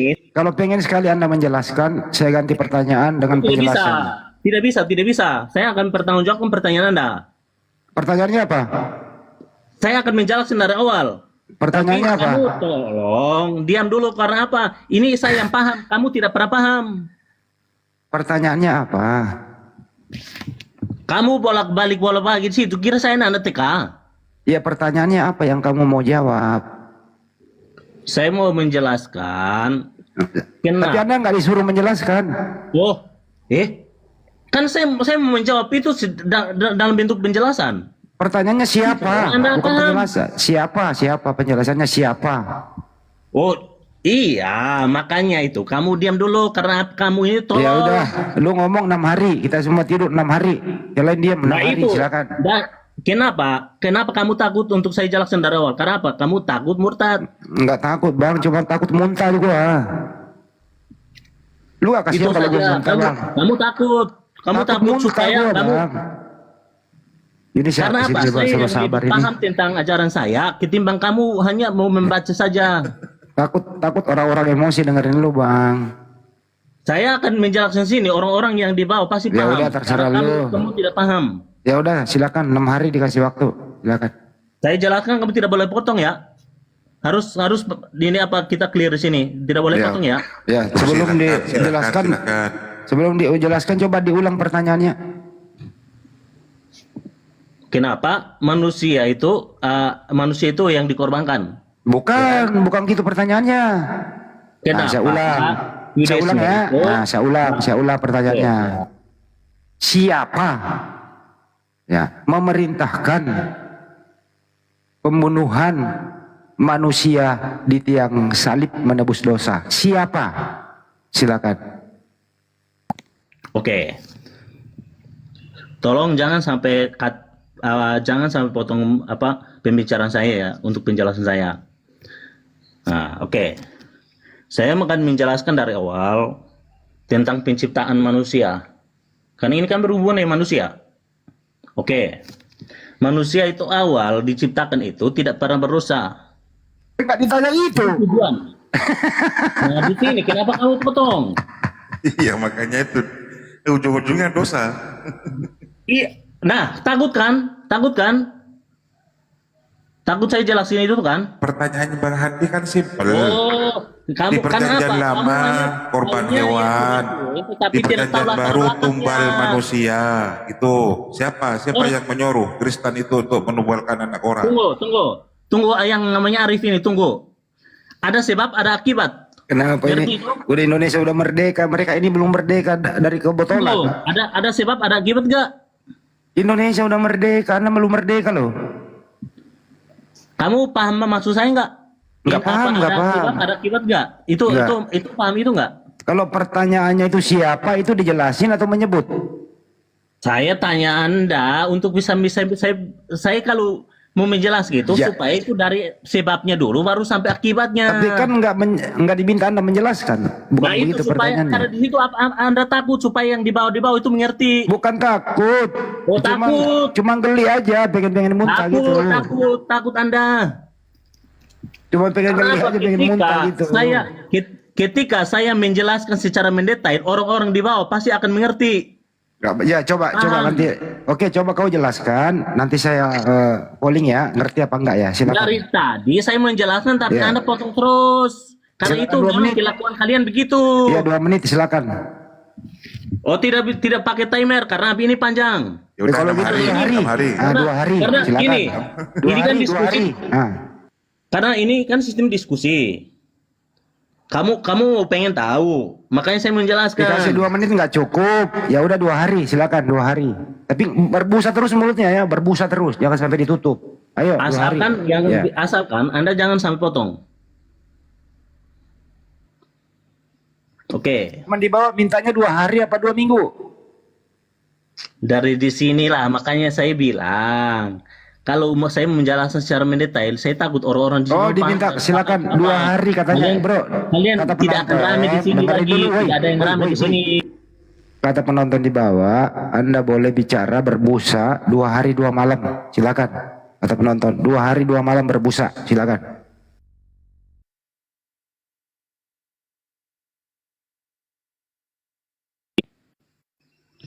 Saya bilang dasar tolol.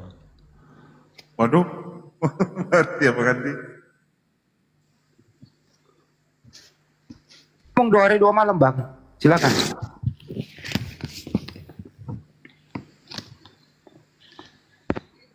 Disuruh diam 2 hari 2 malam, Bang, ngomong, Bang. Bukan saya bukan diam, tetapi ini diskusi nih. Saya masuk diskusi begini. Ini bukan hanya di sini saja. Tapi Ya udah ngomong 2 hari 2 malam ngomong. ada Tidak di diam ya. mana-mana. Ada di mana-mana, tetapi kalian tidak pernah paham. Makanya kalian gali terus. Tapi apa? Tidak pernah paham. Maunya ikut maunya kalian. Makanya begini. Kan kami ahlinya. Kalian ingin tahu. Ya kalian diam supaya orang menjelaskan supaya kamu tahu. Maksudnya begitu. Mana masa mengajarkan kepada orang ahli yang ahlinya? Waduh, ini kok kayak radio rusak ini. Langsung aja pada intinya, Bang, poinnya. Ayo ngomong 2 hari 2 malam loh, jangan berhenti. Jangan berhenti terus. Oke. Kau paham nggak ketika waktu saya mau tanya ke kepala Anda nih. Waktu penciptaan manusia ke penciptaan awal itu manusia apakah hidup suci atau berdosa? Tahu, tanya bapakmu. Ngomong aja 2 hari 2 malam. Saya mau tanya Anda nih. Enggak 2 hari 2 malam ngomong. Disuruh ngomong nanya. Ngomong. Bukan, saya mau tanya balik nih ke Anda supaya saya bisa jelaskan itu. Katanya mau menjelaskan. Ayo ngomong 2 hari 2 malam ngomong. Terus. Saya mau tanya Anda, waktu awal penciptaan manusia itu manusia Enggak tahu saya. Bangsa itu hidup suci. Enggak tahu. 2 hari 2 malam cepetan. Berdosa. Cepetan 2 hari 2 malam. Jawabannya mana? 2 hari 2 malam cepetan. Ya mana jawabannya? Enggak mau ngomong lagi nih. Saya mau tanya Anda supaya saya bisa jawab yang Enggak mau ngomong lagi. Enggak mau ngomong lagi. Nah, enggak mau ngomong kan? Lu kasih 2 hari 2 malam. Enggak mau ngomong. Malah mau bertanya. Belum selesaikan urusannya balik bertanya dulu. Gampang itu jawabannya mah. Udah, kau ke laut sana. Oh, Indonesia udah merdeka loh 80 tahun. Kamu belum merdeka dari keterpurukan mental. Belum kembali berakal sehat. Indonesia udah merdeka kok kamu ini masih sakit gitu. Masih terkena doktrin akut yang merusak akal sehatmu, bro. Kapan kau merdeka? 80 tahun Indonesia merdeka. Mestinya kau merdeka dari keterpurukan berpikir, doktrin yang merusak akalmu, fungsikan akal sehat. Kalau pertanyaannya itu siapa, berarti menyebut nama. Gitu loh.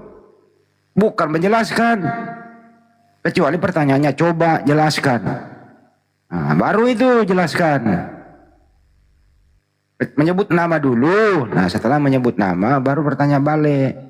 Nah, coba jelaskan. Dari mana asal usul nama yang kau sebut itu memerintahkan untuk membunuh anak manusia di tiang salib menebus dosa? Dikasih waktu 2 hari 2 malam nggak ngomong sampai berbusa. Ayo Tian, masuk Tian. Silakan Tian.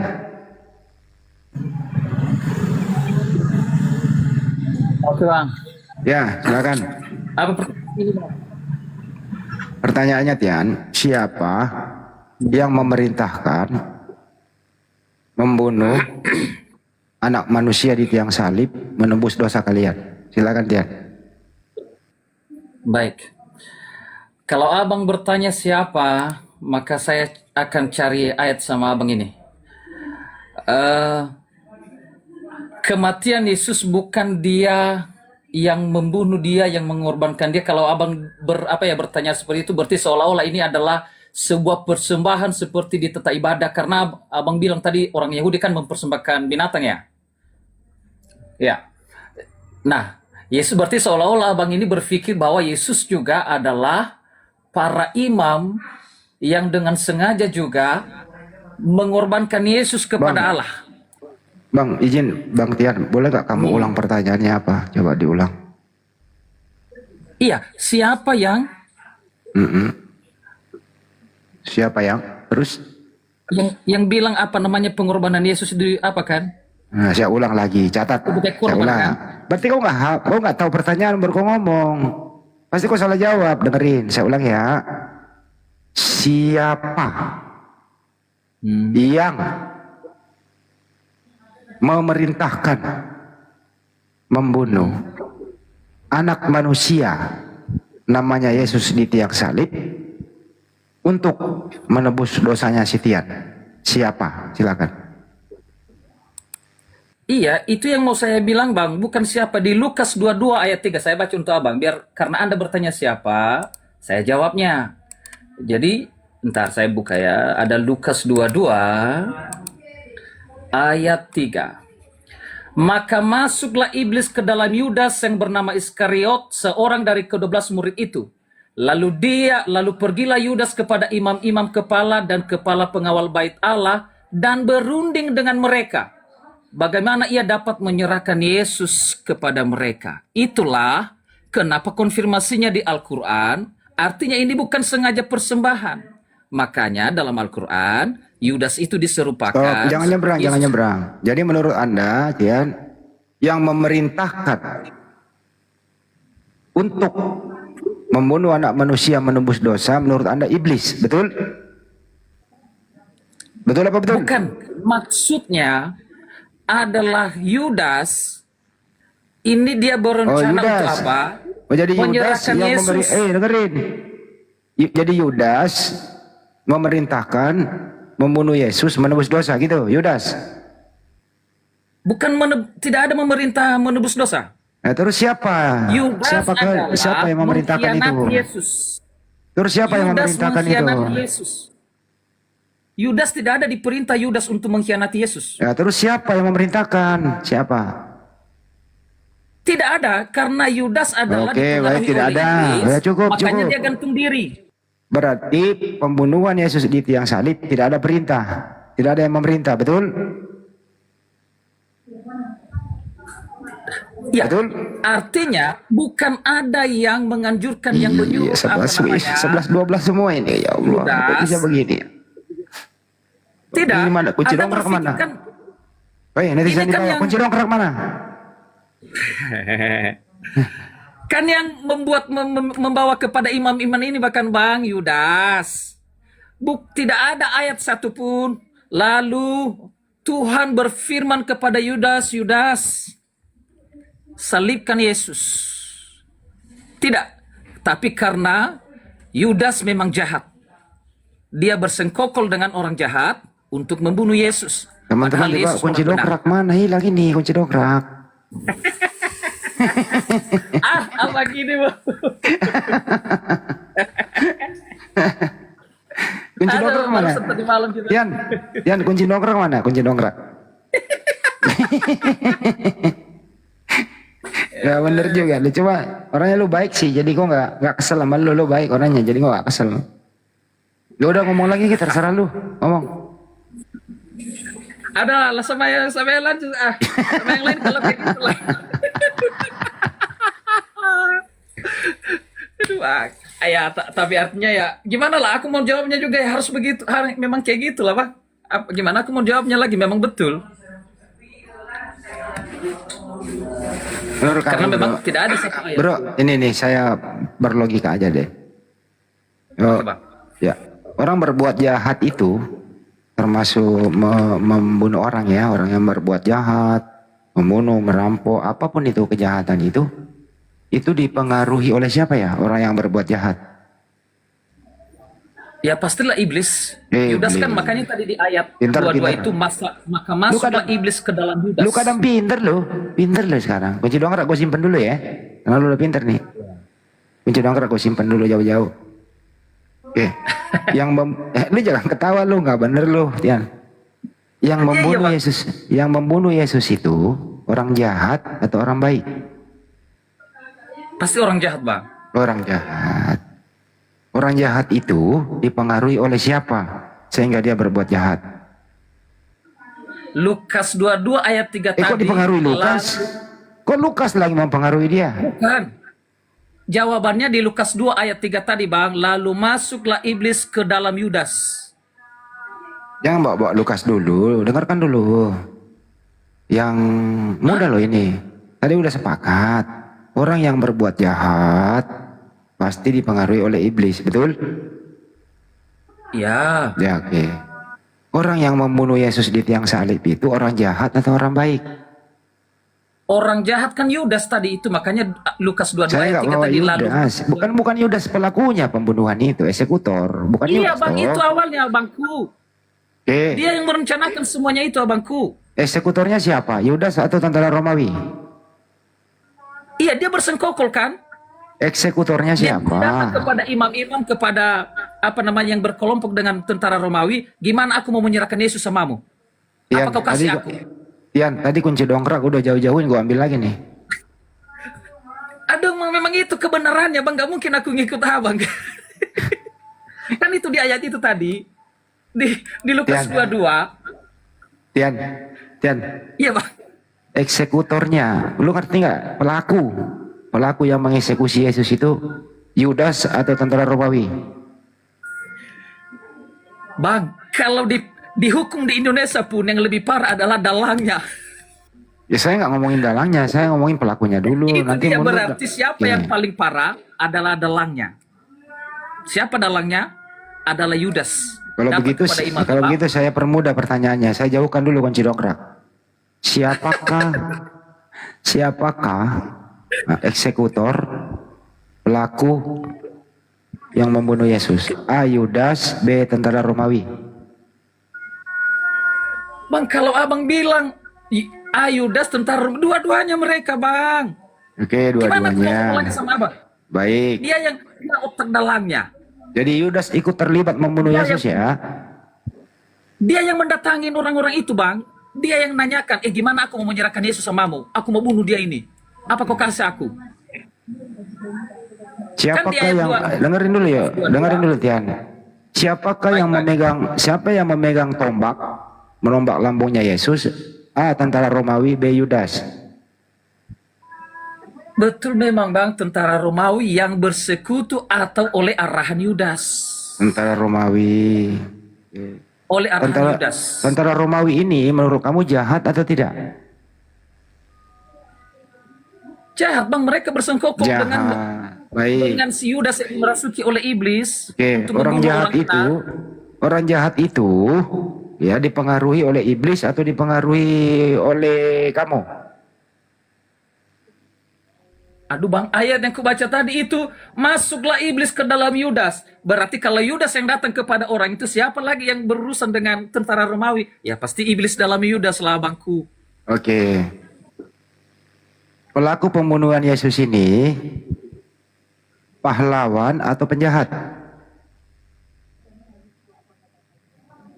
Ya, aku bilang sama Abang tadi itu, mereka dipengaruhi, berarti orang jahat lah, bukan pahlawan. Orang jahat, Peter. Kunci dongkrak jauhin dikit. Jauhinnya bawa sini. Terkepake lagi. Jauhin kunci dongkraknya. Lu kenapa ketawa sih, Tian? Bang, dongkrak itu bagus loh, dongkrak itu untuk memperbaiki. Kalau dongkrak digunakan pasti untuk memperbaiki abang ini. Itu namanya, itu niat nggak bagus itu. Kalau dongkrak dijauhi, itu biarin orang dalam kerusakan itu.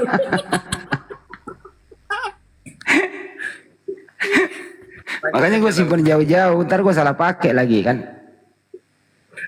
Lagi kunci dongkrak dimasukin di kamar, buat apa coba? Aduh. Oke, lanjut Bang. Ya, terus kemudian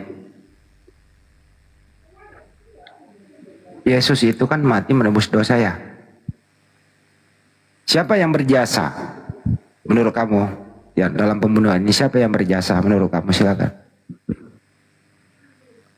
Yang diluruskan dulu, Yesus mati menebus dosa. Ya. Jasa siapa itu? Artinya Bang, dia mau sengaja Yesus mati menebus dosa itu mungkin harus kita luruskan dulu pengertiannya, karena kita sudah bilang tadi, ini kan bukan dia datang kepada Yudas, ayo salibkan aku Yudas.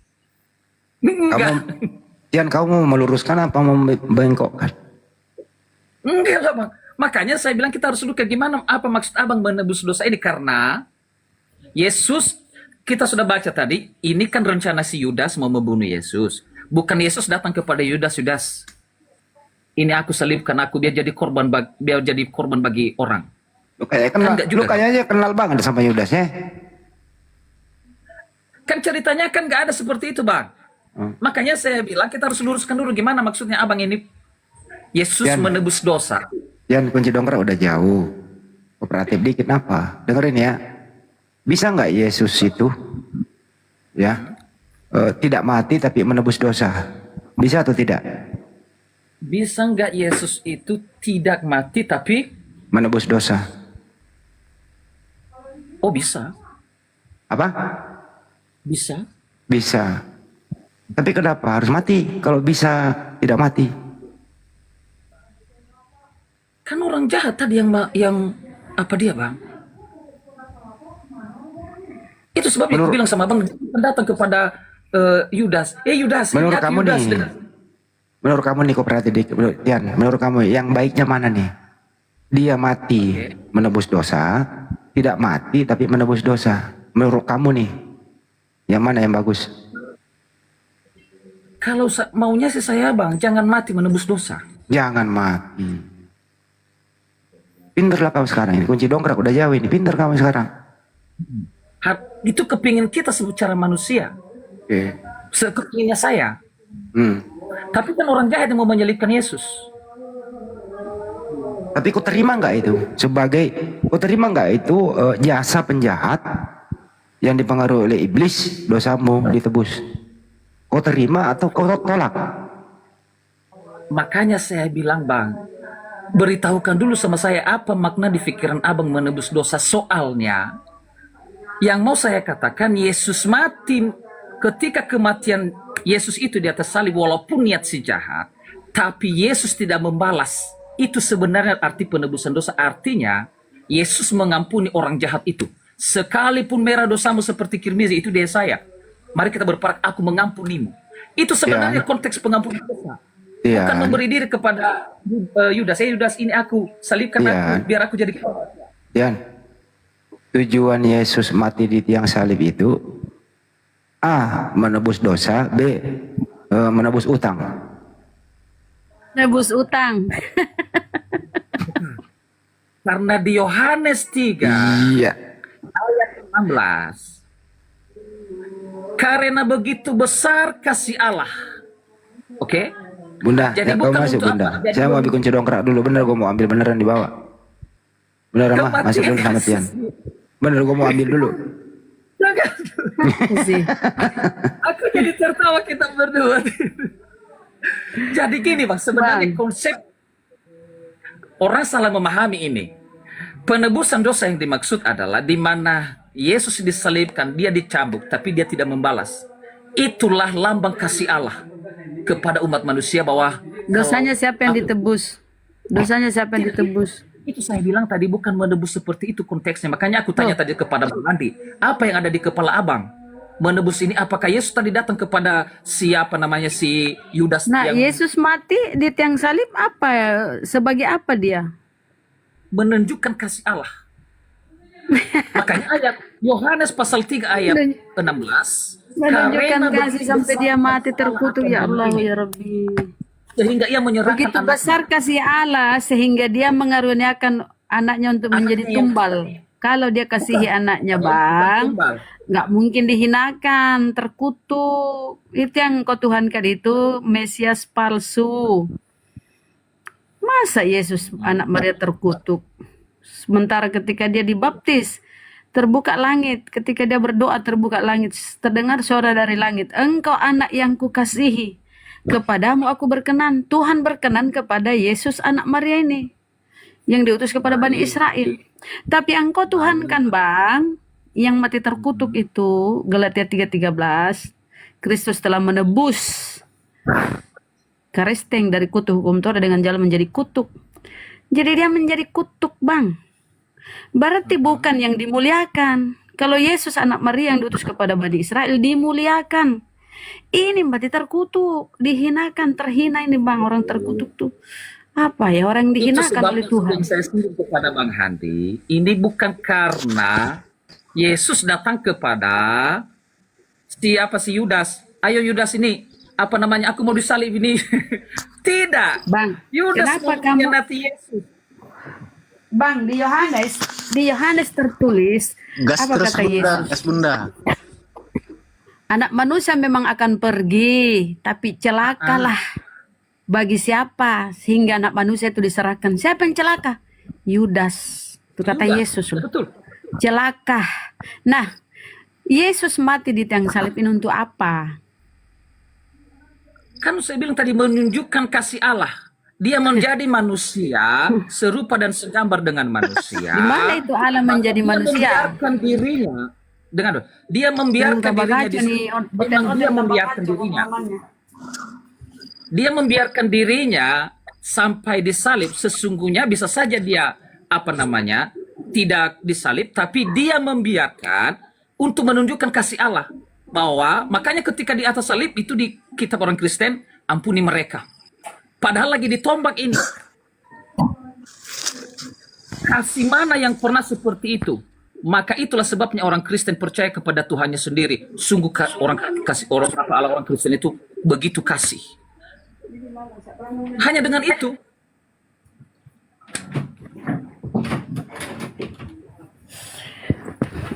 Jadi teman-teman, coba baca tuh di apa? Terus kematian Yesus apa ya? Kematian Yesus itu apa? Apakah tanpa kematian Yesus Anda itu tidak berbahagia? Haruskah ada kematian Yesus? Haruskah teman-teman? Nah, kenapa Anda ingin kali dengan kematian Yesus? Kenapa? Kenapa Anda kepingin sekali Yesus itu mati? Kenapa? Tuhan bisa memperlihatkan kasihnya tanpa harus mati. Kasih Tuhan itu ya, kita diberi rezeki, kita diberi umur berkah, kita diberi kesehatan, kita disehatkan. Itu kan sudah berkah dari Tuhan. Itu kasihnya kepada kita. Bukan dia kasih dia yang mati konyol. Apa itu? Kasih apa itu? Iya. Masa Tuhan harus Justru mati-mati? itulah. Kalau Anda tidak percaya kasih yang seperti itu, tapi bagaimana kita percaya Allah itu memberontak terhadap dia? Jadi selama Ditembak ini dia. Musa tidak ada kasih karena tidak ada Tuhan yang mati. Bani Israel zaman Musa tidak ada kasih. Makanya di kitab orang Kristen kan, dan Musa telah menuliskan tentang aku. Berarti apa yang diimani oleh Musa Iya, adalah di mana Musa kasih dalam menuliskan Tuhan yang turun ke bumi harus mati terkutuk? Di mana Musa menuliskan itu seperti imanmu? Mana? Gas Bunda. Bukan mati terkutuk loh. Galatia 3:13 itu si Paulus. memang Apa kata si Paulus Galatia dia 3:13? menjalani, ya ini maksudnya, makanya tadi karangan Galatia bebas yang kamu lagi. bilang tuh. Yesus karangan itu bebas sebenarnya bukan, dengar, Yesus bukan mau terkutuk. Ingat itu, karena tadi yang sama Bang Handi, Yesus tidak datang kepada si Yudas, Yudas, ayo salibkan aku. Yudas yang jahat. Tapi kenapa dikatakan dia terkutuk? Dia diperlakukan Jadi ini seperti Yudas orang yang jahat. terkutuk. Nah, kejahatan Yudas ini melahirkan karya keselamatan bagi kalian, ya? Bukan Ya. melahirkan. Terus apa dong? Tujuan kematian ini di tiang salib terkutuk ini tujuannya apa? Membuktikan kasih, makanya saya bilang tadi di atas salib lah, bagaimana dia sedang ditolak Begitu tapi dia bilang besar ampuni kasih mereka. Allah sehingga dia mengaruniakan anaknya, bukan untuk menjadi tumbal, bukan. Dia mengaruniakan anaknya supaya apa yang diajarkan oleh Yesus, apa yang diinginkan oleh Allah, oleh Tuhan, itu yang disampaikan oleh Yesus, supaya kaumnya Bani Israel mendapat keselamatan. Itu makna Makanya daripada saya kasih. bukan Ketika Yesus berdoa, sebelum dibaptis, dengar. Dari tadi kau jual kasih. Ketika Yesus dibaptis, dia berdoa. Terbukalah langit. Terdengar suara dari atas. Engkau anak yang kukasihi, kepadamu aku berkenan. Tuhan berkenan. Betul. Ya kan, nggak mungkin dia Iya. dihinakan, nggak mungkin dia dijadikan terkutuk. Engkau anak yang kekasih Betul kepadamu itu, aku Allah berkenan. Bapa berkenan Begitu kepada- besar kasih Allah sehingga dia mengaruniakan anaknya yang tunggal, bukan menjadi tumbal. Tapi kalian mengimani karena kasih Tuhan begitu besar sehingga Yesus harus jadi tumbal. Nggak begitu konsepnya. Makanya Nggak saya ada harus seperti itu di betul Bible. Bunda Rara Karena ini besar dulu. kasih Allah sehingga Yesus jadi tumbal. Nggak ada. Itu maumu. Kau Bunda kayak Rara, iblis. harus dulu pinjam dulu apa namanya tadi kunci dongkrak sama Bang Handi. Saya bilang tadi. Siapa Yesus yang tidak datang ke siapa atas yang salib. merasuki Yudas? Siapa yang merasuki Iblis. Yudas sehingga Lukas terjadi 22 penyaliban? ayat 3. Siapa? Lukas Siapa yang 22 merasuki ayat Yudas? 3. Siapa yang Lukas merasuki 22 Yudas? ayat Siapa? 3. Ya, saya baca. betul. Maka masuklah iblis ke dalam Yudas yang Iblis bernama toh? Iskariot. Iblis yang merasuki Yudas, jadilah Yudas Betul. berkhianat. Jadi Betul. kematian Yesus ini adalah karya iblis. Kalau kau setuju dengan karya iblis ini sehingga terjadi pengkhianatan oleh Yudas, berarti kau sama dengan iblis. Padahal apa Bukan kata iblis Yesus di berbuat Yohanes? jahat kepada Yesus, Celakalah. tapi yang kami imani. Celakalah, dibilang Yudas celakalah yang oleh karena Betul Yudasnya. orang itu anak Bukan manusia orang Kristen diserahkan. loh yang ini Bunda Rara ini harus luruskan pikirnya. Bukan orang Kristen, bukan murid-muridnya loh yang menyalibkan Yesus. Tapi yang diimani oleh murid-muridnya. Kan udah gini, betapa kalian Yesus bagaimana itu kan punya nubuatan. kasih. Kalian mengimani itu nubuatan. Artinya semua yang terjadi itu sudah skenario. Sudah terjadi, sudah tersusun melalui iblis sehingga Yudas ini. Kan sudah dinubuatkan. Seandainya Yudas Ya, tidak dirasuki iblis, dinubuatan itu kira Yesus mati bagaimana? bukan di- Ketabrak mobil atau kesetrum listrik? Seandainya Yudas tidak berkhianat, kira-kira Yesus mati apa? Karena kan kau ingin kali Yesus mati. Karena kau bilang kita kasih. mendongeng itu namanya. Kalau itu berarti tidak Bunda dirasuki Rara harus iblis, pakai apa tadi ya itu? itulah kunci aku dongkrak bilang Bang Handi itu. Bang. Kematian Yesus itu bukan kasih, karena itu adalah iblis yang merasuki Yudas. Diprakarsai oleh iblis. Ingat, Oke, saya di bilang- dalam saya mau Biblemu, cerita- di mau Roma, cerita gini.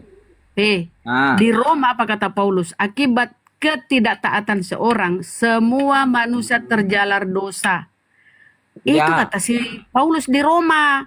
Dia mengatakan bahwa ketidaktaatan Adam sehingga semua terjalar dosa.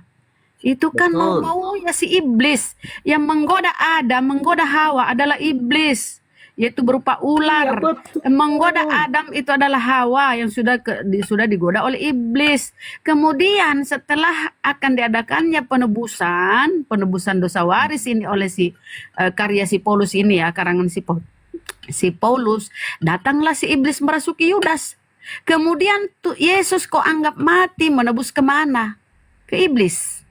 Dari iblis, oleh iblis, makanya harus untuk saya mau luruskan iblis. pikiran Bunda Rara yang konslet ini, yang mau Bunda saya Rara lagi, bilang, Bunda Rara kematian lagi, Yesus Bunda Rara itu adalah rencana iblis. Yang jahat adalah Yudasnya, iblisnya. Tapi yang diimani oleh orang Kristen bukan perbuatan si iblisnya. berarti kau tapi anggap Yudas kasih jahat. Yesus itu. Kejahatan ini bagaimana mungkin sesuatu kejahatan menghasilkan keselamatan?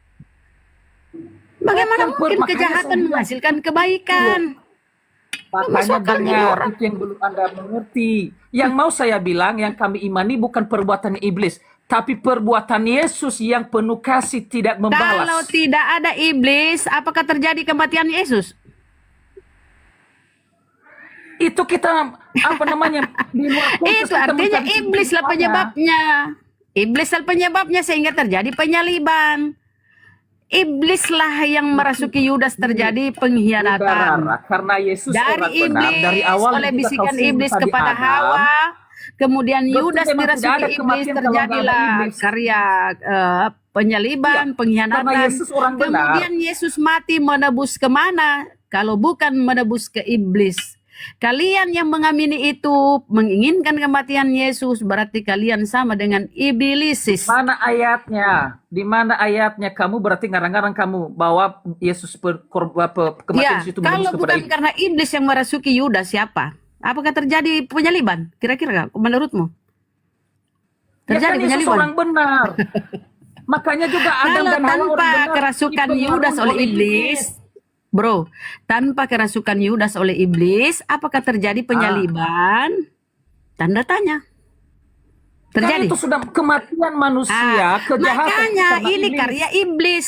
Ini karya iblis. Bukan karya iblis. Kau setuju dengan karya iblis ini berarti kau bersekongkol menyatu dengan iblis. Intinya, Kalian menyatu dengan iblis lah. Sama Kalian juga, adalah bagian kalau dari Allah iblis. menyelamatkan engkau, itu karena karya iblis telah membuat jatuh Di dalam manusia ke dalam dosa, kan? di dalam Bibelmu, Sama konteksnya kan? Walaupun di dalam bukan melalui Bibelmu Tuhan yang berseru tersalib, kan? untuk berdoa, bertobatlah, bertaubatlah. Artinya Anda pun beragama sekarang meminta-minta ampun itu karena karya iblis. Lah, kita tidak ada tebusan-tebusan Tuhan turun ke bumi mati konyol, nggak ada. Tuhan turun ke bumi bunuh diri, nggak Bukan ada. soal tebusannya, Begitu artinya yang karena membuat Tuhan Adam mengasihi kita sehingga dia harus mati konyol, ditempeleng di ludah, nggak ada seperti itu. Kita Ya, yang Allah membuat kamu berkata ya, berdosa Allah itu, berfirman di surah, Rara. kamu dengar. Allah berfirman di surah Az-Zumar 53, wahai hamba-hambaku yang melampaui batas terhadap dirinya sendiri. Janganlah kalian berputus asa dari rahmat Allah. Sesungguhnya Allah itu Maha Pengampun, Maha Penerima taubat. Allah Iya, berfirman kenapa seperti kau itu. mengampuninya? Kau Allah Maha berdosa karena Pengampun. pengaruh siapa? Kau berdosa karena pengaruh siapa? Pengaruh siapa? Kita diperintahkan untuk memohon ampunan kepada Allah. Iya, kau memohon ampunan berdosa karena siapa? Karena Allahmu Ya, atau karena kita iblis? nggak tahu apakah saya ini lagi berkata-kata terus kau tersakiti. Kita nggak tahu apakah ucapan saya ini menyakiti hatimu kalau saya bilang Tuhanmu itu keluar lewat kelamin.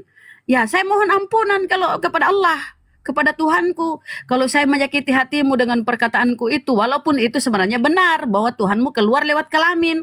Tapi saya merasa siapa tahu kau Kita sakit akan- hati. kita akan Saya mohon membahas itu. ampunan kepada Allah. Ya Kenapa? Allah, ampunilah hambamu Ya, ini. baik. Aku akan mau sambung itu. Kenapa Tuhanku keluar dari kelamin? Karena Allah lah yang menghembuskan ke dalam vaginanya Maria melalui farjahannya. Nah, itulah yang tidak pakai akal, saudara. Kita baca, Saudara, kita baca. itulah yang ku bilang Anda tidak pakai akal. Baik, kita baca At-Tahrim 66. Kita baca. Jadi yang kami tuhankan itu adalah Al-Masiyah yang dihembuskan oleh Allah Al-Masiyah. melalui Ya farjahannya Allah, Maria. Bang. Di dalam Al-Quran Ya, kita kami, baca, Nabi Isa itu Kamu bukan menyinggung Tuhan. itu, tapi artinya Bang. kau tidak mau menerimanya. Bang, nggak ada dalam Al-Quran kami, Bang. Nggak ada itu Nabi Isa Tuhan, nggak ada, Ya. Bang. Demikianlah pula Maryam putri Imran Innallaha rabbi wa memelihara rabbukum farjahannya. fa'buduha siratan mustaqim. Sesungguhnya Ya. Allah itu Tuhanku dan Dengar Tuhanmu. dulu. Sembahlah dia, inilah jalan yang lurus. Itu kata dengar Nabi dulu. Isa dalam Al-Quran. Kenapa kamu bilang tadi kami amini bahwa itu keluar dari yang kamu bilang itu? Karena Ya kan Allah hari lah ini telah lahir. Allah Lukas 2:11. meniupkan ke Lukas dalam 2:11. rahimnya Hari melalui ini telah farjahannya. lahir. Tuhanmu kan telah lahir. Kalau Dengar dulu. kalau orang lahir itu pasti lewat kelamin. Tidak ada yang lewat Iya, dengar. kepala. Kenapa kami tuhankan, Rara? Karena Rara Allah lagi, Rara sendirilah lagi. Ya Allah, ya Rabbi. yang Di mana ini poin di putang huruf nggak bisa rohnya baca. ke dalam farjahannya Maria, ke dalam rahimnya Maria melalui farjahannya Maria. Ya tapi tidak At-Tahrim. ya namanya juga kehendak Allah ya. Inna ma'amruhu Ya, kan iza arada syai'an ditiupkannya. ayakula lahu kun Kami fayakun. tiupkan ke dalam Sesungguhnya rahimnya apabila Allah hendak sebagian menciptakan roh kami. sesuatu, Allah hanya berkata jadi maka jadilah, kun fayakun. Ini di Itu ayat dalam, ini tentang keyakinan Mesias tidak kami. seperti itu. Jadi Kami ketika tiupkan Allah ke dalam menginginkan rahimnya. kehamilan Maria, Apa Allah hendak menginginkan Kata, kehamilan Maria? Lara, Allah hanya berkata, jadi maka dengar dulu, jadilah, ini kun Al-Quranmu fayakun. loh. Nggak ada masalah Iya, bagi dengar, Allah, ini itu mudah bagi Al-Quranmu. Allah. Ini Yang lucu Al-Quranmu bagi kamu kami, bantah ini. Bang, seorang anak ini yang diutus kepada Bani Israel, yang keluar lewat kelamin, kau tuhankan. Padahal di Iya, itu dalam yang Bibermu ditirukan oleh dibilangan, Allah, di mana di mulut Bibermu Allahmu. dibilangan Tuhan itu bukan manusia. Iya, di mana mulut, Padahal di mana kata mulut malaikat Allahmu hari ke ini apa ya? farjahnya Engkau Maria. akan melahirkan seorang anak laki-laki. Bukan seorang Tuhan atau Siapa seorang itu? tuyul. Seorang anak laki-laki. Orang. Tiba-tiba Iya, kau betul. tuhankan di orang ini. Inilah kau Karena ini adalah keplesetnya ini rohnya Allah akalmu, yang Bang, otakmu ditiupkan ini. oleh mulut Allah ke dalam farjahnya Maria. Lah kenapa? Di At-Tarim Bagi Allah itu 6 ayat mudah. 12. Ya, Elizabeth rohnya pun ya, loh, ini bukan- Elizabeth itu mandul. Elizabeth mandul. Tapi apa kata malaikat kepada Maria? Hei Maria, jangan kau heran. Elizabeth, sanakmu itu pun lagi hamil. Usia kehamilannya 6 bulan. Yang disebut mandul itu. Sebab bagi Allah tidak ada yang kalau kami mustahil. menuhankan, Di dalam Bibelmu, kata malaikat Jibril, malaikat Gabriel, Maria, tidak ada yang mustahil bagi Allah. Kalau di dalam Islam, inna ma'amruhu iza arodo syai'an ayakula lahu kun fayakun. Sesungguhnya Baik, apabila Allah baik. hendak menciptakan sesuatu, Allah hanya berkata, jadi maka jadilah, kun fayakun. Begitulah Tapi beda proses dengan Isa kehamilan At-Tarim 6 Maria, yang kau yang bilang kami ditutupkan ke tuhankan perjaha. itu, Tapi yang lucu kenapa bagi dia kami, keluar dari Tuhan rahim? yang kau imani manusia yang lahir ini, kau jadikan Tuhan. Tuhan keluar Iya, lewat karena kelamin itu kenapa? bagi kami. Karena itu adalah mulutnya Ketololan Allah yang sangat luar biasa. menempel ke farjahnya Maria, mengembus. Iya nggak apa-apa daripada keluar dari kelaminnya. Iya, Lalu dia makanya mengisap kenapa kami puting. harus apa? Karena mulutnya Allah menempel ke farjahnya Maria, Enggak mengembuskan masalah rohnya. itu Allah Nah, itu kalau ingin dia. menciptakan. Allah kalau ingin menciptakan artinya- kejadian artinya 1:3 kalau berfirmanlah dia keluar Allah dari situ jadilah juga, terang maka terang itu pun jadi. Allah sendiri yang Berfirmanlah Allah jadilah cakrawala itu pun jadi. Itu kejadian 1:3. Allah menciptakan Betul. sesuatu dengan firman-Nya, berfirman dia berkata berkalam, Tapi kalamullah. beda dengan Tuhan kami di At-Tarim 6 Ya Tuhanmu beda lah dengan Tuhan kami. dari Tuhanmu mulut keluar lewat Allah. kelamin. Enggak Iya, level ini lah, enggak yang buat level. adalah Itu Allah sangat sendiri. sangat apa ya aku bilang ya, sangat menjijikkan lah. Tuhan keluar lewat kelamin Ya ini anak cabang karena bayi. mulutnya Allah kan yang ke farjahnya Maria kan. Ya kalau Mengembuskan Allah rohnya, itu kan? berfirman menginginkan kehamilan Ini, Maria baca jadi dulu. maka Lara, jadilah. baca dulu Yang At-Tarim. lucu itu manusia yang keluar dilahirkan lewat kelamin kau tuhankan.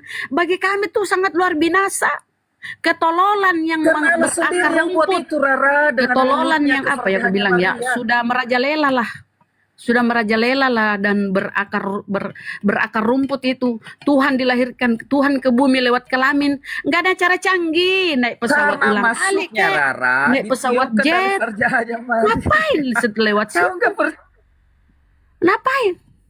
Kalau Karena pakai dia akal. masuk dari situ, keluar dari situ, Rara.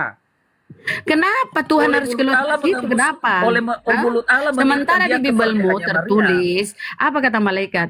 Maria, engkau akan melahirkan seorang anak laki-laki orang. Gantian.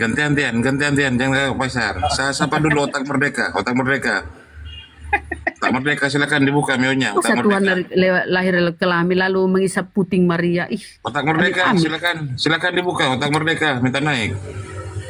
Ya, terima kasih Ya, Bang Arif. otak merdeka silakan. Saya minta pendapat Anda. Apakah mungkin seorang Tuhan itu bisa keluar dari kelamin apa ciptaannya? Iya, kembali Ustaz, lagi jangan ke bicara masalah saya aja, Ustaz. bahasa. Masalahnya bahasa ini sekarang. Yang di sana pakai definisi dari internalnya yaitu definisi LAI, yang sini pakai definisi sesuai KBBI. Yang satu pakai bahasa Oten, satu pakai bahasa Indonesia. Ya, nggak Oh, nyambung jadi jadinya. kalau bahasa Oten itu bahasa luar angkasa ya? Bahasa planet, bahasa alien. Kalau bahasa mirip bahasa Oten. Indonesia, mirip bahasa Indonesia. Tapi nggak Nah, kalau Lukas seutuhnya. 2, Lukas 2:11 itu yang lahir apa, Bang? Itu bahasa Oten. Kalau kita bahasa Indonesia kan itu yang lahir itu Tuan.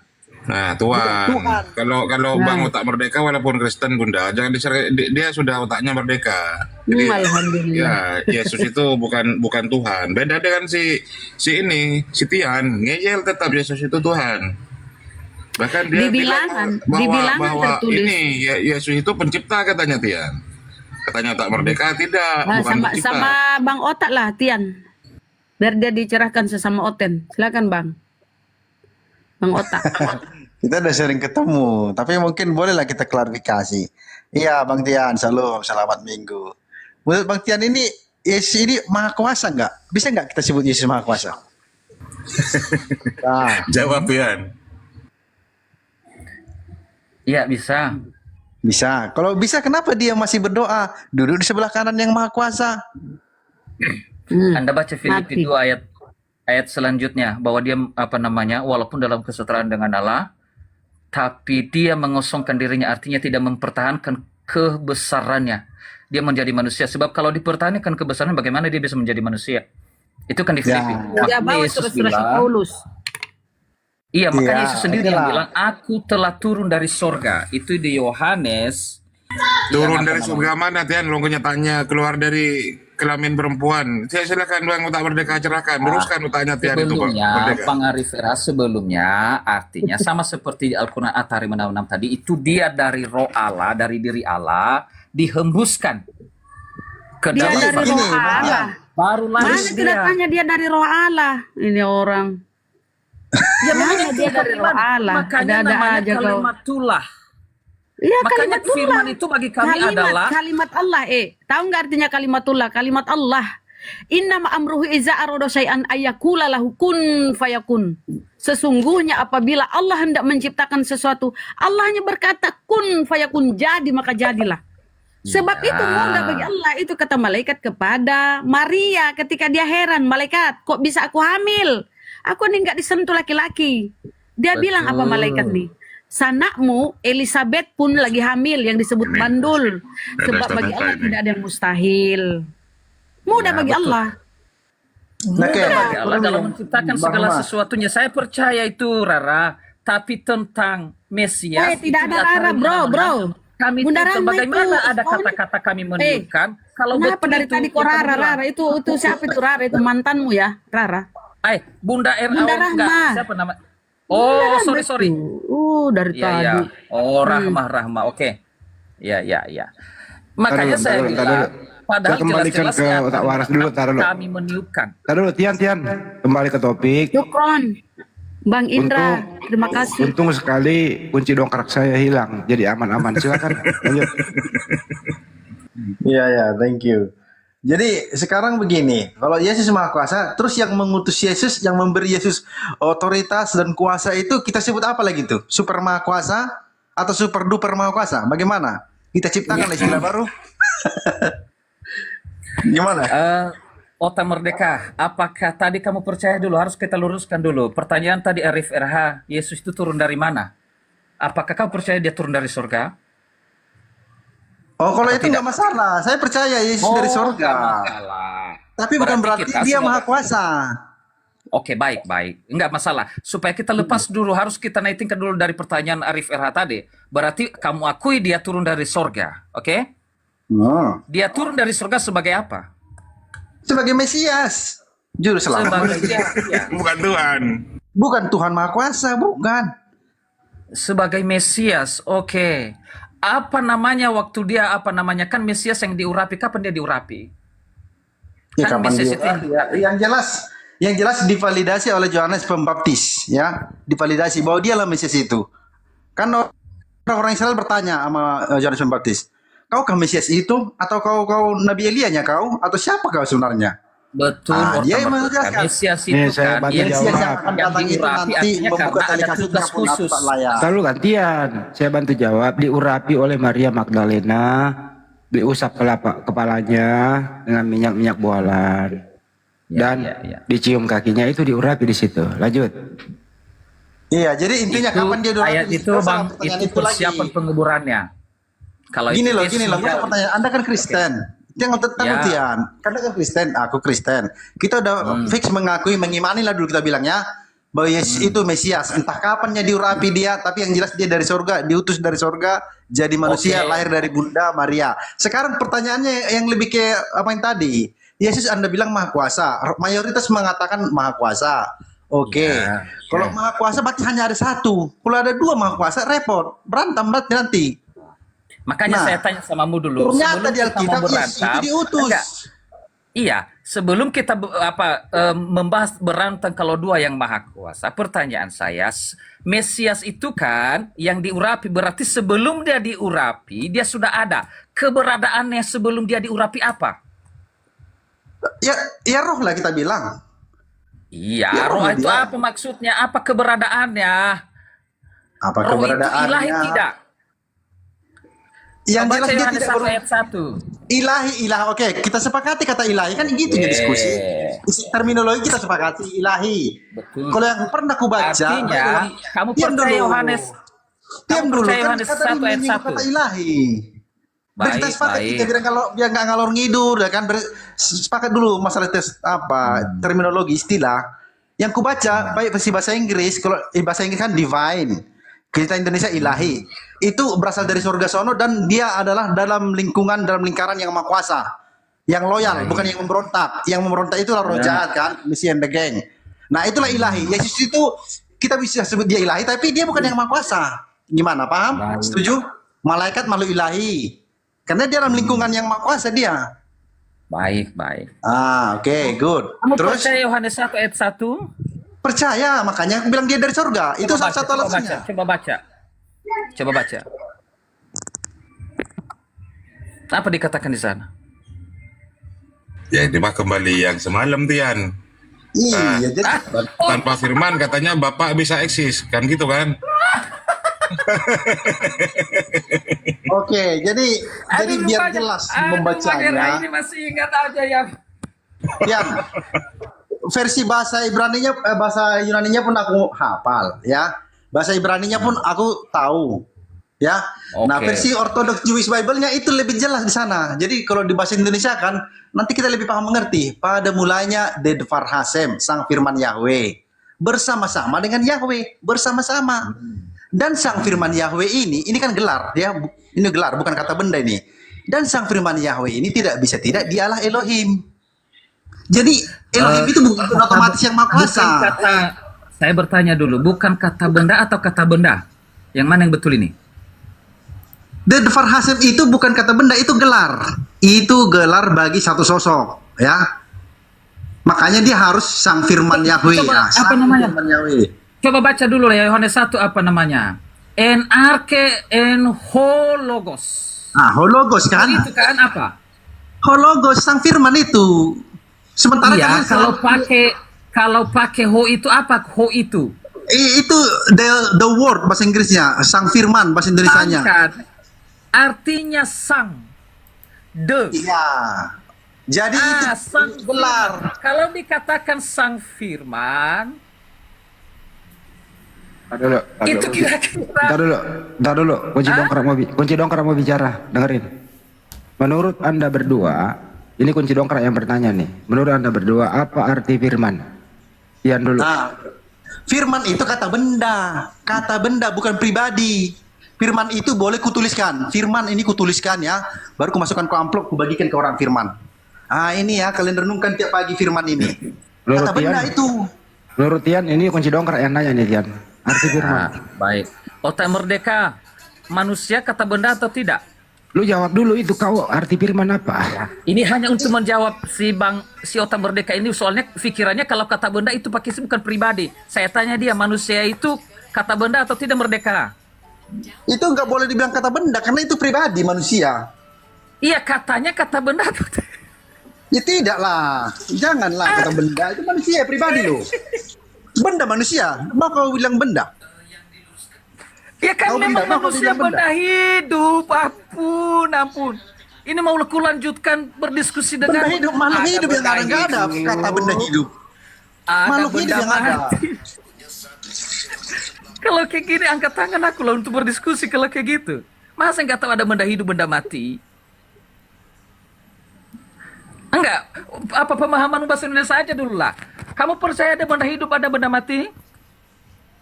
Itu dulu. Biar Makhluk hidup. diskusi itu nggak stuck dalam titik tertentu, maju aja. Apa arti firman, Tian? Iya itu dulu. Firman itu apa artinya? Iya, saya akan kasih tahu firman itu, tapi yang Anda bilang tadi pasti bukan pribadi. Anda sudah memberikan kesimpulan, lalu kutanya samamu, karena alasanmu adalah kata benda. Jadi Iya. bagaimana saya bisa menjawab? Kamu sudah punya kesimpulan. Yan, Jadi ini itu bukan saya pastikan dulu sama Otak Merdeka, Otak Merdeka. Yan, ini bukan lagi kunci dongkrak, ini linggis loh. Apa arti firman? Apa arti firman? Jadi kalau di bahasa Inggris Makanya yang mau saya itu bahasa jelaskan. Inggrisnya word. Ini Word tadi itu Otak Merdeka, kata-kata. baik-baik, betul. Otak Merdeka dia bisa bahasa Yunani katanya. Otak Merdeka, ada berapa yang terjemahannya firman dalam bahasa Ibrani? Aku tanya dulu samamu. Hah? Supaya Anda bisa membedakan, karena Anda itu semua yang logos itu adalah berkaitan tentang benda. Kalau rema, Pecah kayak gitu, lego, Tian. Di situ Yohanes 1 itu kan logos, Tian. Nggak ada nama rema di situ. Oh, logos itu di dia yang situ mau saya kan. bilang. Bang Arif RH, artinya ada banyak yang diterjemahkan firman ke dalam bahasa Indonesia. Ada logos, ada rema, ada lego, ada epegelo, ada diateke, ada martiria, ada logizomai. Langsung Ada aja berapa? rujukannya pada original tag-nya. rema Original itu tag Yunani. adalah artinya perkataan. Nah, perkataan itu makhluk hidup nggak? Hah? Perkataan itu makhluk hidup nggak? Makanya logos diberikan setiap kata logos diberikan dengan artikel sang. Berarti kalau penulisnya aja memberikan artikel de sang, lalu kau mau menolak dengan versimu sendiri. Oh bukan, Aneh, kau padahal berbelit-belit penulisnya ngomong. sendiri Yohanes. Sekarang gini, kau bahasa Indonesia itu dulu, bahasa Indonesia itu pada mulanya firman itu bersama-sama dengan Allah. Firman itu kata-kata atau Adalah- pribadi itu? Firman yang dimaksud di situ kata-kata Baca, atau Pak. gelar bagi satu sosok? Baik, kita Gelar baca itu atau- bagus-bagus. Kota Merdeka, pada mulanya adalah firman. Oke? Firman itu bersama-sama dengan Allah. Nah, stop Dan di firman situ. itu apa Kota Merdeka? Stop dia, firman itu kata-kata. Firman itu Kata-kata yang mengandung hikmat, arahan, bisa bukan. Itu di ayat jadi apa itu dulu Kota Merdeka. Jangan firman itu pada mulanya adalah firman. Firman itu bersama-sama dengan Allah dan firman itu adalah Jangan. Kalau firman Anda itu menyebut dulu Allah, jelaskan dulu. Sebentar. Tadi malam itu katanya Otak Merdeka itu kalau Anda menyebut Allah, Anda harus sadar dulu. Iya. Iya kan, Otak Merdeka nggak pernah. Iyalah. Tadi saya ingat dia nyebut Elohim, Yahweh. Iya, gitu jangan kan. maju dulu kemana-mana, dipersempit dulu, diperkecil dulu masalah kita. Firman, apa itu firman? Yang dasar dulu. Benar, Betul, pertanyaan Otak Bang Merdeka. Handi tadi, apa itu firman? Kalau saya menjawab dengan di luar Alkitab, Kok di luar namanya saya ngarang bebas. Kok di luar Kalau saya Alkitab? firman itu Otak Merdeka itu adalah nafas yang dari apa? Itu kan mengarang saya. Sudah jelas-jelas dibilang di situ Otak Merdeka pada mulanya adalah firman itu bersama-sama dengan Allah dan firman itu adalah Allah. Allah pasti pribadi. Gini, aku terangkan dulu sama ya, bagaimana aku menganalisis ini ya. Kalau katanya firman itu bersama-sama dengan Allah, berarti nggak mungkin firman ini di sini kata-kata lagi, nggak mungkin. Karena kalau kata-katanya, diam dulu, diam dulu. Kalau katanya firman Allah bersama-sama dengan Allah, berarti itu nggak mungkin firman di sini merujuk kepada kata-kata atau hikmat dari Yang Maha Kuasa. Karena kalau itu ya itu memang udah melekat pada dirinya. Gak usah dikatakan Maka bersama-sama, kamu sudah menjawabnya. selalu ada dalam dirinya. Nah, berarti itu nggak mungkin ini hanya kata-kata. Kemungkinan kedua yang paling masuk akal. Otak Merdeka. Diam Itu dulu. kan Kemungkinan. Loh, jadi kemungkinan kedua yang paling masuk akal, firman di sini sebenarnya gelar. Dan ternyata di bahasa kamu Yunani. orang Kristen yang percaya Alkitab Diam tidak dulu. sih? Diam dulu. Kamu mau diskusi sendiri atau gimana sih nyoten ini? Jadi di bahasa Yunani ternyata dia hologos. Di bahasa Ibrani Devar Hasem. Nah jelas sudah. Berarti ini gelar. Apalagi ada kata de. Berarti ini gelar bagi satu sosok. Makanya ada kata bersama-sama. Devar Hasem bersama-sama dengan Hasem. Itu masuk akal, dua pribadi bersama-sama mereka tadinya di surga sono. Kalau kau bilang itu hanya kata-kata, nggak usah ada kata bersama-sama. Sama kata-kata aku memang dalam diriku, dalam benakku, dalam hatiku. Itu memang bagian dari diriku, identitasku. Nggak usah dikatakan bersama-sama lagi. Ya, Jadi firman itu jelas, bahasa Inggrisnya word. dikoreksi ya yang semalam itu ya dari Tian bahwa firman itu juga pikiran katanya, pikiran Allah. Katanya Tian. Kalau ada pikiran berarti Allah itu punya otak dan punya organ kan gitu kan? Sekarang diralat oleh Tian. Ayo, jangan Enggak, diralat itu lah. saya bahasakan karena Otak Merdeka tadi semalam itu dia belum apa. Otak Merdeka dia singgung tadi PL bahwa katanya itu perkataan. Otak Merdeka saya rindu Otak Merdeka membaca Yesaya 55 ayat 11. Harus Otak Merdeka buka Alkitab. Gak usah kayak saya dulu. Enggak, dia singgung tadi itu dafar katanya dafar lah. Balik nih gini langsung ke poinnya ya. Ini mau sore nih. Gini aja. Menurut Anda berdua, Yesus itu setelah ada di muka bumi, Yesus ini manusia atau firman? Tian dulu.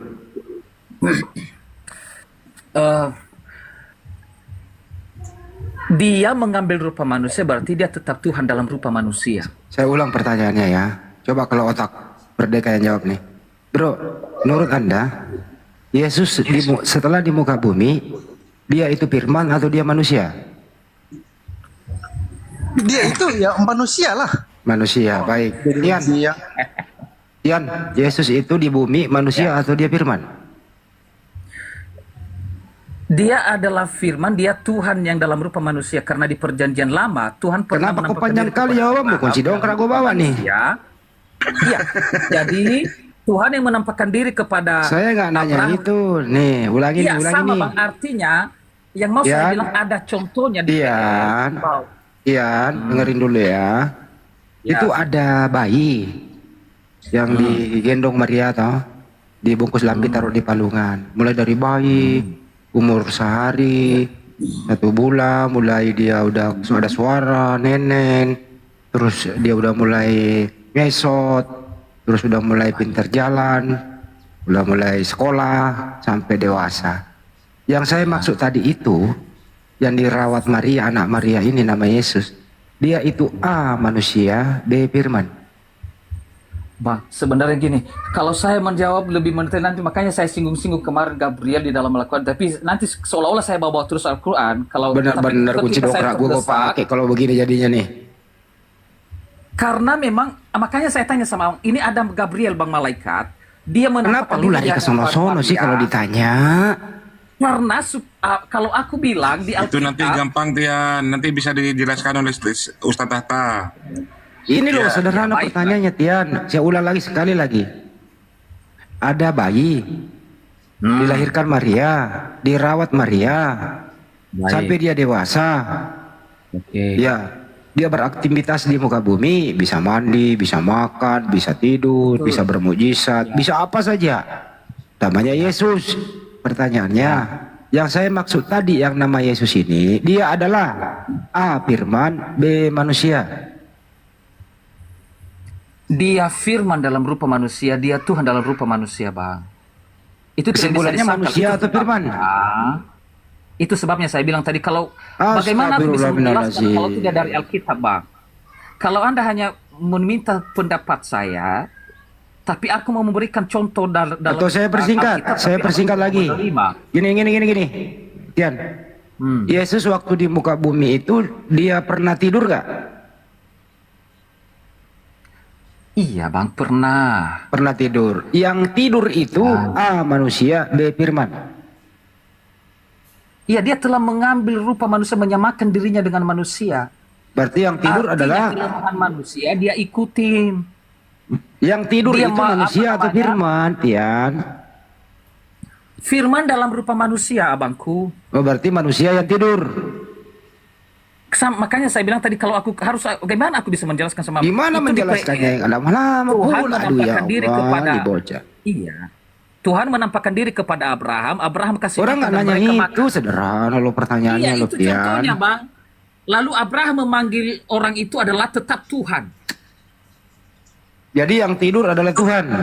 Bang Handi, pertanyaannya dalam bahasa Inggris mungkin coba. Apakah is Jesus human or word? Ya. Listen to me. Hey, last question for you, Tian. Listen to me. You know? Yes or no? Jesus human or God? Silakan. God in shape human. Entah itu bahasa Itu Inggris. ada manusia katanya tak. Kacau. Jadi Tuhan dalam rupa manusia, God in human shape. Itu sebenarnya Ya, tepat, bukan in shape human. Aduh, Bang Arif Erhan nggak ngajarin bahasa Inggris sih. Coba seandainya kau penghujat yang dari tadi gue, karena kau orangnya baik ya biarlah kau di sini berteman sama gua nggak apa-apa sih. Iya. Aduh Bang, supaya saya juga sebenarnya kalau tidak pernah kasus, saya nggak pernah loh Bang. Tapi saya tidak pernah membodoh-bodohin orang sih. Tapi kalau lu Tian ketemu sama gue Tian, lu jalan sama gue nih, gue kali ya, gue seharian ketawa kalau ketemu sama lu, bener. Tapi Bang, jangan, saya senang tertawanya, tapi jangan di hati Abang. Bodoh kali nih orang. Kagak, Jadi gua nggak ada. Abang tertawain saya karena memandang saya bodoh. Jangan kayak gitu. Enggak. Mandang lu lucu enggak. Saya nggak ada niat lu bilang seperti itu. Karena manusia itu kan kita nggak boleh membilangin dia seperti itu karena kemampuannya segitu gitu loh. Ini gitu. Ya masa ada orang misalnya profesinya adalah, mohon maaf nih, kerja di bengkel, ya nggak boleh dong kita ketawain dia, kan profesinya di situ ya. Seperti kamu juga, ya standarmu kayak gini nggak boleh diketawain. Kita maklumi aja dengan kunci dongkrak. Aduh, Lu kenapa lagi ketawa lu? Enggak, aku menertawakan diriku dalam Ya, menertawakan Bang dirinya. Handi menyadarkan saya rupanya. Aku harus bertambah pintar rupanya. Iya betul, merdeka dong. Kalau di dalam kelas kamu lagi sekolah kayak gini jawabanmu itu, gurumu itu pasti melempar kamu pertama itu zaman dulu ya kapur tulis. Kalau sekarang paling spidol. Kalau masih belum kooperatif, penghapus. iya. Kalau enggak penulis dulu spidol gitu ya. Kalau masih kok belum kooperatif, penghapus. Kalau penghapus masih belum mempan, masih belum kooperatif, Papan tulisnya. ya papan tulisnya. Kalau papan tulisnya belum, lu yang dilempar keluar, bener? Enggak Bang. Tadi kan lempar kapur, lempar papan lempar semua penghapus, semua sampai papan tulis nggak mempan itu. Nggak Dirinya mempan. sendiri yang dia lempar ke sama aku itu. Dia cuma Dasar kalau lu. dia perempuan. Dasar lu durhaka sama guru lu. Intinya gini. Lanjut lah. Bangunan Intinya gini, Merdeka bro. itu udah Tian. kepanasan hatinya itu, ini kemana Bro. obrolan ini? Bro Tian, intinya adalah kau orang baik. Kamu nggak menghujat, kamu bisa bersahabat dengan kami di sini, itu kami apresiasi. Tapi mari kita di zaman kemerdekaan ini gitu ya, kerja dikit, kerja banyak, ngomong dikit. Artinya apa? Ya poin-poinnya saja. Ayo keluarlah dari doktrin itu. Pergunakanlah akal sehatmu. Kalau ada yang kau omongkan tidak sesuai dengan selera umum, berarti kelirunya ada sama kamu gitu loh. Sekali lagi ya, kalau kamu ngomong di sini terus pada dasarnya orang mendengarkan itu mengatakan lu keliru, hanya lu bilang sendiri yang salah, yang benar, itu perlu harus introspeksi diri. Kok aku ngomong diri gue doang yang mengatakan benar omonganku, tapi orang lain mengatakan salah. Lalu itu harus introspeksi diri. Disitulah kau harus merdeka di sana. Merdeka berusaha mengikuti selera publik. Nah, bagaimana cara mengikuti selera publik? Ya kau harus normal dulu gitu, keluar dari doktrin, ya usahakan fungsikan akal sehat. Oke, jangan pakai kekerasan. Setuju? Merdeka? Merdeka, terima kasih. Ya mungkin gini Bang Andi, Ustadz Tata kasih kesempatan untuk kemudian menjelaskan karena si Pian ini tadi masuk ke dalam Al-Quran itu Ustadz farjaha wa nafahna miruhina Ustadz Tata monitor Ustadz. Ya. Ya mangga Tat. Ya silakan Ustadz. Oke. Jadi pertama, kalau Quran itu kan harus dengan penjelasannya. Di sini gini. Bismillahirrahmanirrahim. Wa Maryam banata Imrana allati asna farjaha fanafana fihi min ruhina. di sini yang menjadi framing farjaha. Maka kita buka apa maksudnya. Maksudnya sama seperti kita. Gitu loh. Nah, di sini gini, maka kami tiupkan ke dalam rahimnya sebagian dari roh kami, ya. Yakni malaikat Jibril. Ia meniupkan ke dalam kerah bajunya, ya, yaitu roh ciptaan Allah berdasarkan perintah dari Allah. Hingga tiupan itu malaikat bukan Allah yang niup. Sama dengan di dalam hadis, ya, ini ada hadisnya tuh, bunyinya gini. Ketika janin berumur 120 hari, maka Tuhan mengutus malaikat untuk meniup roh. Ya, kan kalau hadis gini ya, inna ahadakum yujma'u khalquhu fi batni ummihi arba'ina yauman summa yakunu fi dzalika alaqah misla dzalik summa yakunu fi dzalika mudghah misla dzalik summa yursalul malaikat. Jadi gini, sesungguhnya setiap orang yang diantara kalian dikumpulkan penciptaannya di dalam perut ibunya selama 40 hari berupa sperma. Jadi bayi ini pertamanya awalnya sperma, masih cair lah. Kemudian menjadi segumpal darah dalam waktu 40 hari pula. Kemudian menjadi segumpal daging dalam waktu 40 hari juga. Kemudian diutuslah seorang malaikat meniupkan roh ke dalamnya. Ya kayak gitu, sama dengan kita. Terus apanya yang menjadi pertanyaan? Pertanyaannya mungkin Bang. Silakan Tian. Firman itu kemudian apa katamu itu tadi? Silakan. Ya. Pertanyaannya mungkin sama Bang Tata, siapa yang, karena aku dengar tadi Bang Tata bilang itu Jibril yang meniupkan. Jadi kami di sini Jibril atau Allah? Iya, walaupun memang Allah kami meniupkan, tapi bukan Allah yang turun. Allah mengutus malaikat. Seperti saya janin ini di semua manusia. Memang Allah yang meniup roh, tapi bukan Allah sendiri. Maksudnya Allah yang menciptakan roh, ya memerintahkan malaikat untuk meniup. Sama dengan Allah yang menghidupkan dan yang mematikan. Apakah Allah sendiri yang mencabut nyawa itu? Kan sudah ada utusannya diperintahkan untuk mencabut nyawa, malaikat Israel. Tapi ayatnya kaifa takfuruna billahi wa kuntum amwat. Ya, karena bagaimana kamu kafir kepada Allah padahal Allah yang yang mematikan, yang menghidupkan, yang mematikan. Emangnya Allah sendiri yang mematikan manusia? Memang Allah yang mematikan, tapi ada tugas-tugasnya bagian pencabut. Memang Allah yang memberi roh, tapi bukan Allah sendiri turun ke dunia. Dia mengutus malaikat gitu. Oke, silakan. Jadi intinya di sini kami di sini, makanya saya apa? Karena penjelasannya di sini kami meniupkan ke dalam rahimnya. Tapi tiba-tiba Bang Tata bilang, oh enggak, itu malaikat Jibril yang meniupkan. Makanya saya tanya tadi, ini langsung subjek kepada apa? Karena kan ditiup itu adalah pribadi yang kami ini, subjek kami meniupkan. Ya berarti kecuali kalau kalimatnya bisa. Kalau kalimatnya kan membawa kalimat, kan membawa kalimat disampaikan bisa dapat. Ini kan ditiup.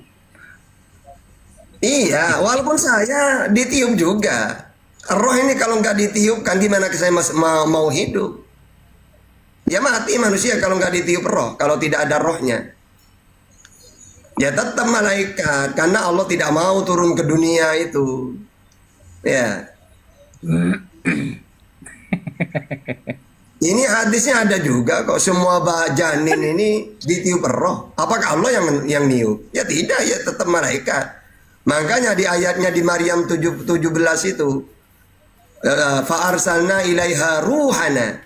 Kemudian Allah mengutus roh, yaitu Jibril ke dunia menemui Maria. Maka Jibril juga yang niup itu gitu loh. Tapi orang Kristen kan tidak ngerti Quran. Dikira roh di situ rohnya Allah yang turun menjelma. Roh itu bermakna macam-macam. Bisa bermakna roh nafas seperti yasalunaka anir ruh. Bisa bermakna Jibril. Yang fa'arsalna ilaiha ruhana. Bisa bermakna Al-Qur'an. Yanzilul malaikatu birruh. Malaikat turun membawa ruh Al-Qur'an maksudnya. Jadi fa'arsalna ilaiha ruhana, kemudian kami mengutus roh kami, maksudnya Jibril di situ. Ya. Jadi di ayat ini yang roh dari kami meniupkan ke dalam rahimnya sebagian dari roh ini Jibril atau roh apa ini maksudnya, Bang? Ya, maksudnya kami meniup roh ciptaan kami. Yang meniup siapa? Jibril. Kan yang diutus di surat Maryam 17 itu kan yang diutus Jibril. Datang ke Maria menjelma jadi manusia. Ini roh di sini Jibril atau rohnya apa ini maksudnya? Loh, rohnya iya, jadi yang ditiupkan itu Allah rohnya meniupkan roh sama dengan gini loh, sama dengan Adam. Ya. Adam kan ditiup roh juga. Gitu. Nah, jadi semua manusia ini ditiup roh, semua manusia ini ditiup roh. Roh ciptaan maksudnya. Betul, Bang. Kalau dalam konteks Alkitab orang Kristen, Allah menghembuskan ke hidungnya Adam ketika sudah dibentuk. Berarti Allah sendiri kan itu dalam konteks kekristenan tidak masalah karena dia menghidupkan itu ke dalam hidungnya. Ya, kalau dalam Islam semua manusia sama. Kalau dalam Islam semua manusia ditiup roh oleh Allah, tapi maksudnya dalam Allah ciptakan bagi roh. kami, Bang, penciptaan tidak ada sangkut pautnya dengan. Tapi kan yang kamu tanya Al-Quran kan? Betul. Makanya kamu Abang bilang tadi ini juga dalam Alkitab pun dalam itu juga di roh dihembuskan. Makanya saya bertanya dengan betul, apakah demikian juga ini? Karena Allah, kalau dalam orang Kristen tidak ada Allah sendiri, Tuhan orang Kristen sendirilah yang menghembuskan roh kehidupan. Ini Emangnya yang datang ke Maria coba? Yang datang ke Maria dalam Lukas itu Tuhan sendiri, wahai Maria kamu akan mengandung, atau malaikat?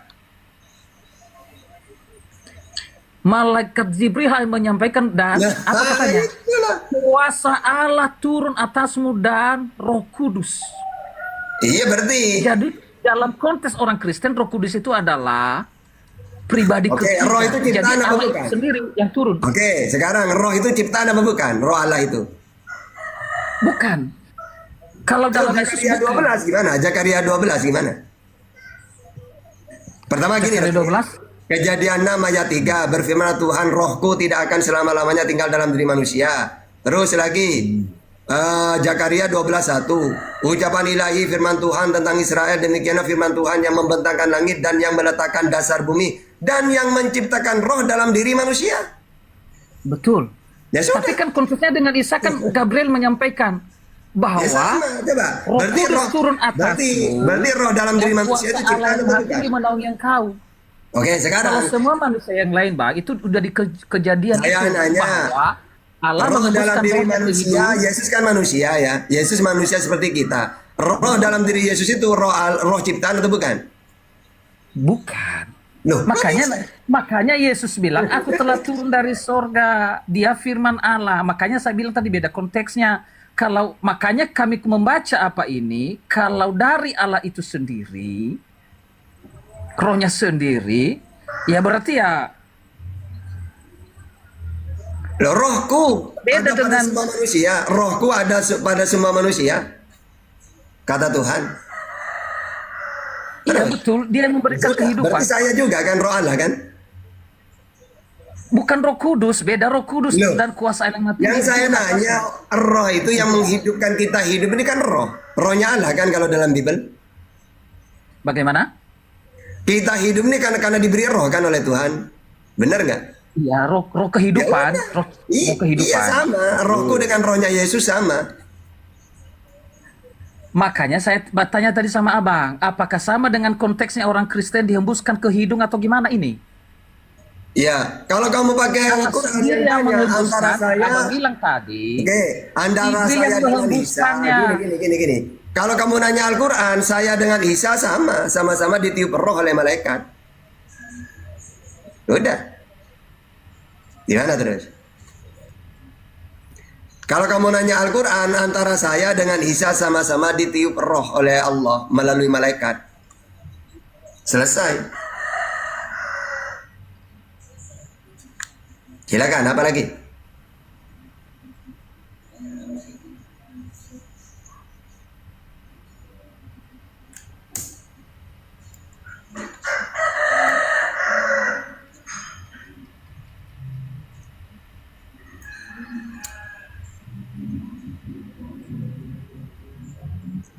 Halo?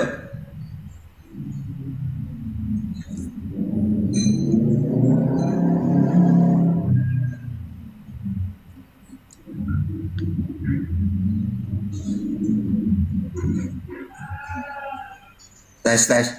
Silakan Tian, macet Tian. Atau Merdeka mungkin. Oh, rupanya udah termute saya. Bang, bedanya kalau kalimat itu bisa dibawa oleh Jibril. Kenapa bisa dibawa? Karena bisa diulangi sama seperti kata-kata Ustadz Tahta ini. Artinya apa yang Ustadz Tahta katakan, pikiranku bisa mengkopinya. Bukan apa kata-kata seperti benda dari mulut Ustadz Tahta kan ku bawa, ku genggam, lalu ku bawa ke orang. Enggak, ku kopi ke pikiranku. Nah, ini roh ini gimana? Roh apa? Roh di sini Roh udah yang bilang. abang Kalau bilang kamu tadi. nanya tentang Al-Quran, yang ditiupkan ke Maria ini sama ketika janin pada diri manusia semuanya. Ketika janin berumur 120 hari, Tuhan mengutus malaikat untuk meniup roh. Begitu juga At-Tahrim ini, ayat 12 ini, sama. Malaikat juga yang niup sama seperti saya, ditiup roh. Berarti yang menciptakan, berarti ikut menciptakan adalah karena kalau kata-kata kan bisa ditiru. Ini berarti kalau rohnya sendiri melalui nafasnya siapa si Jibril ini yang masuk ke dalam apa namanya, berarti dia Sama menciptakan dengan roh. ini, Tuhan yang menghidupkan dan mematikan manusia. Apakah Tuhan sendiri yang nyabut? Kan ada tugasnya malaikat. Itu sebabnya saya tanya sama abang tadi. Abang bilang adalah Jibril yang menghembuskan nafasnya. Soalnya kalau di ayat itu adalah kami, berarti subjeknya kami Allah meniupkan langsung. Tapi abang bilang enggak. Nah, coba kamu baca Jalalainnya. Jadi itu sama dengan umumnya bayi. Ya malaikat yang kan memang di ayat Maryam itu kan gini. Fa'arsalna ilaiha ruhana. Kemudian Allah mengutus Jibril. Nah, Jibril ini datang ke Maria ini diantaranya sama seperti yang datang kepada semua manusia ketika janin berumur 120 hari. Oh, ya, berarti yang memberi hidup, yang ikut ambil bagian menciptakan dalam Islam adalah malaikat ya? Loh, kan atas perintah Allah. Gimana sih? Iya, berarti itulah maksudnya ikut memberi menciptakan manusia adalah bersama dengan malaikat. Berarti tidak salah kata di dalam Bible berarti sama. salah Emangnya Tuhan sendiri yang kata datang kami di kepada situ Maria. berkata, berarti bukan kebesaran tapi adalah kejamakan subjek. Ya enggak, sama seperti dalam Bibelmu. Tuhan mengutus Kalau malaikat. kami baiklah kita bang, karena di dalam orang Kristen 3 pribadi dalam kesatuan. Itu sebabnya. Coba dalam Jadi Bible kata kami bukan soal kebesaran. Coba dalam Bible roh itu ciptaan apa bukan? Ayo. Iya betul. Yang Di mana dalilnya? roh manusia ciptaan. Loh, Yesus manusia apa bukan? Dia yang turun dari sorga, makanya kalau Yesus beda. Ya, saya turun gimana? Coba Yesus ini hamil nggak Maria itu? Mengandung nggak? Dilahirkan nggak? Iya betul, makanya turun roh kudus dan kuasa Allah yang tinggi, itulah yang masuk ke dalam perut Maria. Oke, turun. Ya, yang turun Yang mau itu saya malaikat tanyakan itu. Bang, abang bilang tadi dalam menciptakan Isa itu berarti nafas daripada apa Gabriel menghembuskan. Maka berarti betullah ayat itu kami di situ karena dia ambil bagian dalam menciptakan. Ini penciptaan loh. Dari yang Bagian tidak dari ada menciptakan. Oke, sekarang dalam Bible yang mematikan manusia ini Tuhan. Apakah Tuhan sendiri yang nyabut? Maksudnya? Di dalam Bible kamu udah ada ya, malaikat, tugas-tugasnya malaikat gak ada. Misalnya Tuhan kalau memberi firman kepada manusia, kepada Musa, terus nabi-nabi Seriwil, itu Tuhan sendiri yang turun berfirman atau malaikat? Kalau membunuh itu Bang, jangankan malaikat itu Yang jahat aja yang membunuh, tapi menghidupkan tidak bisa orang lain. Allah itu sendirilah. Kalau mematikan Makanya ini kan nggak ada, soal penciptaan. nggak ada malaikat maut kalau di dalam Bible yang mencabut nyawa manusia, nggak ada.